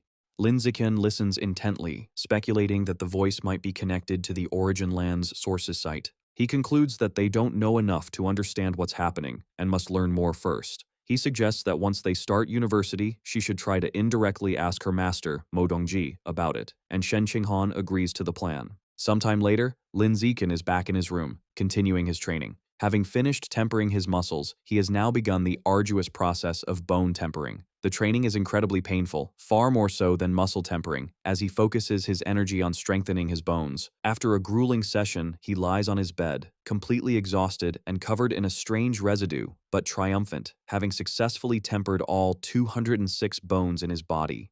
His hard work is rewarded with a system notification congratulating him on evolving to Ordinary Creature Rank 9, leaving him just one step away from becoming an advanced creature. Lying on his bed, he studies the blood tempering art book, understanding that he now needs to open the apertures in his body to achieve the next evolution. However, he finds the instructions in the book to be vague. With a determined look, he closes the book, resolving to figure out the method on his own. The scene shifts to the impressive campus of Shanghai University, where Lin Zichen and Shen Qinghan have finally arrived to begin their college life. One of their parents calls out to them, announcing they are here. As they walk through the campus with Lin Zichen's parents, Shen Qinghan, now dressed in a stylish new outfit, excitedly points out an old ice cream shop that is still there. As they walk through the bustling university town, Lin Zichen confirms Shen Qinghan's nostalgic observation that the ice cream shop is indeed the same one they used to visit when they were children. His mother, Zhang Wangshen, suggests they stop for a treat since it's still early, and Shen Qinghan happily agrees. Inside, Shen Qinghan enjoys a large bowl of strawberry milk-flavored ice cream, delighting in how delicious it is. She then sweetly offers a spoonful to Lin Zichen, who takes a bite while his parents watch the tender moment with smiles. Their peaceful outing is interrupted by a commotion from a nearby bar, which catches Lin Zichen's attention. He looks through the window and overhears a man complaining to a woman named Jiaxin that her skirt is too long, making it difficult for him to grope her. Inside the bar, Brother Yang has Jiaxin sitting flirtatiously on his lap. She suggests he can just slide his hand underneath her skirt, as she wouldn't mind. Another man at their table urges Brother Yang to stop touching the woman and focus on their game. Outside the ice cream shop, two other men are talking about a girl named Huang Jiaxin. One of them mentions that she acts like a goddess at the art academy, but is now letting men from the Evolution Academy get close to her. The other man comments that students from the Evolution Academy have bright futures, making them attractive to women. This conversation makes Lin Zichen think about the university's structure. Shanghai University is divided into two distinct areas, an outer campus for arts and culture students, and a heavily guarded inner campus for those studying evolution, mechanical modification, and martial arts. The inner campus is a high-security zone, closed to the public and even students from the outer campus, due to the sensitive nature of gene fusion and mechanical modification research. It is constantly patrolled by armed guards and surveillance drones. Back at the table, Lin Zichen's mother, Zhang Wangshen, advises him and Shen Qinghan that even though university life offers more freedom, they must remain focused on their studies and not get distracted. Her husband, Lin Yansheng, reassures her that their children are responsible. He tells Lin Zichen and Shen Qinghan it is time for them to head to the inner campus. Since the parents cannot enter the restricted area, Lin Yansheng reminds his son to take good care of Shen Qinghan, and Lin Zichen promises he will. At the heavily guarded entrance to the inner campus, a guard asks them to present their admission notices. Lin Zichen hands his over, but as Shen Qinghan searches for hers, the guard stops her. He recognizes Lin Zichen as the top student from the provincial exams who recently made news for joining Tianrengei and allows them to pass without further checks. Inside, the campus is bustling with gene fusers and cyborgs, a common sight in this specialized area. After they both complete their registration paperwork, it is time to go to their separate dormitories. Shen Qinghan waves goodbye to Lin Zichen, promising to see him that evening before heading to her dorm in the Evolution Academy. Upon arriving at the Budo Academy, Lin Zichen is immediately swarmed by a group of enthusiastic female upperclassmen. They shower him with compliments about his good looks, offer to carry his bags, and eagerly ask for his contact information. Just then, a confident blonde senior steps forward, telling the others to back off and volunteering to personally escort Lin Zichen to his dormitory. He gratefully accepts her offer. As they walk, the senior asks if he'd like to see the school's combat power rankings. She leads him to a display with two lists, the peak ranking for the top 500 students school-wide and the new student ranking for the top 100 freshmen. She explains that the top 3 students on the peak ranking are all powerful fourth years from the Evolution and Mechanical Academies. In contrast, only 3 students from the Budo Academy are on the list, and their ranks are much lower. The senior then tells him about a former star student from their academy who, like him, was a top scorer on the entrance exams and even made it to 6th place on the peak ranking. However, because she was a pure-blooded human, her progress eventually stalled, and she was surpassed by gene fusers and cyborgs. The senior reveals this person's name is Song Yuyan, and she is now an instructor at the academy and a key researcher for Tianren Ge, working as an assistant to Dean Liu Chuanwu. Soon, they arrive at his room. The senior leads him inside, revealing a spacious private apartment instead of a standard dorm room. She remarks with envy that being the top scorer comes with amazing benefits. Fanning herself, she then comments on how hot it was walking outside and suggestively asks if she can use his shower. Lin Zichen, however, seems to miss the hint. He thanks her for her help and offers to buy her a milk tea from a shop across the way. The senior is left completely confused by his response, but agrees, wondering to herself why he didn't take the bait. After the senior student leaves, Lin Zichen stands alone in his new room, thinking to himself that by treating her to a drink, he has repaid the favor of her showing him the way. He then receives a text message from Shen Qinghan, who asks to see pictures of his dormitory. She has already sent him photos of her own accommodations, which are incredibly luxurious and even include a private gym. Comparing her lavish apartment to his simple single room, Lin Zichen feels a pang of envy, realizing how much wealthier the Evolution Academy is. He reluctantly takes a few pictures of his own modest room to send her. Upon seeing them, Shen Qinghan is surprised by how small his dorm is, and immediately suggests he move in with her, telling him her bed is even bigger than the one she has at home. Without a moment's hesitation, Lin Zichen grabs his suitcase and phone, declaring that he is on his way over immediately. As he leaves the Budo Academy dorms, he grumbles to himself about the stark difference in funding between the academies, feeling that his room, the best his school had to offer, is nothing compared to the student housing at the Evolution Academy. As he walks, he lets out a sigh, momentarily wondering if Dean Liu Chuanwu will truly be able to deliver on his promise of triple the benefits. When the elevator doors open at her floor, Shen Qinghan is there to greet him with a bright smile. She happily welcomes him into her spacious, air-conditioned apartment. Looking around the clean, luxurious space, Lin Zichen comments that her master, Mo Dongji, must care for her a great deal to provide such a place. Shen Qinghan agrees, saying her master treats her very well. Shen Qinghan stretches her arms out wide, joyfully declaring that this is now their little home, a place where they can be free without their parents around.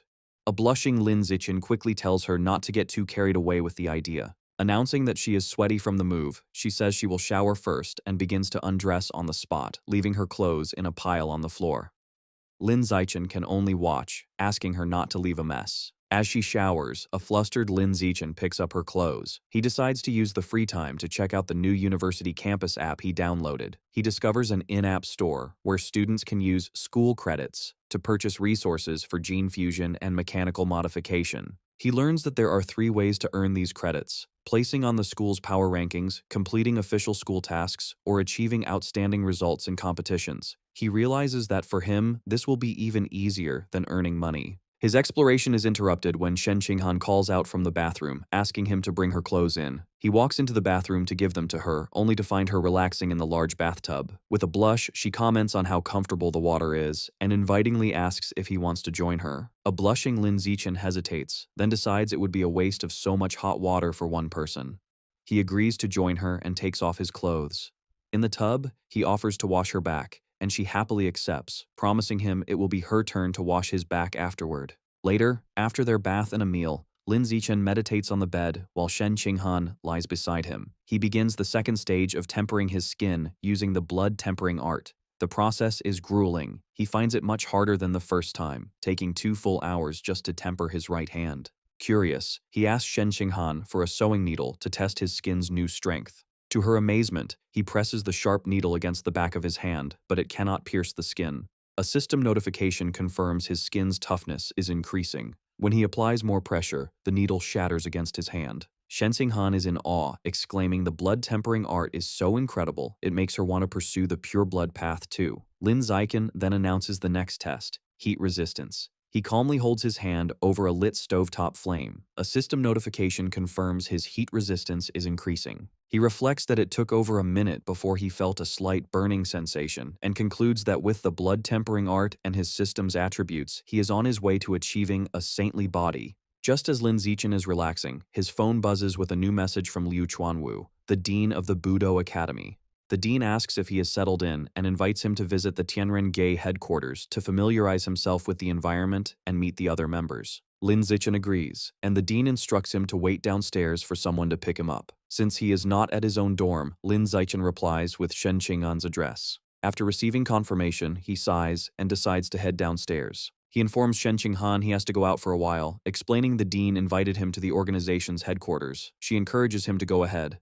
Outside, he finds a shady spot under some trees. While leaning against a tree, he is noticed by a young man with spiky orange-brown hair. The young man approaches and recognizes him as Lin Zichen, the top provincial exam scorer who joined Tianren. Lin Zichen greets him, thinking to himself that he has become well known. The young man expresses his admiration for Lin Zichen's decision to forego gene fusion for the pure blood path. He shares that he is also a freshman and grew up near Kyoto, where a similar research institute for pure-blooded humans once existed but was shut down after 20 years of little progress. He passionately expresses his hope that the research at Shanghai University will succeed. Lin Zichen finds the guy a bit too talkative. The young man gives him a final thumbs up and an encouraging good luck before walking away. Shortly after, Lin Zichen hears the roar of an engine. He turns to see a woman in a helmet pulling up on a sleek red motorcycle. She asks if he is Lin Zichen, and after he confirms, she dismounts. Removing her helmet, she introduces herself as Song Yuyan, an instructor from the Budo Academy and a researcher for Tianren, explaining she has come to take him to their headquarters. As they shake hands, Lin Zichen internally recalls her story as the former top student who chose the pure blood path. He gets on the back of her motorcycle, and she playfully advises him to hold on tighter. As they speed off, she asks if he is happy that a beautiful senior came to pick him up, to which he replies that it is an honor. Curious, she then asks why a student from the Budo Academy was waiting outside the luxurious dorms of the Evolution Academy. Lin Zichen casually explains that his girlfriend lives there and he has moved in with her. Hearing this, Song Yuyan laments her own love life, complaining that she has never even lived with a boy. Soon, they arrive at a large, modern building. Song Yuyan leads Lin Zichen to a building with a sign that reads Pure Human Research Institute. She beckons him inside, and he asks if it's an abbreviation for the Pure-Blooded Human Research Institute. She shows him a common area for researchers to relax and offers him free drinks from a stocked refrigerator. As they walk through an empty hallway, Lin Zichen asks why no one else is around. Song Yuyan explains with a sigh that Tianren is not well regarded by the university, so their funding is limited, and they can't afford a large staff. She reveals the entire organization consists of only Dean Liu Chuanwu, herself, Lin Zichen, and 3 fourth-year martial arts students. This shocks Lin Zichen, who now understands the large group of men in karate uniforms with the dean when they first met were just hired actors. Feeling a bit let down, he thinks that as long as he gets the promised triple benefits, nothing else matters. Song Yuyan then calls out to the dean, announcing she has brought Lin Zichen. A disheveled and exhausted-looking Liu Chuanwu appears and invites them into his cluttered office. Lin Zichen comments on the dean's haggard state. The dean explains he has been there for almost half a month, struggling to make a breakthrough in his research on the aperture opening chapter of the blood tempering art, with no progress. Despite his research struggles, Dean Liu Chuanwu gives Lin Zichen an encouraging thumbs up, confident that Lin Zichen's involvement will lead to great progress for the pure blood path. He then playfully boasts that his senior, Song Yuyan, was once the top scorer in the Kyoto entrance exams, and that his own physical test scores from his youth were even higher. Song Yuyan casually chides him to stop bragging. The dean's tone turns serious as he explains that with Song Yuyan's help, he finally broke through a decades-long plateau and completed his third body tempering. This breakthrough gave him the power, as an ordinary Tier 9 human, to defeat a high-level gene fuser. Putting his hands on both their shoulders, he assures Lin Zichen that with time, he has the potential to surpass even Song Yuyan. Changing the subject, Liu Chuanwu asks about Lin Zichen's progress with the blood tempering art. He questions if Lin Zichen has managed to learn blood control and reach the required ordinary Tier 4 to begin skin tempering. Lin Zichen calmly confirms he has. Pleased, the dean assigns Song Yuyan as his mentor, explaining that with her guidance, he should be able to complete his first skin tempering by the end of the semester. He notes that she herself accomplished this in just 3 months. Song Yuyan confidently accepts. However, Lin Zichen interrupts, plainly stating a mentor won't be necessary. He reveals that he already completed the first round of skin tempering during his summer vacation. This shocking announcement leaves both Liu Chuanwu and Song Yuyan completely stunned and speechless, wondering if they heard him correctly. Song Yuyan finds it impossible that Lin Zichen could have mastered the complex art of skin tempering on his own over the summer. Lin Zichen casually explains that the book had detailed instructions and he just studied it for a few days, though he internally admits it only took him half an hour. Still skeptical, Dean Liu Chuanwu asks to examine his hand to confirm. Before presenting his arm, Lin Zichen discreetly activates his natural camouflage ability, deciding to mask his true power. He sets his visible biological level to ordinary tier 5, just high enough to be consistent with having completed 1 round of skin tempering. He then allows the dean to inspect his arm. The moment Liu Chuanwu touches him, both he and Song Yuyan are left speechless. The dean confirms in amazement that Lin Zichen has indeed completed a full skin tempering. Still shocked, Liu Chuanwu asks what his current biological level is. Feigning nervousness, Lin Zichen tells him it is ordinary tier 5. This revelation sends the dean into pure ecstasy. He throws his hands in the air and shouts that Lin Zichen is a peerless genius and the future of the pure-blood path is secure. Overjoyed, he pulls a surprised Lin Zichen into a tight hug, declaring that with such a talent, they will surely break through the limits of ordinary beings. Watching them, Song Yuyan reflects that there is always someone more talented. She smiles, thinking it is good to have a more capable person leading their cause. Filled with renewed hope, she excitedly suggests to the dean that they should immediately publicize Lin Zichen's potential to attract more talented individuals and secure more funding. However, Liu Chuanwu immediately rejects the idea. He sternly explains that Lin Zichen's abilities must be kept a secret for now, as suddenly revealing his progress on the pure blood path could expose him to danger. The dean elaborates that their strategy should be quality, not quantity. Now that they have a prodigy like Lin Zichen, they must concentrate all their resources on helping him break through the ordinary biological barrier. When Song Yuyan raises concerns about finances, the dean reassures her. He promises to use all his connections to gather the necessary evolution resources. His plan is to wait until Lin Zichen's power is undeniable, find him a powerful backer, and only then begin to promote the ideals of Tianren-ge. Song Yuyan praises the dean's thoughtful planning, and he proudly accepts the compliment. Lin Zichen listens quietly, thinking how shocked they would be if they knew his true power, that he is already at ordinary tier 9, has completed tempering his flesh and bones, and is in the middle of his second tempering cycle. The dean then informs Lin Zichen that he no longer needs to attend basic classes at the Budo Academy. Instead, he will work directly at the Research Institute with Song Yuyan as his assistant. An annoyed Song Yuyan clenches her fist, protesting that making her an assistant to a junior is an insult. The dean dismisses her concerns, telling her pride is worthless in their research. Changing the subject, he announces that the following afternoon, the university will hold a freshman trial to determine the new king, the strongest first year. He confidently tells Lin Zichen that with his abilities, the title is practically his. He encourages him to participate to bring honor to the Budo Academy, offering a reward of 10 qi and blood pills. When this fails to elicit a reaction, he adds that the winner will also receive 10 school credits. The mention of credits immediately grabs Lin Zichen's full attention. Soon, the day of the freshman assembly arrives, and a large crowd of students gathers in the university auditorium. As Lin Zichen and Shen Qinghan sit together, they become the subject of gossip among other students, who recognize Lin Zichen as the top scorer who joined Tianren-ge and wonder about his relationship with their goddess Shen Qinghan. Their conversation is interrupted by a familiar face. The talkative, spiky-haired freshman from before approaches and asks if Lin Zichen remembers him. Lin Zichen confirms he does. Leaning in, the freshman points at both of them and bluntly asks what their relationship is. Holding a blushing Shen Qinghan's hand, Lin Zichen plainly tells him they are engaged childhood sweethearts who plan to marry after graduation. This news seems to disappoint the freshman, who can only manage a forced smile. As the assembly continues, the auditorium fills with other first-year students. In the crowd, a girl with dark hair, purple tips, and cat-like ears sits quietly. She turns and gives Lin Zichen an intense, somber stare. He notices her gaze, feeling a slight sense of unease.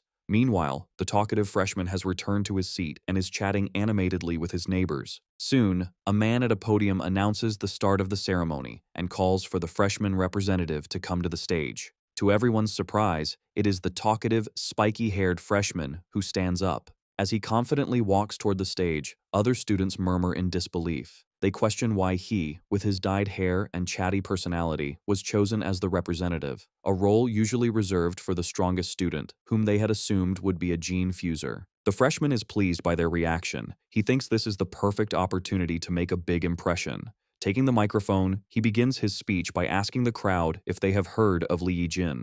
Lin Zichen internally scoffs, thinking that everyone knows about the famous genius from Kyoto. Continuing his speech, the freshman reveals that the famous prodigy Li Yijin has an equally talented younger brother. He explains this brother was the top scorer in the Kyoto entrance exams, boasting a 16% gene fusion compatibility and the highest national physical test scores, tying with the top scorer from Nanjing province. With a confident smile, he then dramatically reveals that he is that very brother, Li Moyu. He goes on to declare that he and his older brother made a pact to dominate the records at Shanghai and Kyoto universities. To demonstrate his power, Li Moyu unleashes the full force of his biological pressure, announcing that this is the power of an ordinary Tier 5 being. The entire auditorium is overwhelmed by the immense aura, and the other students gasp in shock, realizing the vast gap between their own abilities and those of a true genius. Pleased with their reaction, Li Moyu smugly tells everyone to remember his name. Back in the audience, Shen Qinghan whispers to Lin Zichen, mocking Li Moyu's arrogance and commenting that he has no idea Lin Zichen could defeat him with a single finger.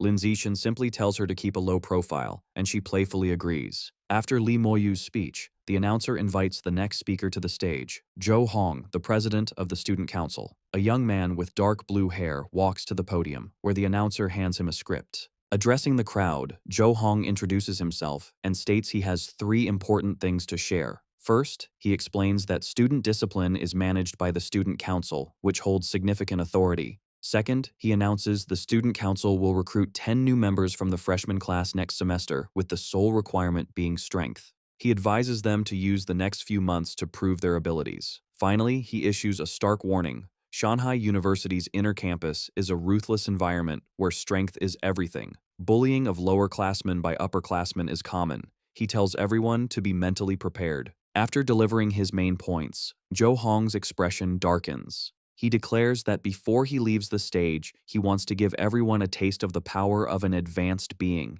He then unleashes an overwhelming wave of biological pressure that crushes the entire auditorium. The freshmen are immediately overwhelmed, gasping for air and crying out in pain under the immense force. Lin Zichen sits beside Shen Qinghan as the oppressive pressure from the student council president, Zhou Hong, lifts. Lin Zichen notes that while the pressure from an advanced being is powerful, from this distance, it's no threat to him, as he has reached ordinary Tier 9. Meanwhile, the other freshmen recover, expressing relief that the display only lasted for 5 seconds and remarking on how terrifying the strength of an advanced being is. Once Zhou Hong leaves the stage, Mo Dongji addresses the students. She announces a freshman trial will begin after the assembly.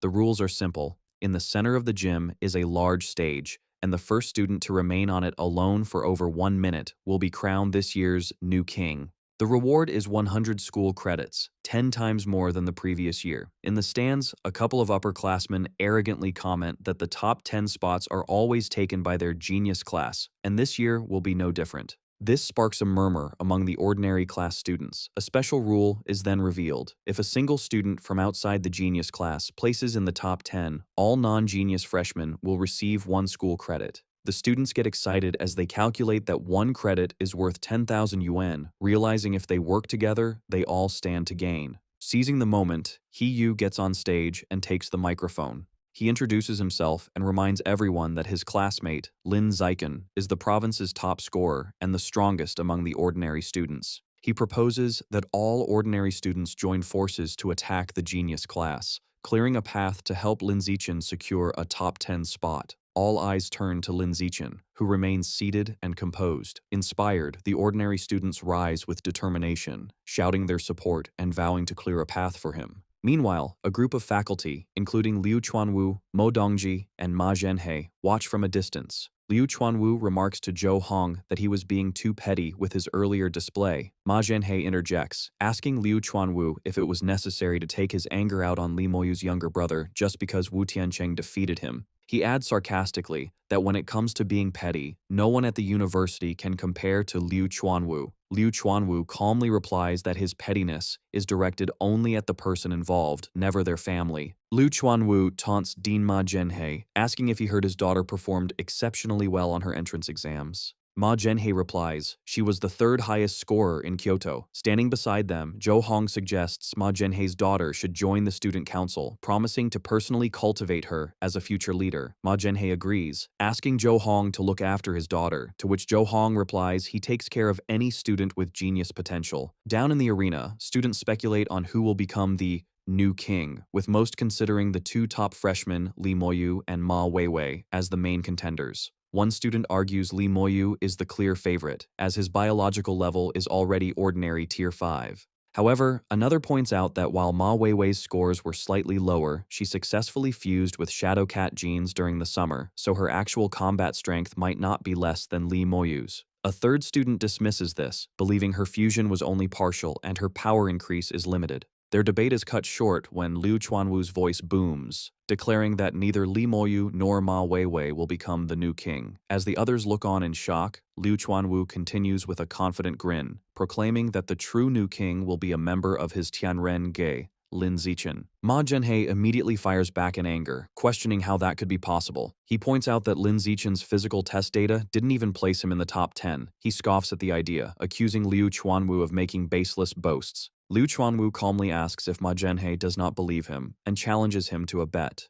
Furious, Ma Zhenhe immediately accepts, shouting that he's not afraid. They agree to wager 100 school credits, with Ma Zhenhe warning Liu Chuanwu not to go back on his word. Hearing the challenge, Liu Chuanwu invites the other staff to place bets. A powerful-looking gene fuser asks a senior professor, school director Qin, if he's willing to wager 1,000 credits, and the director agrees. Watching this, Ma Zhenhe grows suspicious. He wonders how the old man can be so confident, speculating if he's trying to get Li Moyu to throw the match. He quickly dismisses the thought, remembering his own daughter is also competing. His face contorts in fury as he tries to understand Liu Chuanwu's strategy. A final, unsettling thought crosses his mind. Could Lin Zichen actually become the new king? He immediately dismisses the notion as impossible. A figure in a sleek red and black cyborg suit, the dean of the Mechanical Academy, approaches Dean Ma Zhenhe. She remarks that the provincial top scorer, Lin Zichen, was originally his student in the Evolution Academy and asks if he isn't upset that Dean Liu Chuanwu poached him.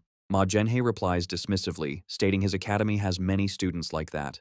The cyborg dean smiles knowingly. She points out that she heard Ma Zhenhe also poached the only 3 senior students from Tianren Ge, suggesting his claim of not caring is just a front for his planned revenge. Meanwhile, on the balcony, Liu Chuanwu thinks with glee about the bets. He calculates that with 9 people betting 100 credits and 1 betting 1,000, he is about to make a massive profit. As the faculty watches, the trial begins. A huge crowd of ordinary students rushes onto the main stage, shouting their intent to defeat the genius class. The floor erupts into a chaotic brawl. Lin Zichen stands apart, calmly observing. He internally notes many genius class students rely on their high gene fusion compatibility scores rather than actual skill. Suddenly, Lin Zichen is surprised as his danger perception attribute activates, allowing him to see the students' power levels. He assesses that the strongest 2, Li Moyu and Ma Weiwei, are both at ordinary Tier 5, while the other top 10 members of the genius class are at least ordinary Tier 4. After the initial clash, the ordinary students cheer, having defeated several members of the genius class, who now lie on the floor. One student shouts that the genius class wasn't so tough after all. Fueled by their success, the remaining ordinary students charge forward, shouting at the genius class members still in the stands to come down and fight.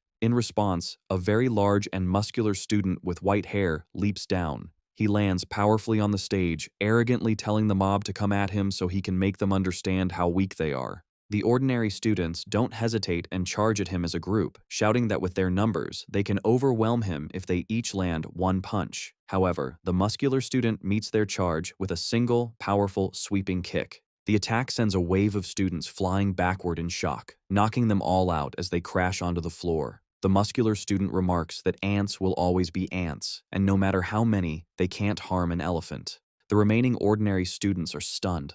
They turn to Lin Zichen, exclaiming that their opponent is too arrogant for calling them ants and urging Lin Zichen to defeat him. Hearing this, Lin Zichen calmly walks towards the stage, stating that since things have come to this, he will accept. He steps onto the stage with his hands in his pockets, looking unfazed. His opponent lands powerfully in front of him, cracking the ground, and expresses excitement, stating he has been waiting to fight the top physical test scorer from Nanjiang province. The student introduces himself with great enthusiasm as Lu Qizhi, the top scorer from Yuntian province. He proudly lists his own impressive stats: a 5.69-second 100-meter dash, a 4.52-meter vertical jump, and a one-handed lift of 1,150 kilograms. He then smugly asks Lin Zichen to announce his own physical test data.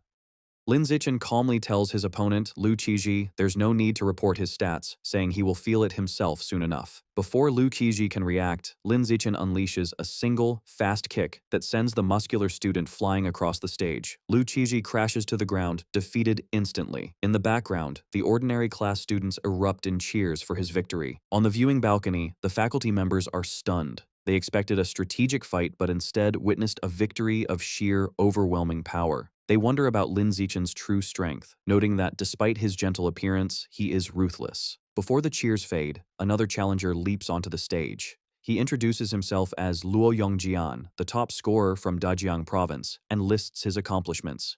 His speech is cut short when Lin Zichen meets him with a powerful knee to the face, ending the match instantly. Standing over his opponent, Lin Zichen looks at the remaining genius class students, declaring this victory shows the ordinary class has its own geniuses too. His dominance prompts a voice to shout in alarm, calling for Li Moyu and Ma Weiwei to get on stage before the new king title is taken by an ordinary student. In response, a girl with cat-like ears lands on the stage. The genius class students recognize her and cheer for Miss Weiwei to defeat him. From the crowd, He Yu and the ordinary class students shout their support for Lin Zichen, telling him not to hold back just because she's pretty. As he faces his new opponent, Lin Zichen thinks this is a good opportunity to observe a gene fuser up close. The fight begins as Ma Weiwei charges Lin Zichen with blinding speed. She follows up with a powerful high kick, but Lin Zichen effortlessly dodges by leaning back. He wonders if her agility is from her Shadowcat gene fusion. Ma Weiwei is shocked he dodged her attack so easily. Realizing the massive gap in their abilities, she knows continuing the attack is meaningless. She gracefully leaps backward, putting distance between them. She looks at him with determination and requests half a minute, explaining she needs time to fully activate the Shadowcat genes within her before they can truly compete. Lin Zichen, unfazed, calmly agrees, telling her to take her time. He thinks this is a rare opportunity to witness gene activation firsthand.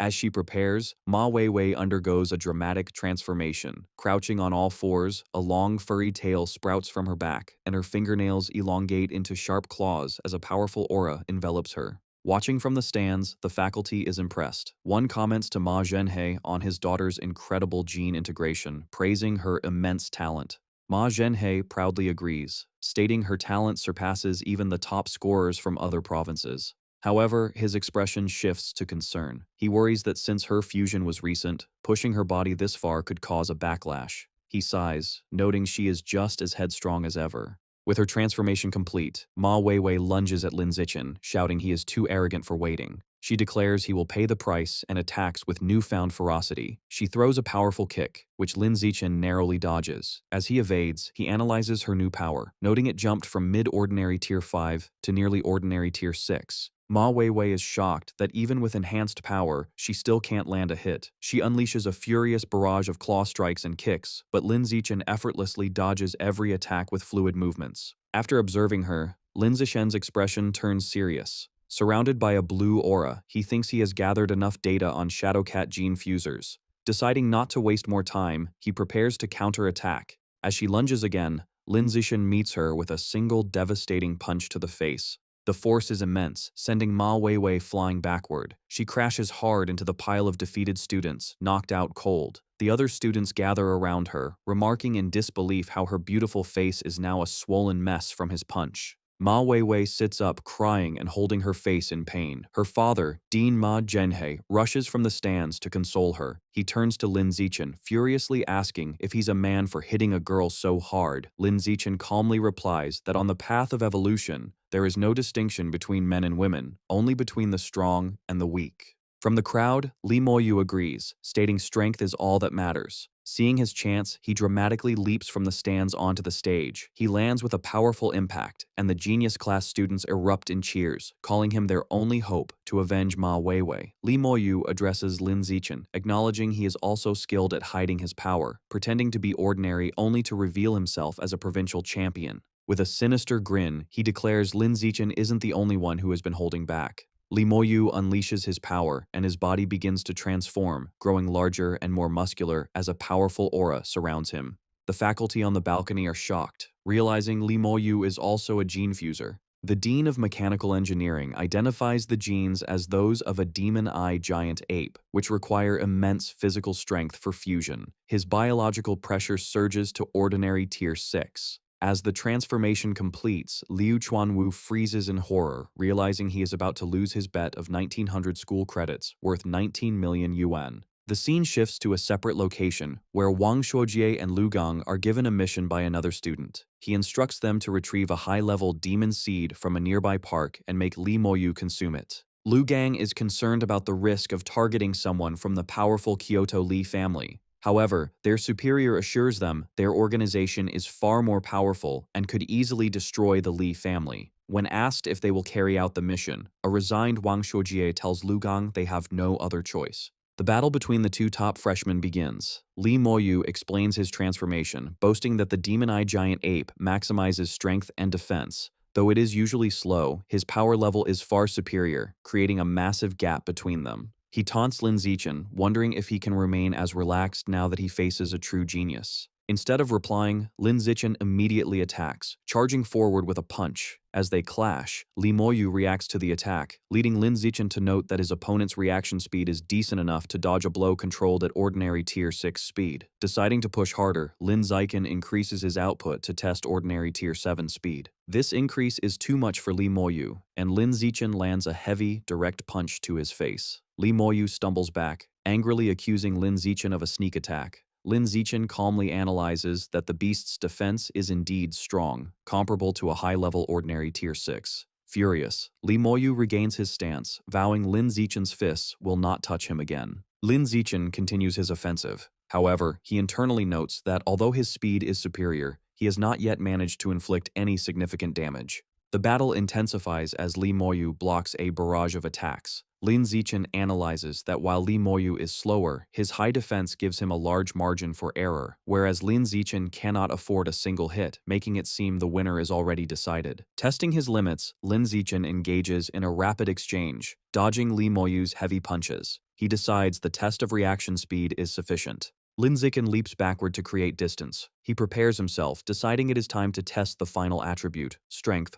Lee Moyu smiles menacingly, admitting he underestimated Lin Zichen's speed, but mocking his strength as too weak to cause harm, declaring that Lin Zichen is destined to lose. Lee Moyu announces it is his turn and winds up a massive, energized punch. As the giant fist descends, onlookers scream for Lin Zichen to dodge, but he stands completely still, ready to receive the blow. On the viewing balcony, the deans place their hands on Liu Chuanwu's shoulders in pity. Convinced Lin Zichen is about to be crushed, the dean reminds a weeping Liu Chuanwu not to forget the 100 school credits he wagered. Back in the ring, a massive impact creates a shockwave as Lee Moyu punches Lin Zichen's face directly. The result is shocking. The bones in Lee Moyu's hand shatter instantly on impact. He collapses to the ground in agony, clutching his hand and screaming that it has been broken. The audience is left in absolute shock, unable to process that Lin Zichen has apparently won. They mutter in disbelief, finding the outcome too bizarre to be real. Standing over his defeated opponent, Lin Zichen analyzes the situation. He realizes that while the demon-eye giant ape fusion granted Lee Moyu immense strength, his body wasn't durable enough to handle the recoil. Essentially, Lee Moyu hit Lin Zichen so hard that the impact shattered his own hand, because Lin Zichen's defense was superior. Lin Zichen calmly calls out to the medical team, informing them that Lee Moyu has likely suffered a comminuted fracture and needs immediate attention. The stunned medics awkwardly agree and rush onto the stage. Suddenly, a figure descends from the balcony.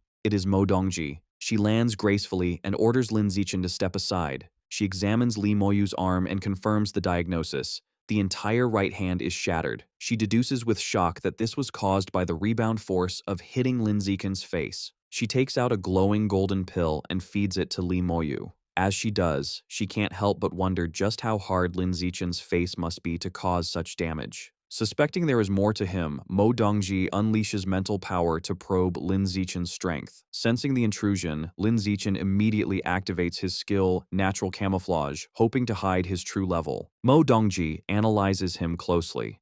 Because of his skill, she perceives him as having a biological level of ordinary Tier 6. She notes his skin, bones, and muscles possess a density far exceeding that tier, but finds nothing else unusual.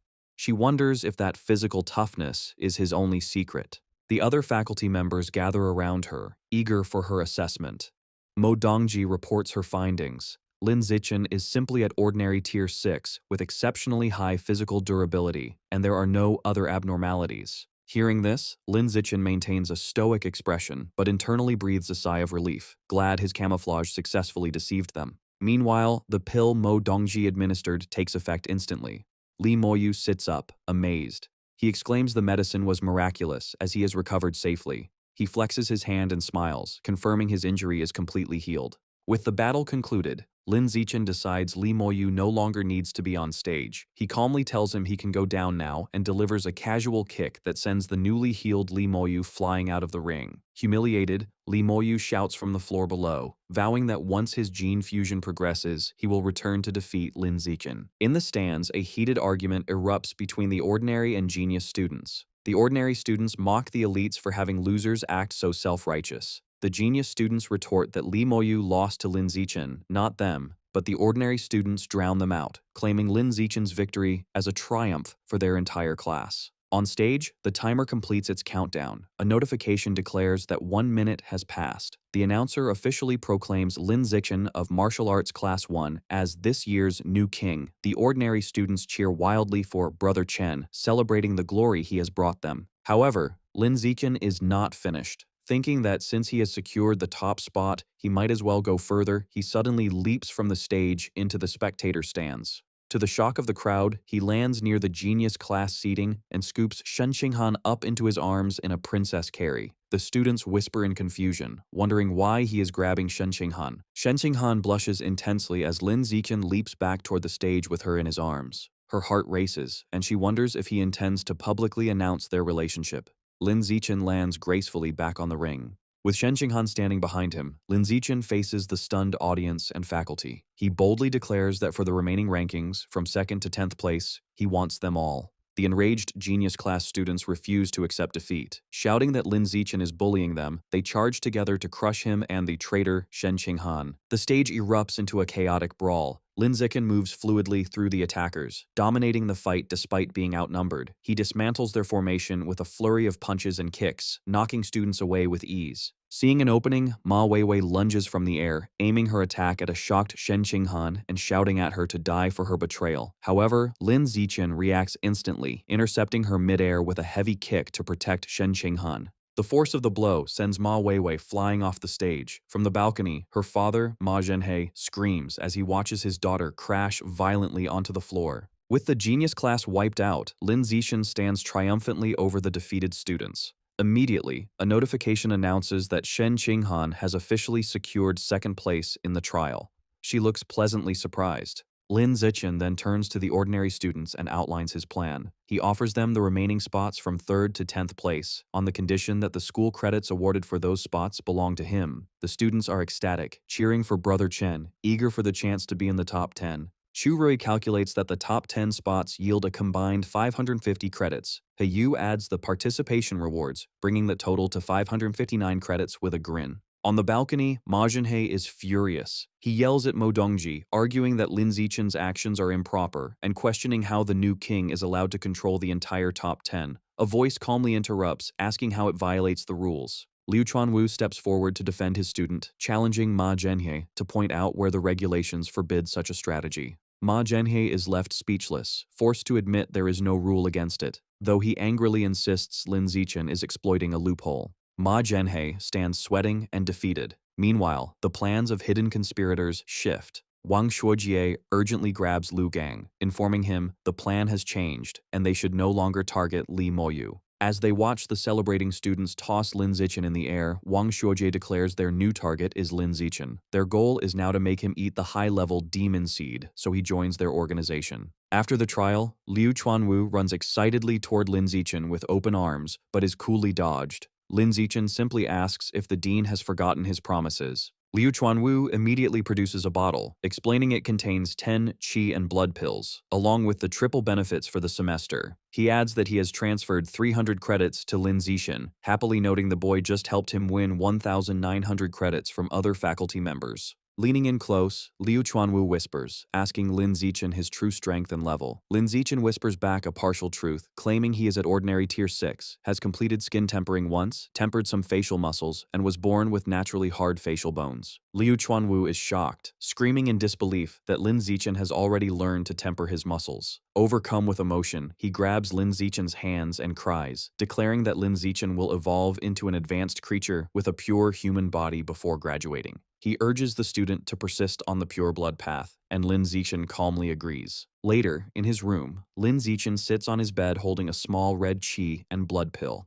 Curious, he puts the pill in his mouth to test its effects. Steam rises from his body as he metabolizes the pill, but a system notification shows a meager increase of 108 points. Disappointed, he realizes the pill is less effective than his usual training. Realizing the pills are of little use to him, he decides it would be better to give them to Shen Qinghan. Just then, Shen Qinghan walks in wearing athletic gear, sweaty from a workout. She asks when he got back, and he replies half an hour ago. Lin Zichen calls her over and hands her one of the red pills, instructing her to eat it. Shen Qinghan curiously takes the pill and eats it. The effect on her is immediate. Steam erupts from her body as she blushes, exclaiming how hot she feels as her qi and blood surge. Seeing how effective it is, Lin Zichen hands her the bottle. He explains the pills don't do much for him, so she should take the remaining 8, advising her to take only 1 per day. Shen Qinghan happily agrees. The next morning, at the Tianren-Gay Research Institute, Lin Zichen greets Song Yuyan. She is in the middle of a workout and playfully calls him the new king. While stretching, Yuyan asks him to confirm what she heard from the dean. She asks if his biological level is truly ordinary tier 6 and if he has mastered muscle tempering. Lin Zichen confirms the story he fabricated for the dean is true. Hearing his confirmation, Yuyan is overcome with excitement and rushes toward him. She exclaims that he is an absolute genius and declares that with his membership, Tianren-Gay will shock the world. As she rushes him, Lin Zichen agrees they will work hard together. Lin Zichen is busy studying in the research institute. He realizes Liu Chuanwu and Yuyan have failed to decipher the aperture opening chapter of the blood tempering art, so he decides he must find the answers in the original text himself. Thanks to his celestial root of wisdom, he finds researching such complex matters is easy for him. His study session is interrupted by Yuyan, who informs him that people from the student council are waiting at the door. She deduces they want to recruit him after his outstanding performance. Lin Zichen immediately dismisses the idea, stating he is not interested.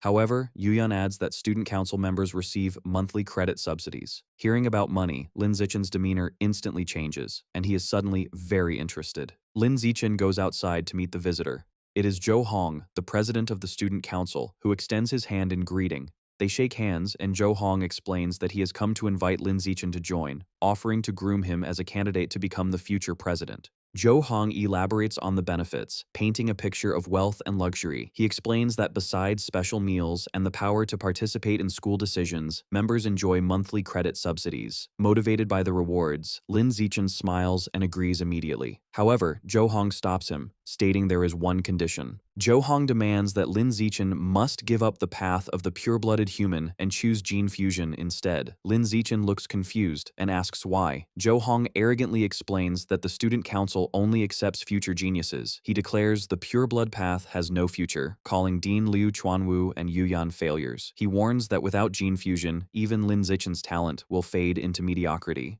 Lin Zichen asks Zhou Hong, the president of the student council, if joining their organization requires gene fusion. After Zhou Hong confirms it does, Lin Zichen calmly says he will not be joining and turns his back, surprising them. Internally, he weighs the student council's benefits against what he gets from Tianren-Gay. Behind him, student council members mock his decision, questioning if the new king is wrong in the head for insisting on the pure blood path and predicting he will regret it.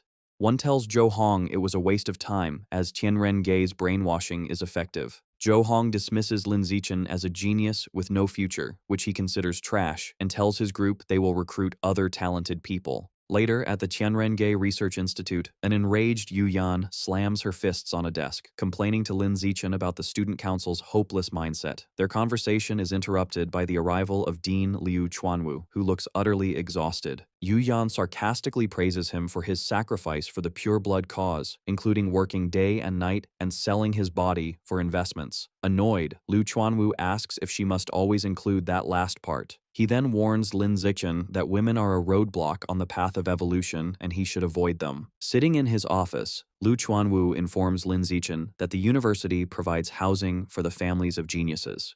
He offers to arrange jobs for Lin Zichen's parents and asks if he wants to bring them to the city. Lin Zichen says he will discuss it with his parents over the weekend. Finally, Liu Chuanwu tells Lin Zichen he has granted him early access to school missions, explaining that with his current strength, there's no need to wait until next semester. Yu Yan explains to Lin Zichen that she takes off-campus missions weekly for school credits. She suggests he could join her in the future to gain experience and offers to take him on an aberrant beast extermination mission.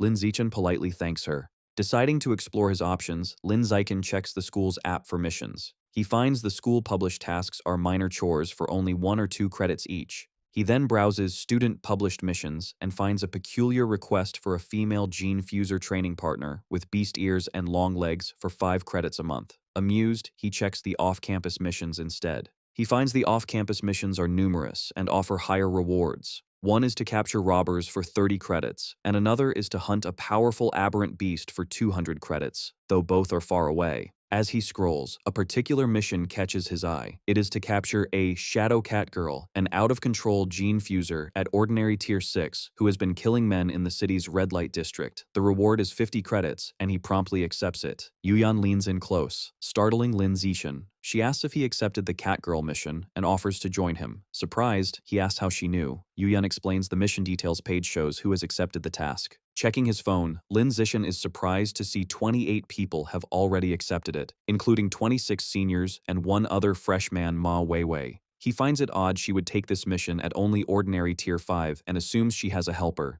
Telling Yu Yan it's getting late, Lin Zichen announces he is heading home for lunch and waves goodbye. As Lin Zichen walks through campus, he feels he is being followed. His danger perception activates, and he senses a hostile presence at Ordinary Tier 7. Suddenly, a muscular guy in a blue tracksuit emerges and calls out his name. The guy confronts Lin Zichen, angrily accusing him of targeting Ma Weiwei. He furiously lists Lin Zichen's offenses, from slapping her during the trial to now competing with her for a mission, and questions if Dean Liu Chuanwu put him up to it. The guy continues his tirade, challenging Lin Zichen to a fight and calling him a bully. Lin Zichen looks on, annoyed. He asks if Ma Weiwei or her father sent him, but the guy insists he came on his own. When the guy repeats his challenge, Lin Zichen simply asks, "So what?"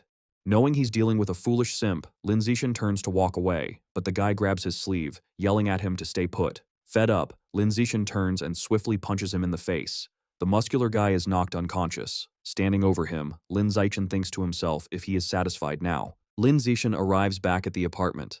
From the kitchen, Shen Qinghan welcomes him home and says dinner is ready.